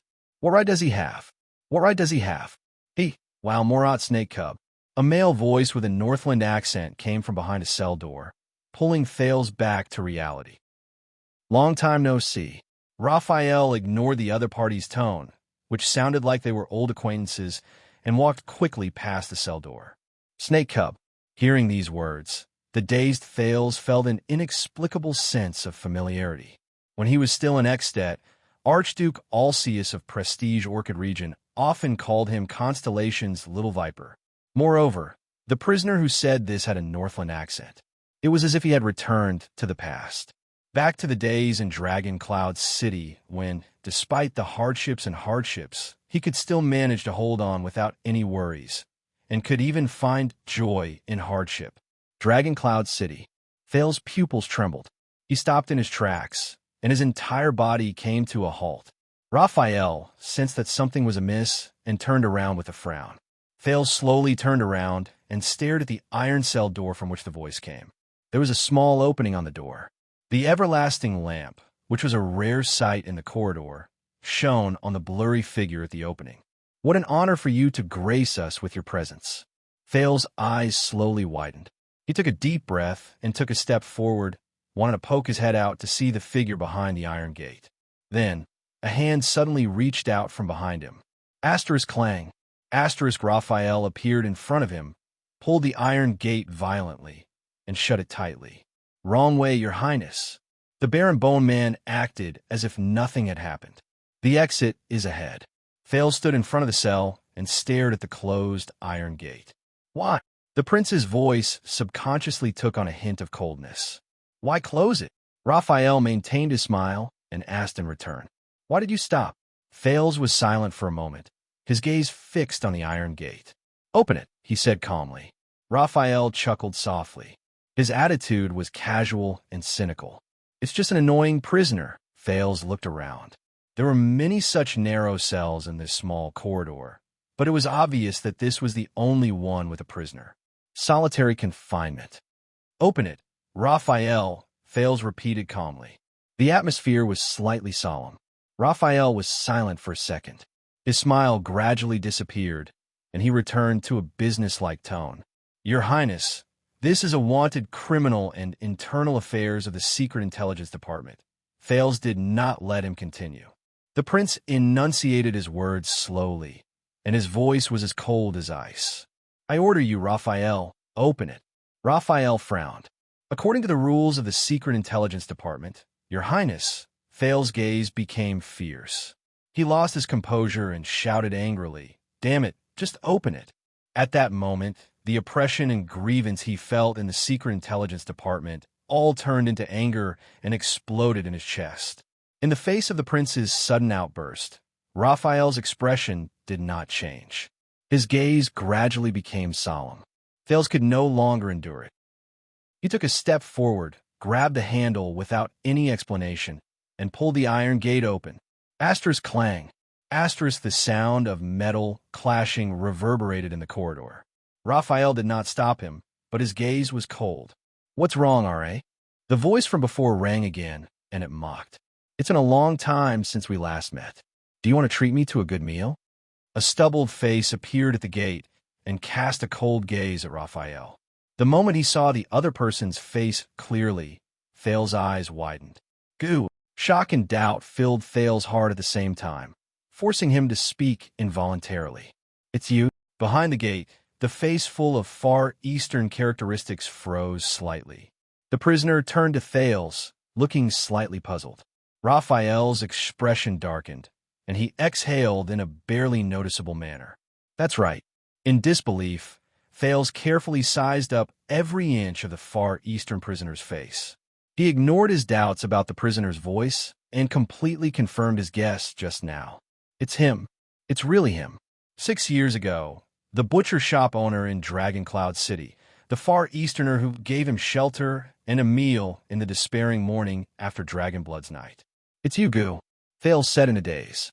In a split second, Dragon Cloud City, Westbound Avenue, the butcher shop, little rascal. The scenes of the past appeared before his eyes. "But who are you?" Through the narrow gate, the unkempt Far Eastern man looked at Thales and gestured at Raphael with his chin. "That lover he yearns for day and night, but can't get?" Raphael snorted coldly and did not answer. Thales stared at his old friend, at him holed up in this narrow and claustrophobic cell. He felt complicated and indescribable emotions. He took a deep breath. 6.5, remember? 6.5. In that second, the prisoner's gaze slowly froze. He sized up the handsome young man who was only half a head shorter than Raphael again. He gradually came to a realization, and then felt relieved. "Oh, Gu turned around, and his face disappeared at the gate. A muffled sound immediately came from the iron gate. "It's you. That's why you escaped, young prince. Perhaps you're no longer young." His words were filled with melancholy and sentimentality. "You and your little maid didn't die in the hands of that cunning Camian." "Young prince." Camian. Gu's words evoked Thale's memories. It was as if he was sitting in the butcher's shop 6 years ago again, sitting on the table with little rascal, holding bowls, and drinking meat soup with a heavy heart. Raphael exhaled through his nose. He was obviously unhappy. "What happened?" Thales pounced on the iron gate and asked anxiously. "Gu, why did you Thales stop talking?" "Wait a minute." Gu's impression of himself was still at the moment when Marquis Shiles took the prince and little rascal away 6 years ago. Thale's pupils dilated slowly. He did not know what happened to him after that night. He did not know the story of the second prince of Constellation that was later spread among the people. That means Thales furrowed his brows tightly and stared at the darkness behind the gate. Gu's disdainful laughter came from behind the iron gate. Thales took a deep breath and suppressed his anger. He tried to calm down and asked Raphael, who was beside him. "He was imprisoned here 6 years ago." The prince spoke with difficulty. "Why?" Raphael crossed his arms. His expression was slightly dark. 6 years. Gu's voice rose. There was surprise and self-deprecation in it. "Damn it. Without the sun as a reference, the time I calculated is indeed inaccurate." Thale's heart sank when he heard that. He remembered the guards and prisoners in the prison of bones. He remembered the laments they had when they found out how long they had been imprisoned. "Your task is complete, Your Highness," Raphael said coldly. "There is no need to complicate matters." Gu's sneer came again. Thales suppressed the strange feeling in his heart and tried to think calmly and rationally. 6 years ago, something must have happened to Gu after they parted ways. It caused him to wander about and be imprisoned. The sin of Hell's river came uninvited. It filled Thale's brain and washed away his memories, washing away an old scene. "Your Highness, do you remember what happened in Dragon Cloud City 6 years ago?" On the day he fled Dragon Cloud City, Putre's words in the secret tunnel rang in his ears. "No, it's not just that. On that day, 6 years ago, in a dark place we cannot see, outside Heroic Spirit Palace in Shield District, something else happened." Thales raised his head swiftly. "That night, Raphael." He looked at Raphael and stared into his dark red eyes. "Dragon Cloud City, the night of dragon blood." The prince gritted his teeth and went straight to the point. "Aside from the calamities, Lampard, and what happened in Heroic Spirit Palace, what else did you do? What does it have to do with him and Gu?" But Raphael did not move. His expression was dark. "What did they do?" The one who answered the teenager was still the Far Easterner with a Northland accent. His voice was full of mockery. "What else could they have done? As always, they followed the fine tradition of the Secret Intelligence Department. They wouldn't even let go of the leftovers." Thales and Raphael turned their heads to look at the prison at the same time. The former was surprised and bewildered, while the latter was gloomy. "Just like what they did to everyone, including you." Gu sneered and called out the teenager's name. "Prince Thales." Thales' gaze changed. He was about to speak, but Raphael spoke first. His tone was distant. "I would very much like to answer your question, Your Highness, but this is not my case." Thales' expression darkened. "Not my ass." Gu snorted coldly behind the door and exposed Raphael's words. 6 years ago, weren't you the first to find me?" Thales narrowed his eyes at Raphael. This was not the first time he had rejected him today. The Baron Bone Man stared at the darkness behind the gate. His gaze was terrifying. "Your Highness, you've already made an exception by contacting a wanted criminal in private." "Don't." Lord Hansen said it. Thales suddenly raised his voice and interrupted Raphael. "The reason why I don't get along with all of you is that we've always gone our separate ways." Raphael did not speak, but Thales stared deeply into his red eyes, as if he wanted to tear apart the world behind his pupils. Now is a good chance to change. The Far Easterner behind the door laughed. It was half mockery and half disdain. Raphael remained calm and collected. He silently endured the prince's sharp gaze that could almost break an iron wall. "Not here, not now," he said faintly. In the dim corridor, Thales and Raphael stood on either side of the iron prison door, facing each other in silence. The everlasting lamp elongated their shadows, like two train tracks that extended parallel to each other. The gate on the door stood between them. It was claustrophobic, dark, and bottomless. "He helped me before. I owe him my life." Thales only felt that he was extremely calm. The sin of hell's river flowed through every vein in his body, allowing him to sense the location of this small corridor more clearly. It was as if he was standing outside his oil painting. He stared at the universe in the painting. "If he's locked up, I must know why." Thales' tone was cold, but contained a tone that allowed no refusal. That night, that crucial night, that night not only changed the future fates of two countries, but also determined the political situation of the world. It was also a night where countless secrets were buried and turbulent in the dark. That night made Potre suspicious. He even had to avoid the surveillance of the Secret Intelligence Department and give Thales a warning in private. Obviously, Gu was one of the pieces of the puzzle. The aura on Raphael's body slowly changed.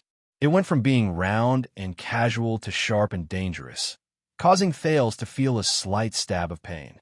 At that moment, the person standing in front of him was no longer the young Raphael who rescued him from prison 6 years ago, who then risked his life to go to Heroic Spirit Palace with him. Instead, it was the Baron Bone assassin, a secret intelligence department agent with a mysterious identity, unpredictable intentions, and terrifying and dangerous methods. But Thales did not retreat. He only met Raphael's gaze. "If you want to display your compassion, then perhaps you also need to know." Raphael's voice became deeper, but it was strangely piercing to the ears. His warning was extremely obvious. "He has harmed us before. He owes us many lives. Harmed us before." Thales was silent for a second. "I'm not letting him go." The prince's expression became a little clearer, but his words were soft and forceful. He gradually increased the stakes. "I just want to ask about some things, secrets related to the Jade Star royal family." Raphael narrowed his eyes. "Those who know must keep secrets." He calmly but firmly stated the creed that the former chief supervisor of the Secret Intelligence Department, Wise Minister Halva Caribbean, had left for the Secret Intelligence Department. "My responsibility." Thales' gaze became fierce. "You missed the first sentence." The prince gave tit for tat and said coldly, "Thou art the king's eyes and ears." Raphael snorted coldly. "When you are crowned king," the Baron Bone Man's answer made the atmosphere even colder and more solemn. "It's not too late to talk about it." Crowned king. Thales was expressionless. But in his body, the sin of hell's river began to boil again, turning its anger and coldness into a dangerous weapon. Raphael immediately frowned. His hands tightened without him realizing it. "You are wrong, Your Highness, who has grown up." However, at this moment, Gu's voice rang out in a timely manner, interrupting the unfriendly conversation. It was still full of sarcasm and disdain. "You are not compatible with the Secret Intelligence Department, not because you have a bad relationship with them." Thales and Raphael turned their heads at the same time. The Far Easterner's face reappeared at the gate. He gently knocked on the iron gate, full of contempt. "But because you're still a human." He stared deeply at the Baron Bone Man. His gaze was cold. "Not a monster." Raphael's expression did not change, but the corners of his mouth slowly tightened. "Do you know, Prince?" Gu suddenly laughed and said to Thales in a serious tone, 6 years ago, in an inn in Spear District in Dragon Cloud City. The next moment, Raphael's arm turned into an afterimage and pressed on the iron gate. Thales quickly acted, but the moment their skin touched, Thales' expression changed. A tremendous force, an obvious piercing pain, and a strange feeling of flesh squirming came from his hand at the same time. This was asterisk bang. Asterisk, the rough sound of metal clashing rang out in the corridor. Thales watched the scene in front of him with a livid expression. He gripped the Baron Bone Man's wrist tightly, but he could not stop the man from pulling the iron gate again, shutting Gu's sarcastic expression into darkness again. "He lost." The sin of hell's river roared and flowed rapidly, dispelling the numbness and pain in Thales' hand. Thales looked up angrily. Open it. But Raphael's arm was like cast iron. He pressed firmly on the handle of the iron gate. Your Highness, we have a good relationship, and we have gone through life and death together, the Baron Bone Man said faintly. Please don't make things difficult for me. The sin of hell's river boiled again.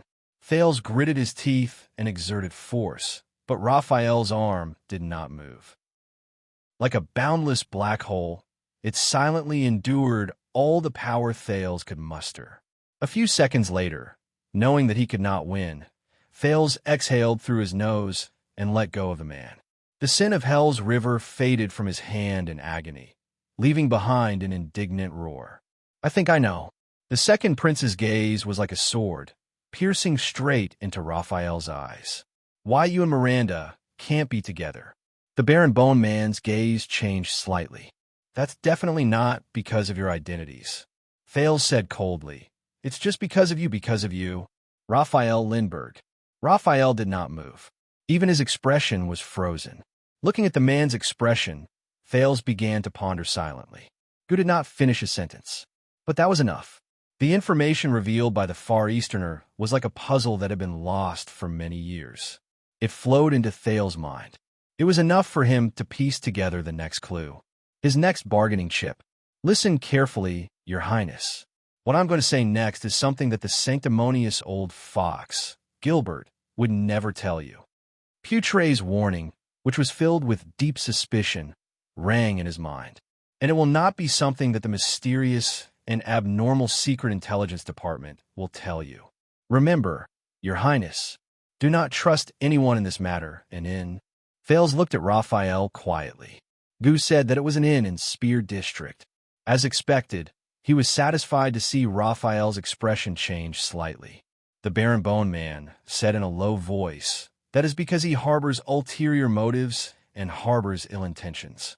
He is trying to sow discord and disturb your mind. Thales smiled. But you told me that the Secret Intelligence Department's headquarters in Dragon Cloud City, which is also the chess room in Spear District that I left, was also an inn 6 years ago. Raphael's hand was still pressed against the iron gate. His expression was as cold as ice. I did not say that. Thales took a step forward and smirked in disdain. Then you must have forgotten. Raphael's gaze flickered. The handle of the iron gate deformed in his knuckles, and the sound of metal bending could be heard. Thales furrowed his eyebrows.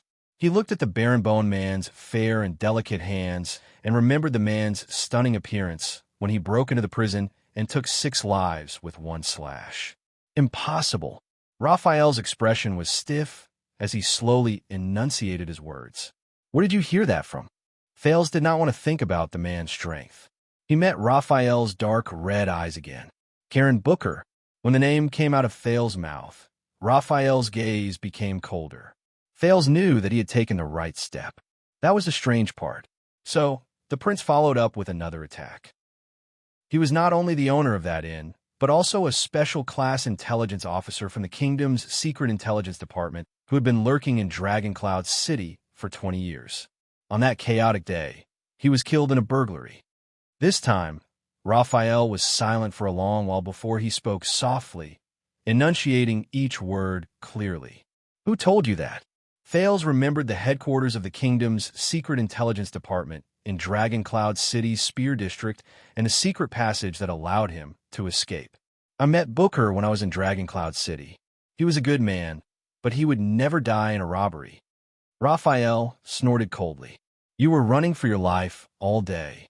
It's impossible for you to know him. Thales did not back down. I know a lot of people, and you're just too ignorant.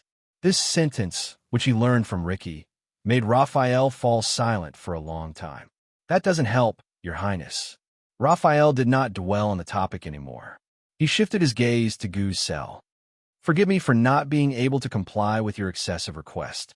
Thales became more and more irritated as he looked at the stubborn Baron Bone Man. He would not cooperate. Just like the kingdom's Secret Intelligence Department, they had never liked the prince, let alone obeyed him. The prince came to this conclusion. But at this moment, Thales remembered the Black Prophet's words. Whether you like me or not is not important. What's important is whether the fact that you don't like me can surpass the established position between you and me and bring about real results under your control. At that moment, Thales stared at the unfriendly Barenbone man. He clenched his fists, then slowly relaxed them. Yes, you're right. You can't do it. The Duke of Star Lake lifted his chin slightly, as if he did not care about Thales' behavior. Maybe I should go find Norb. After saying that, Thales turned around without hesitation and went back the way he came. Raphael, who was left behind, stared at the teenager's back. His frown deepened.